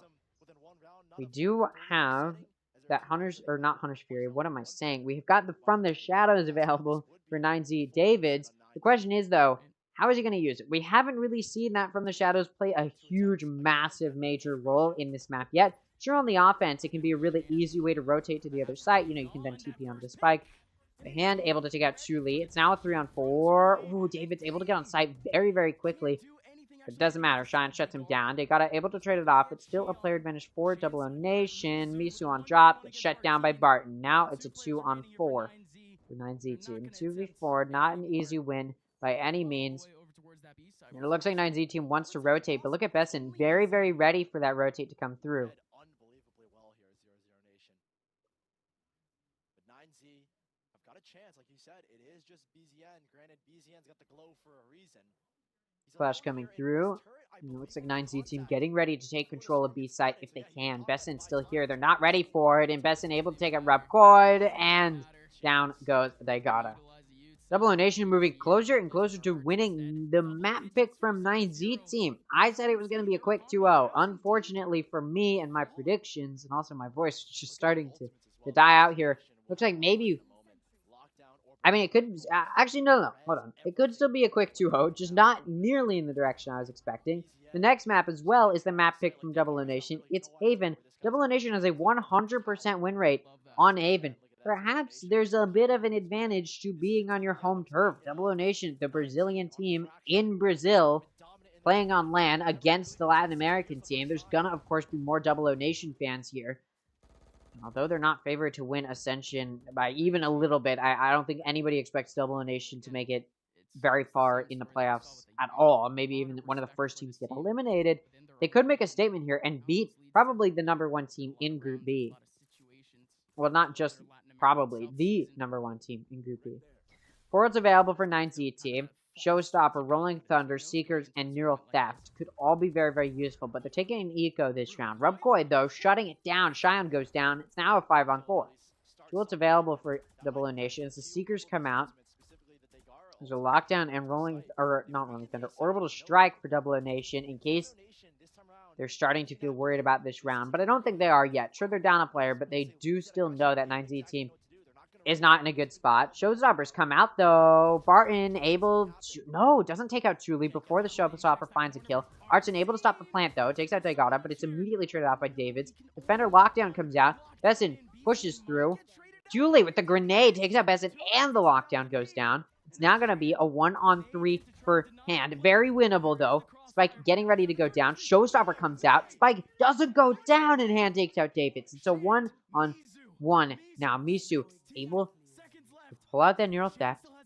Still only has a Stinger, though. This Spike gonna get to go down. may be able to pick up a gun, but no, it's all being guarded. Grenade comes through, it does some damage to Misu. It doesn't? No, it doesn't, actually. I thought it did, but must have hit on the other side of Pillar. Misu moving to heaven, still not able to pick up a gun. Definitely wants to, though. But they're all being guarded by hand. He knows he needs to guard those guns. Stinger versus Vandal. Misu in a clutch situation. Phantom picked up by hand. It doesn't matter. Misu shuts it down with the Sheriff. Apparently, a Sheriff wins that 1v1. 9Z team trying to show their dominance and superiority. That they are really the #1 team from Latin America. 9Z team does not want to let this map slip out of their hands. 3 ults available for double elimination this round. Now, because 9Z team just won their eco round, they're going to take a really big, round, or sorry, eco bonus. Now, it should be pointed out, although they went into this half up 8-4, Double O Nation has let that lead slowly slip out of their hands, and 9Z team has just gotten such a big amount of money off of their early 3-round win streak to come into this round. They've only lost 2 rounds so far. They've won the majority of the rounds in this half so far. They just won another. They're in a really solid spot right now. They're feeling pretty good, and they've got some good econ to work with. Rolling Thunder available for them this round as well. Rolling Thunder available for Double O Nation as well. Resurrection and Orbital Strike also available for Double O Nation. Looks like 9Z going to start this push through A. Truly, once again, doing a really amazing job of entry. It does get traded off, though, by Barton, and it's now going to be a 4-on-4. Barton from Rope going to take out Misu, who is on drop. Very readable. Misu's been going drop pretty much every single round so far. When an A hit happens, they can expect Misu on the other side. Barton's gotten very used to finding him and taking him out there. Although, this time around, 9Z pushed into CT. Oh no, Cheyenne's ready for it. They gotta. Goes down. Are they expecting the other one, though, in CT? They may have heard that. There's a possibility. Rubcoy able to take out Artsin. Still a player advantage, though, for Double O Nation. You can see that they're distracted with the possibility that there's players that have come through Rope. If it's in the exchange with Barton, who's on site. Although Cheyenne through CT, not expecting Cheyenne there. Rubcoy and Davids both go down. 3 kills for Cheyenne this round. A key pivotal factor in Double O Nation winning this round, and it looks like a timeout going to be called most likely by 9Z team here. They want to figure this out. Okay, how do we shut this down? This is our map. What strategy do we employ? Because 9Z played that a little bit weirdly. I think maybe they should have challenged in Rope a little bit further into CT. I know that they were being expected there, and obviously this is all hindsight, but still, I feel like, and honestly, this is from a perspective where I didn't have hindsight, where let's say they didn't know that they were being expected there. I think pushing it through there is still a good choice, because it's just, you can gain more ground that way. And also, when they were pushing into the site, they were getting pinched because there were players expecting them going into CT, and then there was a player on site. So it would have made more sense from their perspective to just push through Rope, because even if you don't have the hindsight of there are people expecting us here, then you should be expecting them all to be on site, right? So then it could make more sense to come through CT, be a little bit more element of surprise. You have a smoke to use. You've got some TPs to use. Try and play the advantage. And then, in hindsight, there were players expecting them there. They could have taken that fight, and it would have been better to take that fight rather than what they did, which was get pinched trying to push through Sands. Anyways, enough talk about what they should have done. We'll see if 9Z team is able to adapt like we'd expect from the #1 Latin American team. They're going to be going into an Eco half-buy round. Resurrection still available for Double O Nation.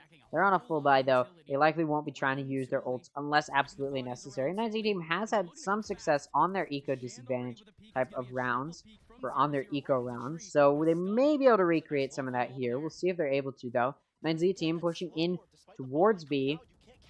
Going to do some damage.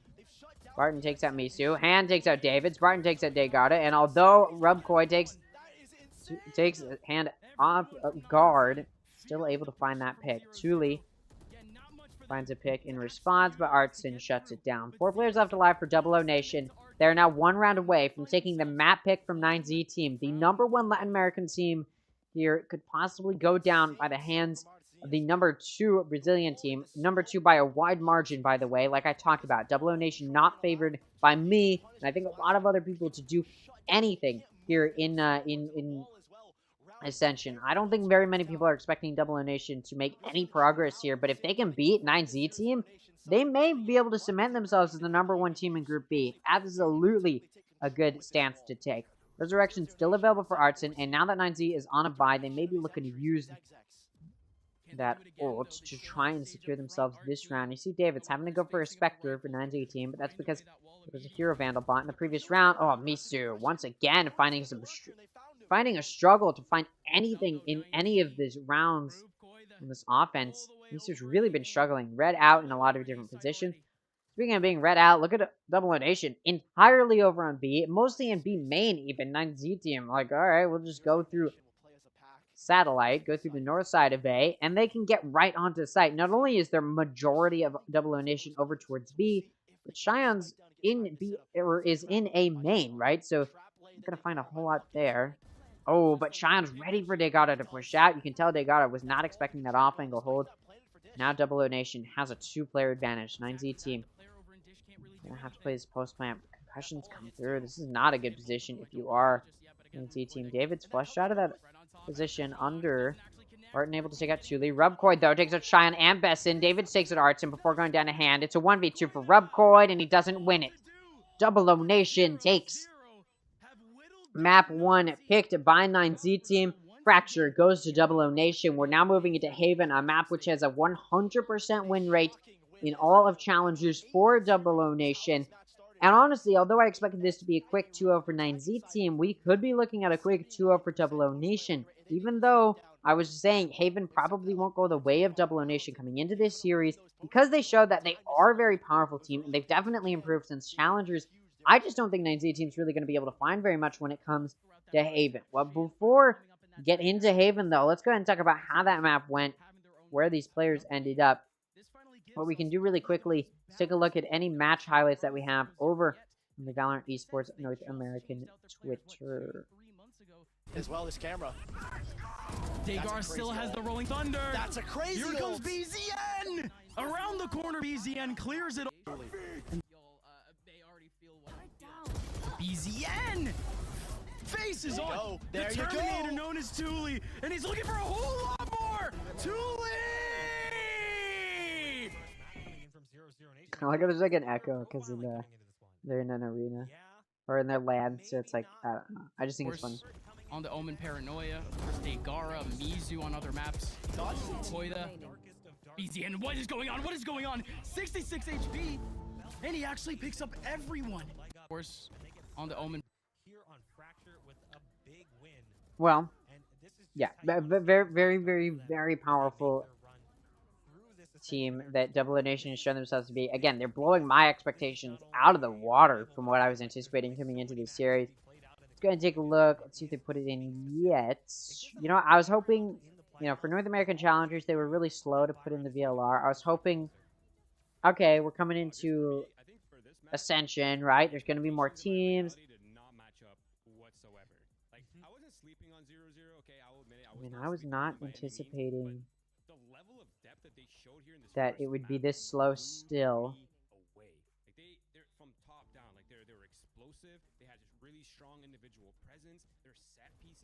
Just waiting. But yeah, we can go ahead and take a look at or take a listen to the analyst desk for a little bit while we wait for the stats to be put in, and then I can do my own analysis. The gist is, again, Double O Nation blew my expectations out of the water. They were winning more gunfights, genuinely. Like, that was what it really came down to. They were winning gunfights when they needed to. Strategically, they were putting themselves in positions to enable themselves to win those gunfights. And even when the Z team had a player advantage, or it looked like they were going to be able to win the round, all of a sudden, it just slipped away from them. And this map went very much so the opposite direction that I thought it would head in. I'm blown away. And they looked that tenfold. They looked really buttoned up on this first map, and they needed to, because Fracture was a map that 9Z, when they were winning, they were beating everybody. It was bad. This map looked so good for 9Z. So for 00 Nation to come in and get what I would call an early upset and looking as buttoned up as they did, they're looking like a real contender in this. And also, yeah, you know, the play coming in from 9Z wasn't just trash. It wasn't like they came in, felt flat. They didn't look like they were terrible. We saw some pretty strong plays from them as well. There was that Raze ace pushing aggressively into A main. They definitely had some semblance of strength, but it just felt like overall 0-0 Nation was maybe a little bit more well-rounded. And it's also important to note that this was 9Z's pick. 0-0 Nation is heading over to Haven for the next map, which is a map that actually is a good map for them. You know, we talked about it coming into the series, how maybe their map pool was, I don't want to say shallow, but it certainly was not deep. It was not as deep as some of the other teams that were coming into this event. That's one thing to point out. And that's why I'm like sure, 0-0 Nation, when you're comparing them to like North American Challengers teams, the Latin American teams, a lot of those teams, 0-0 Nation could definitely take on and probably beat. But when we're talking about America's Ascension, these are the best of the best that the Challengers had to offer, right? And that's why when we're talking about these stats that 0-0 Nation puts up, which are still decently impressive, it's just when you're comparing them to the likes of 9Z team, M80, the Guard, the Union, they just don't stack up nearly as well. So yes, sure, they are still proving themselves to be, or they coming into this, were still a powerful team. It's just they weren't the powerful team that maybe you would have expected, or it's not as powerful of teams that you expect coming into Ascension, which is why you're like not expecting them to do this well. It definitely seems though, in the short amount of time that we had in between the Challengers, the end of the Brazil Challengers and the start of Ascension, I mean, I don't know what 0-0 Nation did, switched up. What did they start eating? I don't know, like, what their routine became differently, but their strategical play is much, much better than what they were showing in Brazil. And honestly, they're looking like a team that I would expect to see in Ascension. A team that I would want to see put up a solid fight. Like, this looks like a team that is mad that the Union destroyed them so badly. They want their revenge. They want to have that grudge match. They want to be able to face the Union again and put up a solid fight. That's what it looks like from 0-0 Nation. It looks like this team that really, really wants to be able to show that sort of fight that we have been missing from them. Again, still they're not putting in the match yet, or the map yet, so we'll go ahead and continue to listen here to the in-between map sort of highlights and such. Blue Prime. It's OG. It's nice.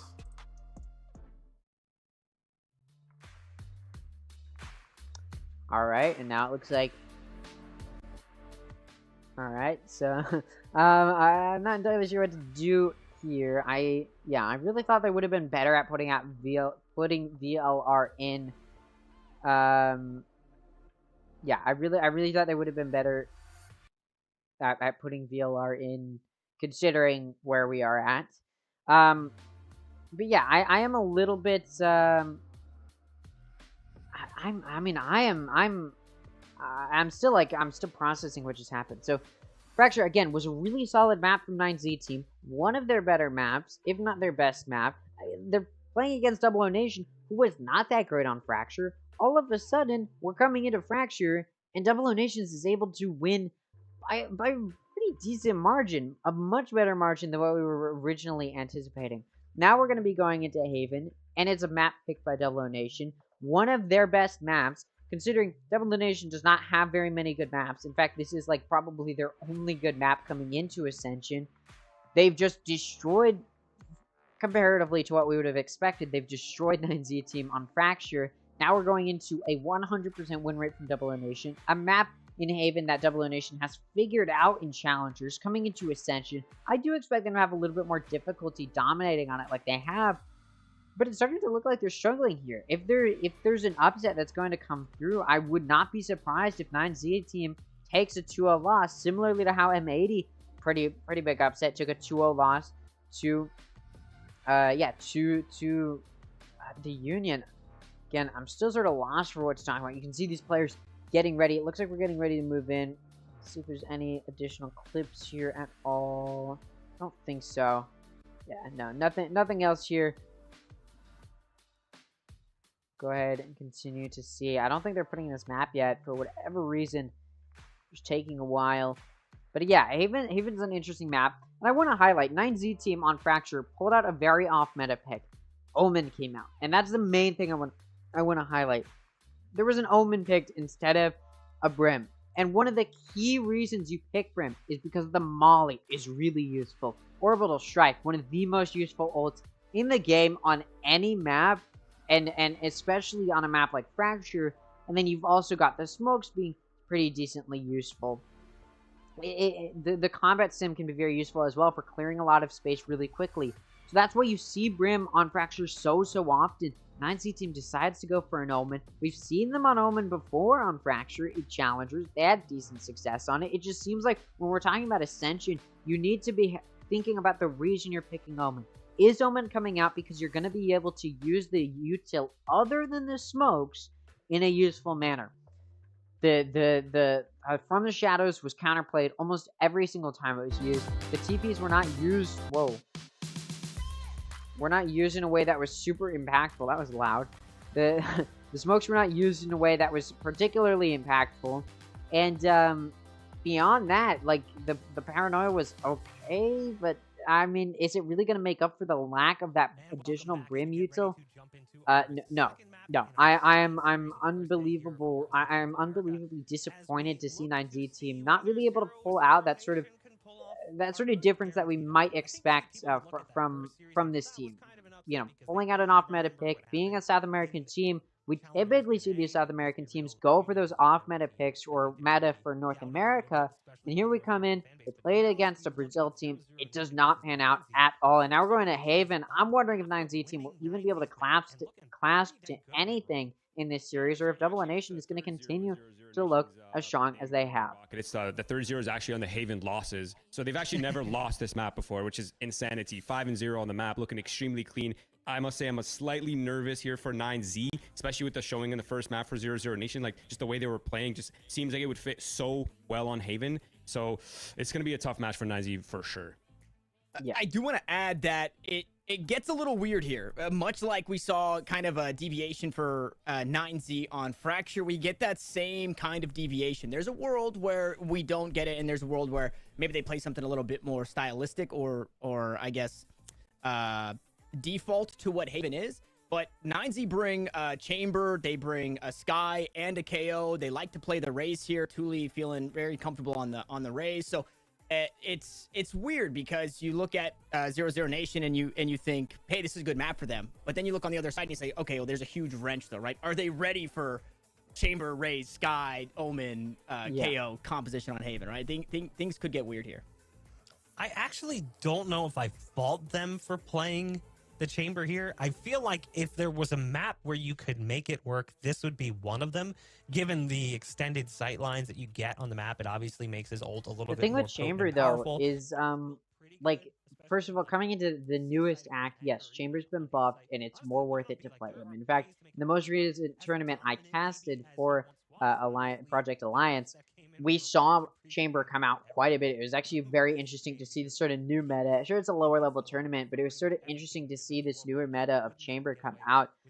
But we're not on the newest act. We're still in 6.11, right? We're not going into the newest act, I believe, until the last chance qualifiers, right? So we're not going to be seeing Chamber feel so powerful in this patch.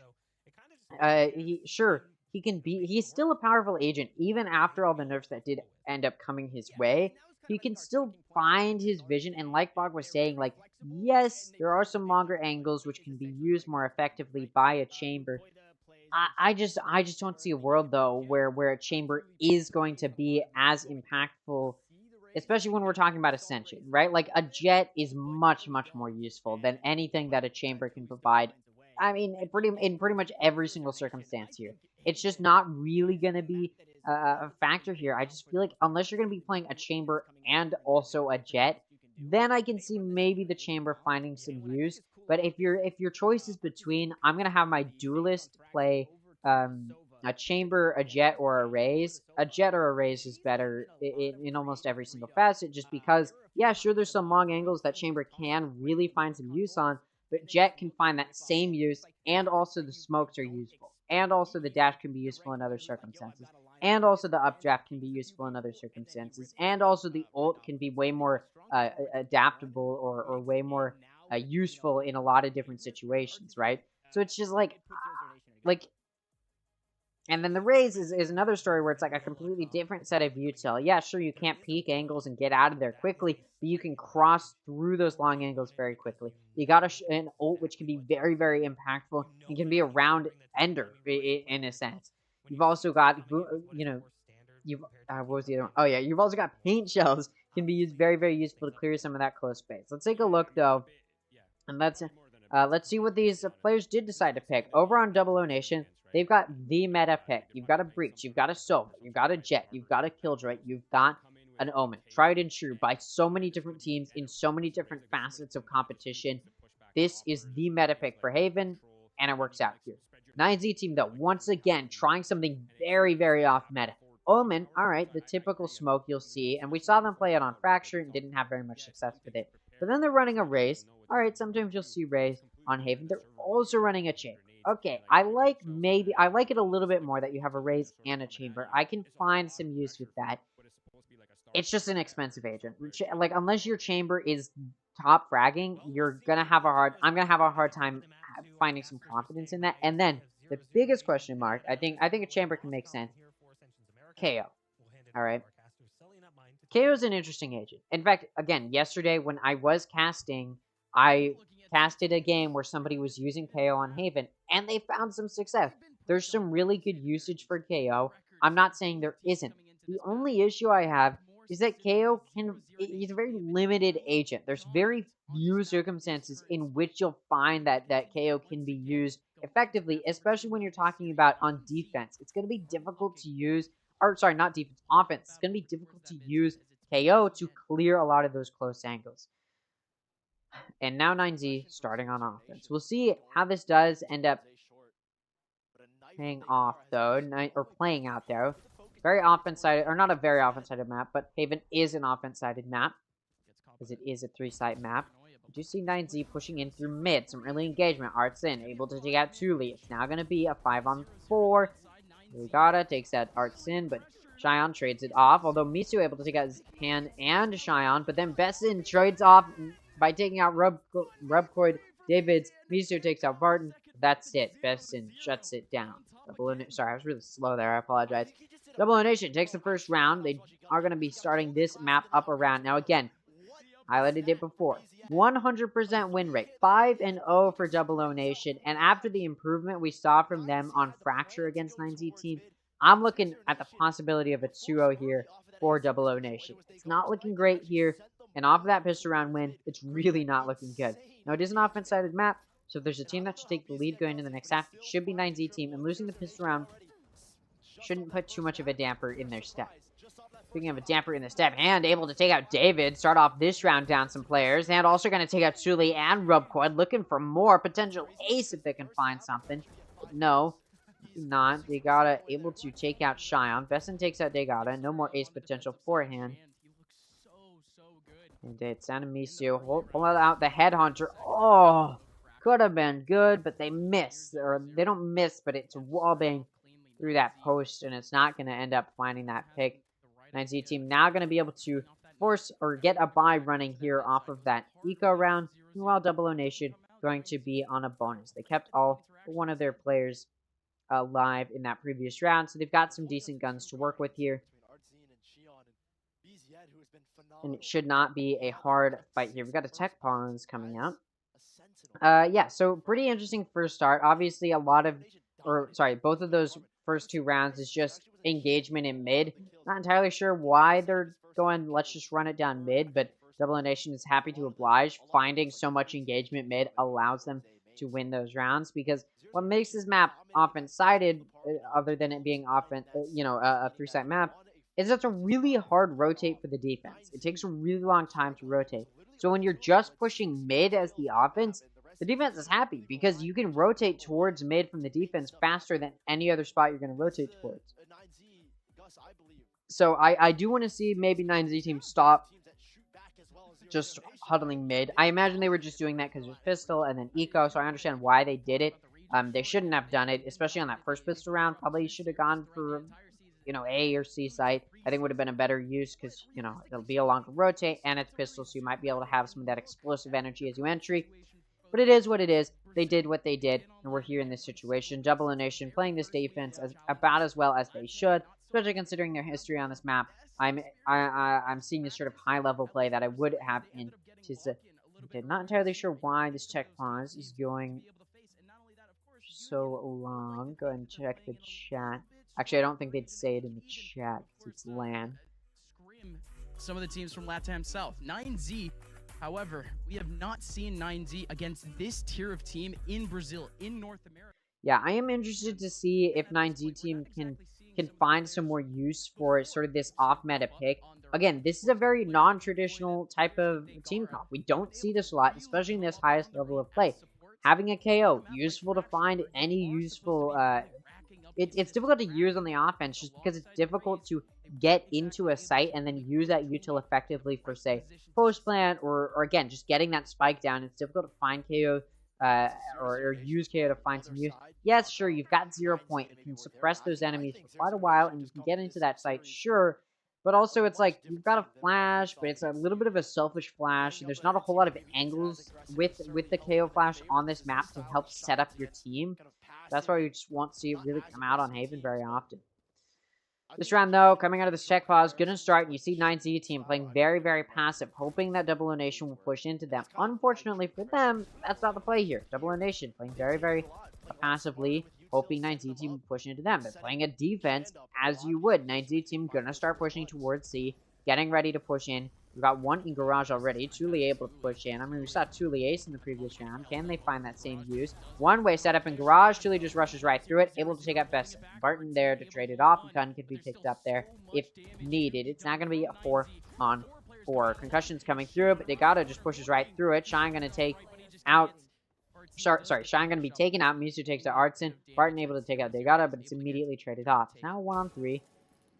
This bonus round not going the way of Double Nation yet, although that pick right there does show Hand is still on his game. David's able to trade it off, though, and that final pick comes through.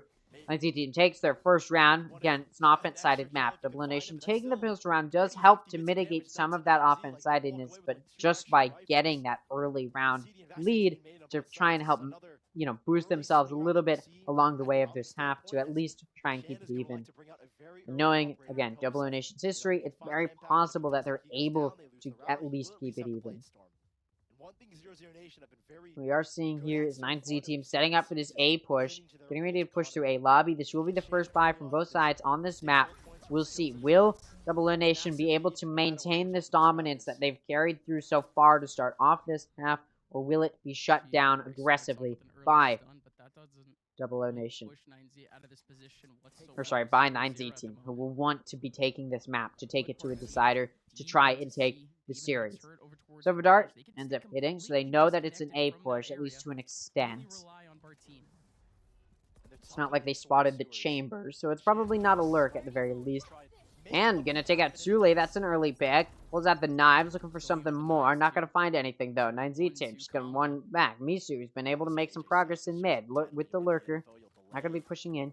Besting getting ready to try and counter it. Alarm bot goes off. Nanostorms come out. Ooh, good damage. John Wallbang to finish Misu off. It's now going to be a 4v3. 9Z team running it over towards C through garage. They're going to be allowed onto site. There is Barton down long. Looking to do some damage.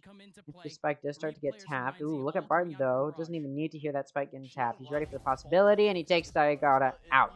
It's down to 2, but Besson takes out Davidson. Down to Rubcoid and he's able to take out Besson and Hand. It's now a 1-on-3 instead of a 1-on-5. Ooh, wallbang damage done quite well. Down to 20 HP. There's a little bit of damage there to Shion, but no meaningful damage. Spike getting threatened. Silver Dart comes through. Rubcoid not really able to get the spike down. Too much paranoia, and Barton takes him out. 3 players left alive for Double O Nation. Makes it a pretty dominant round win, and it's starting to look like Double O Nation wants to make this upset here coming into this series. Nobody was really expecting them to be the favorite or be the team that was going to win it. Their improvement is definitely shown here as they come into Ascension. They win the first map pretty solid fashion, and now they're coming into Haven. Again, 100% winning from them, 5-0. Tactical pause. Timeout being called by 9Z team. They would like to figure out, how do we shut this down? How do we get this offense back in our favor? They're going to have to take, they're likely going to have to take an eco round here to recoup their econ. I think what they've been struggling to do is just find that early aggression, because they're sort of what they did in that previous round, at least. I mean, we don't have a whole lot of their buy rounds to go off of. They try to push into A, immediately got shut down. And instead of trying to go for a trade or anything, which honestly would have been refuted, but I think that could have been the play there. Instead of going for a trade at all, instead what they ended up doing is they just rotated it over towards mid, where they had a lurker. That lurker was then taken out, and then they just decided to continue to rotate. But at that point, you're down so many players. I think, honestly, rotating to B wasn't a poor decision, but at that point, they should have committed. Instead of going over to C, because you have no idea if anybody's been lurking on C, which unfortunately for them, there was a player on C, ended up playing for them. They really should have just committed to B instead of continuing to run through, because that was just such a readable play to just continue to run over to C. Sure, B, a stick on B would have been readable as well, but, you know, a little bit less readable. Tour de Force available, though. Misu got that operator op, chamber op up, and we've also got a lockdown available for Besson. So an ult for either side, but this is the eco round for 9Z. So although there is a Tour de Force available, it may not find very much use if Double Nation can do a good job of shutting down this push. Sova drone coming through, looking to do some damage. Does see a player, and off of that, Artson takes out Chuli. Ooh, Tour de Force, gonna take out Cheyenne. Now it's gonna be 4v4, but David's able to take out Artson. This eco round going well for them. They had some success on their eco rounds on Fracture, and it looks like they're trying to recreate that here. Besson takes out Degata, but David's there to trade it off. So player advantage still for 9Z team. The spike hasn't yet gone down because, well, Rebcord's not yet on site. Now getting on site. Spike gonna get to go down. Nobody's gonna stop the plant. Guns have been picked up as well, so this is definitely looking like a winnable eco. Again, 9Z team had some good eco rounds on Fracture. I wouldn't be surprised if they're able to take a win here, and it actually looks like Double Nation and does not want to pass off that operator to 9Z, so they're just going to go for that save, a two-player save. I don't disagree. It's also difficult to retake in most positions with that. It's difficult to retake in most positions with an operator. Even when it's a 2-on-3 and one of your players is operator, it's still so difficult. It's going to be a scoreline now of 3-2. Could this be the boost that 9Z team needed? Now, I'm a little bit apprehensive about this, because on Fracture, 9Z team often had a little bit of sort of what I'd expect to be a little bit of that, okay, you know, they took an eco round, maybe they can carry that momentum through, and they just weren't able to. Like, 9Z team took so many of those eco rounds in the previous map and just wasn't able to carry through with the momentum, so I don't know. I'm a little bit apprehensive here. I don't want to... If they're able to take this buy round win, I'll start to believe more that they can take the lead ground in the next half. But we'll see. We'll see. Punish Fury available for Artson. From the Shadows and Null Command available for 9Z team. We will see if those ults come out. From the Shadows, a difficult ult to use. We saw David struggle to use it on Fracture. I don't know if it'll be any different here on Haven. The Null Command, though, can definitely be a powerful ult. And now that they're on a buy, they'll definitely be looking more to use those ults. Ooh, Punish Fury comes out, and it nearly takes Degata out. It's very good at hunting him down, but only does 1 tick of damage. Besson will be able to take out Chuli. Stop that push into B. At least momentarily. Misu goes down to hand. There's a hand of hand. It's now going to be a 5v3. I'm sorry, that was low-hanging fruit. I apologize. Koid pushing in. I mean, look how low Artson is. Very easy pick if he's the first to swing, but of course, Double Nation going to be apprehensive about sending him to be the first to swing. Look at David's getting ready for this plant. It's a default plant. There's no util to stop the plant from Double Nation. The spike does go down. Sovadart comes through, and Rubcoid going to be flushed out and hunted down with a concussion. Barton takes out Rubcoid. Degata able to trade it off, but then Barton takes out Degata. David takes out Barton. And, yeah, Besson finishes it off. 3 players left alive for Double Nation. And, yeah, like I said, sure, 9Z team, you can win your eco rounds, but your buy rounds are what really, really matters. And although they're able to take those ecos, they're not able to carry that through for some momentum. And you play differently on your eco than you do on your buys. So if you're winning your ecos and not winning your buys, it just shows strategically when you have those guns, you don't know what to do with them. I think 9Z team needs to, you know, shift themselves around. It's what M80 struggled with as well against the Union earlier today. They definitely had that same issue where they were struggling. They won their eco rounds, but then they were struggling to figure out what to do after that point. From the Shadows available for both of these teams. Exactly. Nanostorm's getting ready to come down here, or come out in C. Misu able to take out Hand. That's over in A. So it's an early pick for 9Z team to try and make some progress here. Bot getting ready to come out. Besson takes out Chuli. That's going to immediately get it into a 4v4 here. The player advantage 9Z did have going to be lost. Misu is spotted in a lobby. Gets spotted by that owl drone. So let's just back up. He's still very, very cautious about where they want to push. It looks like they're going to head towards A, though. Pushing now in through A lobby. Down A long. Look at Double O Nation, though. They're stacking over near C. Not quite ready for this A hit. Got Artson still to watch it in A heaven. Smoke comes out, and now Double O Nation going to start rotating, but this will allow the spike to go down for 9Z team. So Double O Nation looking pretty weak in this round, and trying to retake on this from this position. That shocker, though, did some good damage. Oh, Artson jumps out of heaven, able to take out Rubcoid. They got able to trade it off from Hell. He's also able to take out Besson, but a trade pick comes through from Barton. But then David 6 out Cheyenne. It's a 1v2 now for Barton to try and clutch out this round. Retake on A is so difficult on defense because you're caught in those choke points. Barton able to take out David. It's no longer in those choke points. It's a one-on-one. No scope off shot comes through that Omen smoke. Misu needs to make sure the spike isn't being defused. Barton shoots him. Misu's low on HP. Barton finishes him off, and the defuse will come through. I did say the defense retake is difficult on A site, but it didn't matter. Double O Nation still able to figure it out. I think one of those key plays was Artson able to jump through heaven and take a player out, trying to get... Yeah, there you go. There's that replay. Able to take out Rubcoid. Well, Degata's in Hell. Could have stopped it, but wasn't quite ready. Was more focused on the possibility of other players coming in through CT. Unfortunately, lets that player go down, and although they're able to trade it off and get another pick, the trade pick immediately comes through, and from that point forward, 9Z team, or sorry, Double O Nation, able to pull through. It does seem as though both of the Brazil teams are moving towards 2-0 victories. Could it be home turf advantage? That is the question. Degata takes out Artson. This take of A site going to be fast and aggressive. Showstopper comes out from Thule. He's at 5 HP. Nobody's going to stop him yet. It's a good thing he didn't clear any close angles and then fire it. He would have killed himself there. Now Double O Nation going to have to figure out how to play this retake. Again, their previous retake was done pretty well, but they're in a little bit of a different spot. Misu with a shorty. Trying to find a quick pick, but Besson shuts it down. 20 HP for Besson. Defender lockdown comes out. And going to take out Truly. This retake can start off with that. Defender lockdown did push 9Z off site, but Degata able to find 2. Giant takes out David. Degata caught on box, going to be taken up by Cheyenne. It's now a 1v2 for Rubcoid. And no 1v2 for the side of 9Z this time around. At the same time, Rolling Thunder came out from Cheyenne. A little bit premature there. Doesn't really matter. Defuse comes through. Oh, it's just that we can get that ult point up. Well, no, I think he was using the Rolling Thunder not to get that ult point up, but it's a benefit. He gets to, you know, not waste the defuse.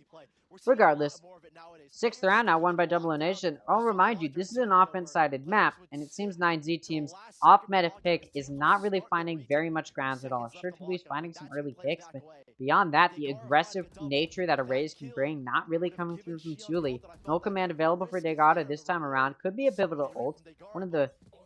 One thing about KO is a lot of his util can be very useful on most maps, and that ult is a very pivotal ult. Ooh, Tuli able to cross so quickly and gets blinded, just trying to get away with his life and gets shut down. It's now going to be a 4-on-5. It's now going to be a 4-on-5 for Double O Nation. We'll see how they play this. Besson going to shut down Misu. That's an early pick coming through mid-window. Now 9Z team going to get this spike down. There is Artson in heaven. Maybe hoping to do another play where he drops down through heaven. Silverdrone going to come out first. Do a Rubcoid. Going to be spotted holding that in an off angle. Good thing that Silverdrone came out first. At least for Artson, because that almost certainly would have resulted in a death. 9Z team, it's not great to reveal that position like that.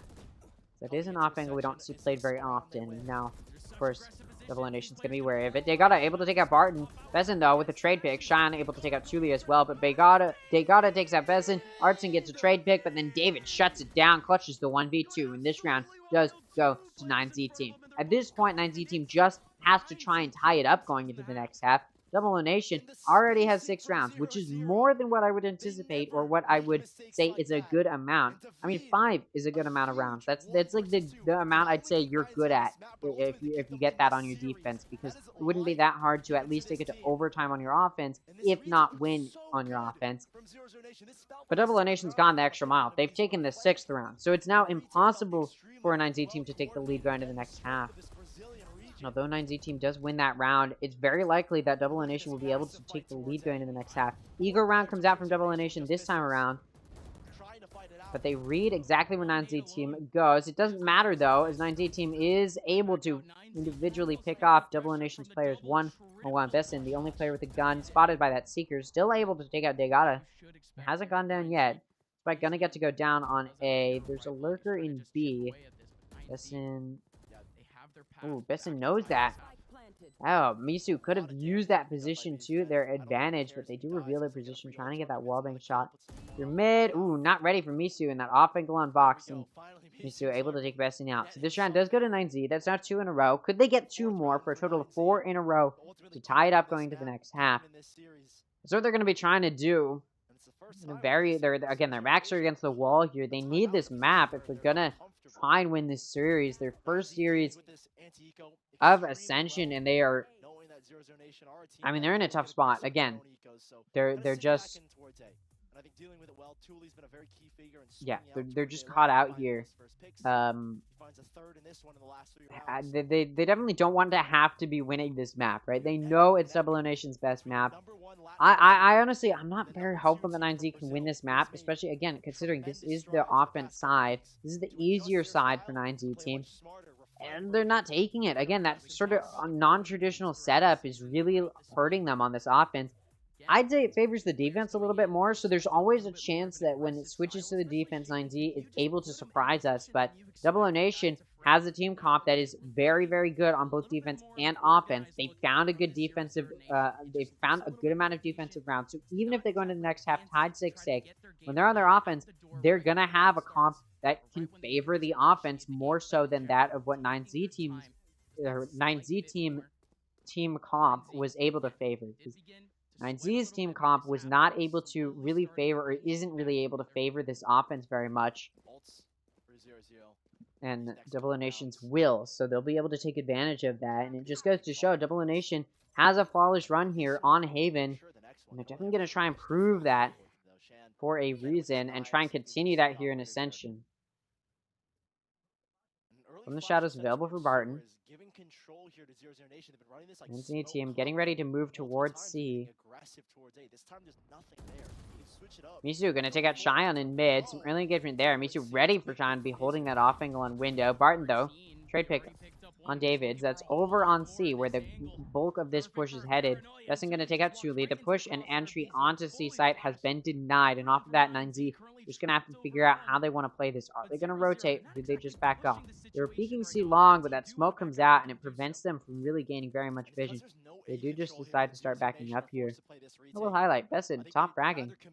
Except that operator, Misu nearly takes that angle, but fortunately for him, manages to get away. The Z team will be attempting this re-hit onto C, although Misu is pushed into B, but you see Besson very aware that this might be the case, although now looking away. There is an alarm bot to watch it, so there's really no point in watching it there. Alarm bot does go down. However, 9Z team gonna start pushing into C, but Barton's still watching on top of logs, able to take out Daigata. Rubcoid gonna shut it down, but then Artson takes out Rubcoid. Misu takes out Artson. Besson there to trade it off, though, with that operator. 8 HP left remaining. Top frag for Double O Nation gets another pick, and that's right. Double O Nation on their defensive Haven is taking the lead going in to the next half. Besson with 16 kills, 5 kills above the next highest frag for Double O Nation. Absolutely making a difference. Now, of course, Killjoy will sort of shine through on the defense, but it doesn't really change a whole lot as far as just how powerful Besson is showing themselves to be. Very, very impressive so far from 9Z team. Alright, Tour de Force back out from Misu. Absolutely could be a factor here. There's a Hunter's Fury and a Lockdown, though, available for Double O Nation. Definitely do some damage. As Besson takes out Agata, and Tuli is taken out as well. Trying to dodge that Hunter's Fury, goes on top of Box right in front of Double O Nation. Still a Lockdown available for Double O Nation as well. This is the last round of the half, so if there's a time to use it, it's now. No point in saving it. Looks like they're getting ready to be in a position to use it. And as hand takes out David's, and that gets spiked down. The Lockdown will come out as well. And looking for more. There's Misu with that Tour de Force watching in heaven. Hoping to do some damage. That Lockdown comes out. Spike gonna be picked up. Besson watching through window, making sure nobody's pushing through lobby. Which nobody is, so they know there's no rotate coming through. They know where 9Z is, and a flank can start to come through here. And yeah, Besson able to catch Rebcoid off guard. Ooh, Tour de Force gonna take Besson out. It's now a 1v4. And yeah, only gonna find one more on hand before Cheyenne takes Misu down. So Double O Nation has taken an 8-4 lead on the defense of Haven going into the next half. They are really trying to show why Haven is the best map. Like I said, 9Z's team comp favors the defense a little bit more, but it is still an offense-sided map, and Double O Nation is, of course, running that team comp, which works well on both sides. So I'm not very optimistic that 9Z will be able to come back here. Although I went into this series really thinking Double O Nation was not really going to have a chance in Ascension at all. By taking on 9Z team, they may be proving that maybe he could be a team to challenge the Union for that top spot during playoffs. As yeah, Double O Nation will not be facing the Union in the group stage. It's Group A and Group B will be separate until playoffs, so that will be the opportunity for these teams to face each other. Look at this. Pissed around, gonna come out. You see 9Z team playing very proactive. I mean, they got us switching sides here all the way in A lobby now. Although Double O Nation's the only one who's found a pick so far. Misu went down. And look, a flank coming through from Degata down A long, but it's misplaced. Although, no, they do find and take out Besson. Spike's gone down over on C, though. It's now going to be a 4-on-4, but 9Z team has to recoup, and it's going to take them quite a while to get all their players over here towards the C site. David takes out Barton and Artson, and Rebcoid takes out Hand. It's now a 1-on-4 for Cheyenne in Garage. Oh, there's a one-way. I've never seen that one-way before in Garage. It does come out here. Again, that innovation that these South American teams are bringing. And of course, Rebcoid finds that final pick. Hey, if you're going to try and make a comeback and prove that this team comp is enough to make the defense look like the side that this map favors, 9Z team does it by starting off this pistol round. A good way to do it. Gonna be able to force a buy here. Double O Nation gonna be on an eco. So 9Z team should be able to take this next round, and I imagine we'll see traditional round structure take place. Now, if Double O Nation wanted to, they could absolutely take a force buy here, and may even be able to win it. They don't decide to do that, and I understand why. You've got a good lead. There's no point in doing that other than to destroy 9Z's hopes and dreams. Ooh, Degata gonna prevent the push through short, able to take out Besson and Hand. Artson able to trade it off, and then Tuli takes out Cheyenne and Artson. Without down Barton, not gonna do anything else there. Artson, Barton, Besson. So many. But yeah, it looks like 9Z team will be taking the early lead in this half, although they do still, are still at a loss. Double O Nation does still have that lead, and now that Double O Nation is on a bye, traditional round structure should take place. The Double O Nation should be able to win this round. I've said that so much today. That is the way that it goes. A lot of maps will look the same for the first few rounds of the half. They got it, able to send that knife through to suppress that push into A. Now they know there's at least a few coming in. They only detected 2, so it's very possible Double O Nation was playing far enough back to rotate. Of course, they are going to commit to A, and the 9Z team won't know that until that spot comes through from Degada. Jump peeking over middle box. Misu peeking out, misses the shot, but a nice shot on the headhunter to follow it up. Double Elimination still going to be committing to A. They don't want to back out. They don't want to back down. They want to say, we can still do this. We've got better guns. We can overwhelm them. Misu still watching short. This time from further back. He gets concussed, though. No longer going to be able to scope in with that headhunter or with that Marshall. And takes out Misu, and Artson takes out Degada. It's now going to be a 4-on-3 player advantage, now in the hands of Double Nation. Although 9Z started this round off with the player advantage. Ooh, from heaven, Hand takes out Thule. Now going to be 4v2. Should be an easy post plant for Double Nation. Barton making it look easy as he takes out Rubcoid, and of course Hand with a very, very impressive round. 3 kills finishes it off. This round does go to Double Nation. Again, traditional round structure taking suit, and now we're moving into the first full buy of both sides. This is where we start to see the interesting rounds come into play. The question will be, can 9Z team win this and try and prove that they can make a comeback possible? Double Nation, of course, looking to shut this down if possible. And say, nope, this is an offense-sided map for a reason.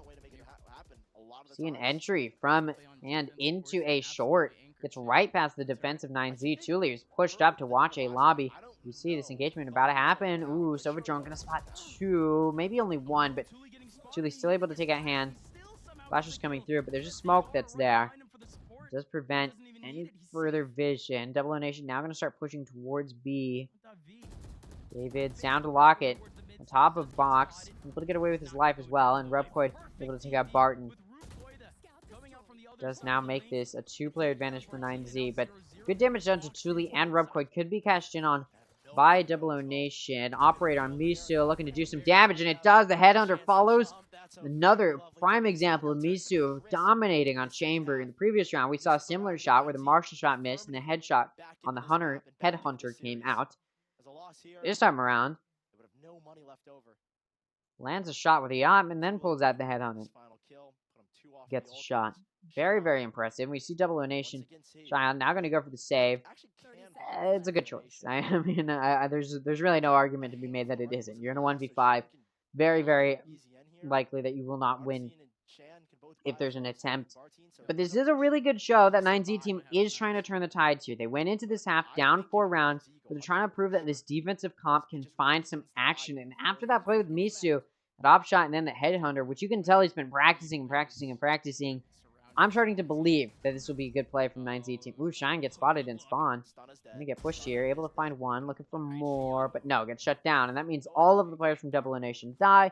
Still gonna have some econ to buy this next round, so it will be another full buy from both sides, but a little bit disappointing for Double Nation to not be able to hold on to that gun. And actually, if you look at Double Nation, I don't think Besson will be able to buy. May have to get somebody else to buy him a gun.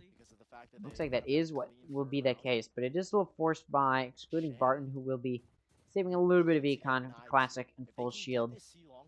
No, he will be on a Vandal. So it's only going to be Hand on that Stinger, but it looks like they're going to push for an ult orb potentially to just get that ult orb up and then move forward. We'll see if that's the case though, although, actually no. It doesn't look like Hand's going to be pushing for that ult orb, maybe just hoping to bank on getting a kill with that Stinger. And pushed up in the garage window. It's pushed through garage, going very, very well. 3 in there, although Hand gets shut down. Trying to push into C Link. Gets shut down there.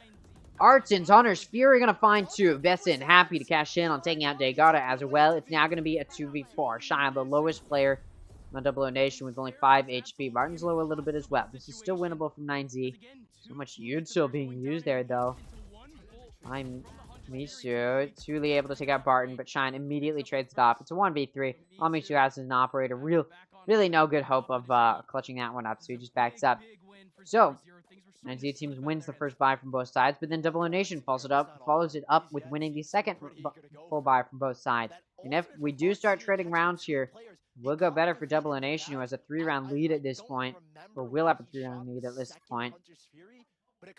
See, Pheasant hunting this guy down. I mean, yeah, you can afford to lose. Actually, can you? I wouldn't really want to. Just to be really, really safe. I guess Bessen's not hunting too hard. And yeah, no exchange there. So Double O Nation will be able to afford a buy. I believe so will 9Z team off of that previous round win. They had a very decent amount of players alive. And that kill from Artson, the Hunter's Fury that gets 2.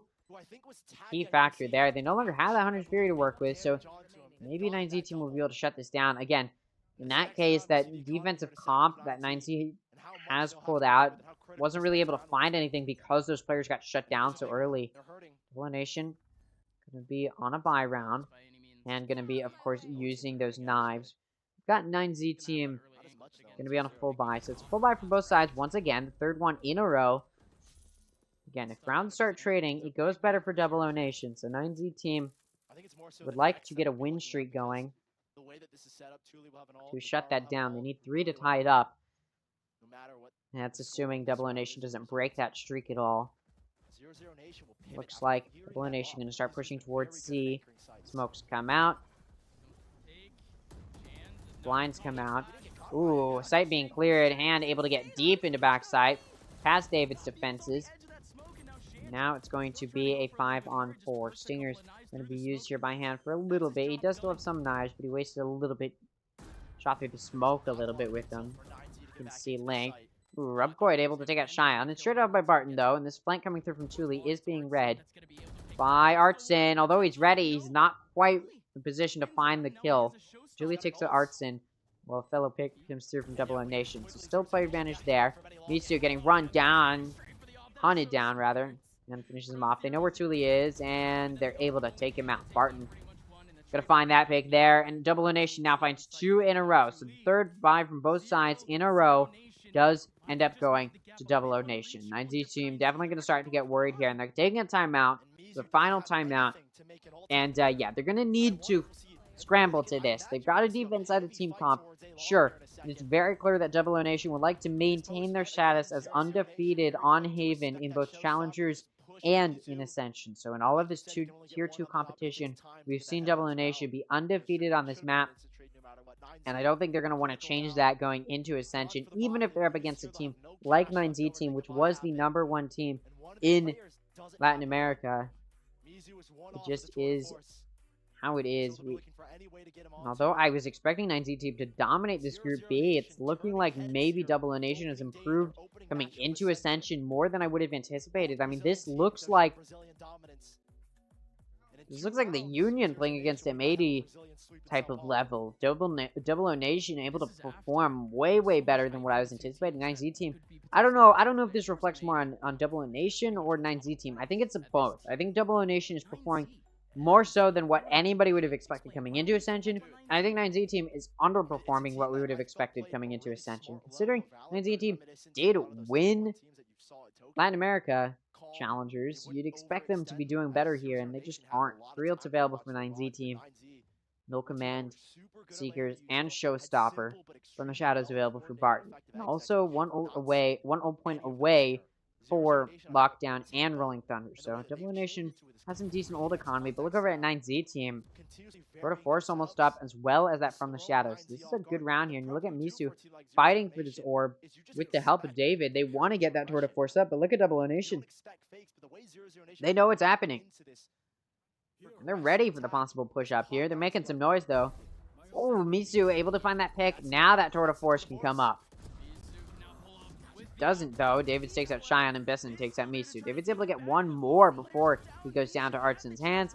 That will mean it's a 2-on-3, but Julia takes out Barton, leaves Artson in a 1v3, able to find a pick. Now it's a 1v2. Oh, and a swing across around the box, as well as a flank coming through. I mean, he was getting pinched from both sides. Probably wasn't going to go well there. 9Z team, off of their timeout, is able to come through with a win. And that Tour de Force is up. So Misu doesn't even have to spend money on a gun. So some econ stability can still be in the game for 9Z. We've also got a null command available. Yeah, very nice headhunter. I mean, Misu's proven there's a reason he's on Chamber. He's clearly able to find those good kills using that headhunter. And because of how expensive Headhunter's bullets are, it cannot make sense to play Chamber just purely for that reason. But if you're going to find some good picks with it, make it worthwhile. Yeah, no command available also from the shadows for 9Z team. It's just going to be difficult to use those. Lockdown and Rolling Thunder available for Double O Nation now. They got locking down Long, able to take out Barton. Does get traded off. It does slow the push a little bit.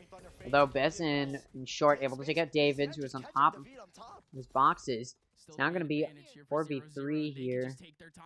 Oh, look at hand. Ready for the possibility of a swing through his boxes. But it's actually going to be truly up close. We see what he's able to do here. Oh my god, he finds 2 before he goes down. That evens it out. It's now going to be a 2v2. And Shion and Besson are low. The lockdown does come out. But they're not going to do a whole lot there. As it comes out a little bit early. Suspect will go down.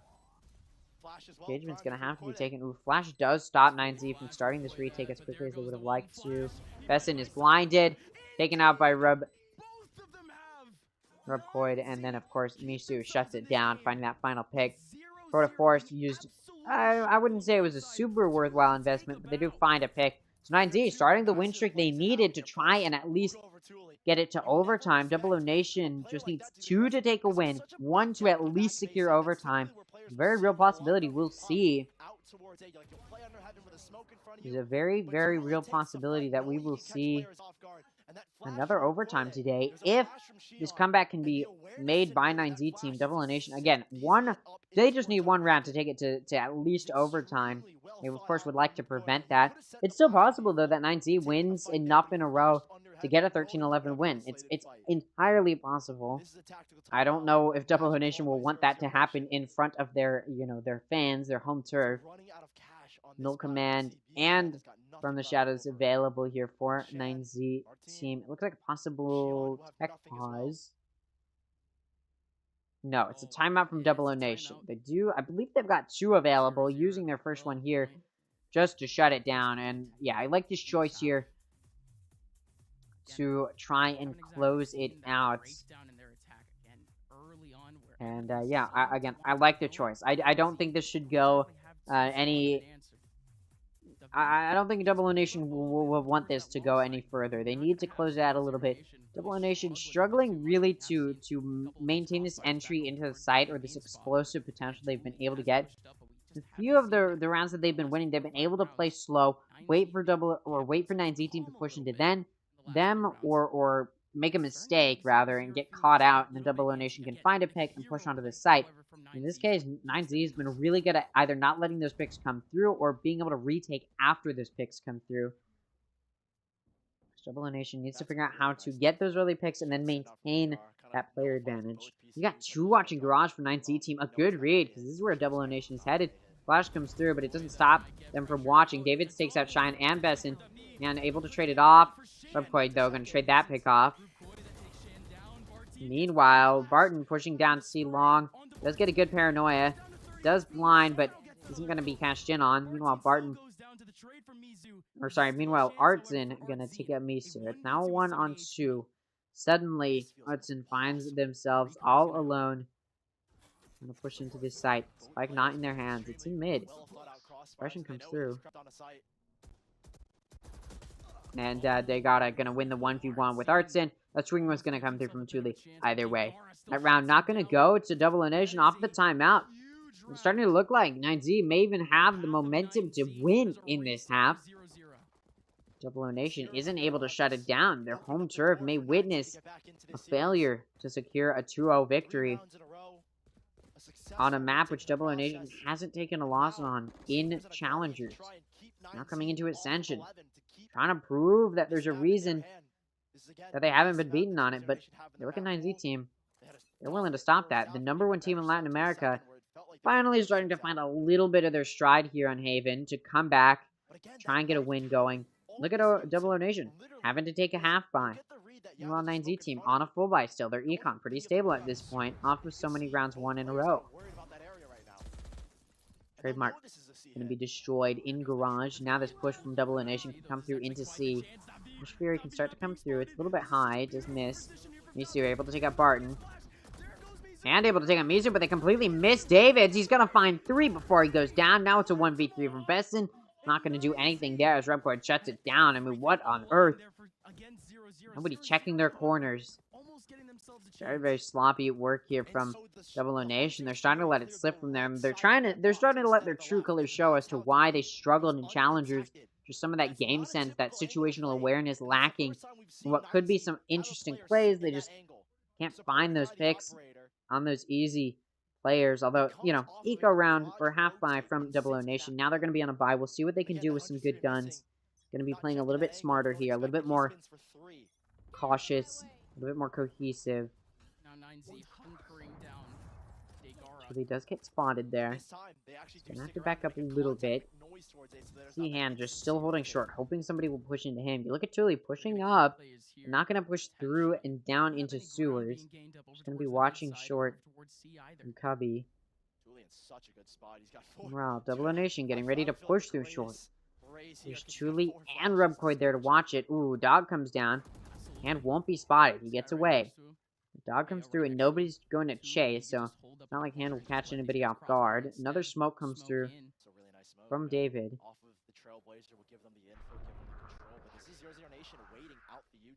Bladestorm available for Hand. Looking to use it. Does pull it out. Coming through. Paint shells come out, and Hand happy to take them out. Ooh, a full blind onto Rubcoid. Very, very well done. Artson able to take out Misu and Agata. It's down to David all of a sudden alone in a 1v5. Suddenly all of his team is gone, and it looks like Double O Nation going to be able to secure the possibility of at least an overtime. And Zegan not going to have the opportunity anymore to just take a win without it going to OT. David's, of course, going to go for the save. Because, I mean, what else can you do? They've got good econ. David doesn't have to save. And it could be worthwhile if, you know, an impressive 1v5 Twitter clip comes through. Could have been worth it, but, I mean, at this point, no time. You don't need the econ, but you weren't going to be able to do a whole lot there. You don't want to potentially give those ults to Double O Nation as we move into the last round. I can understand not going for the clutch, even if it seems like they should based off of, you know, they don't need the econ.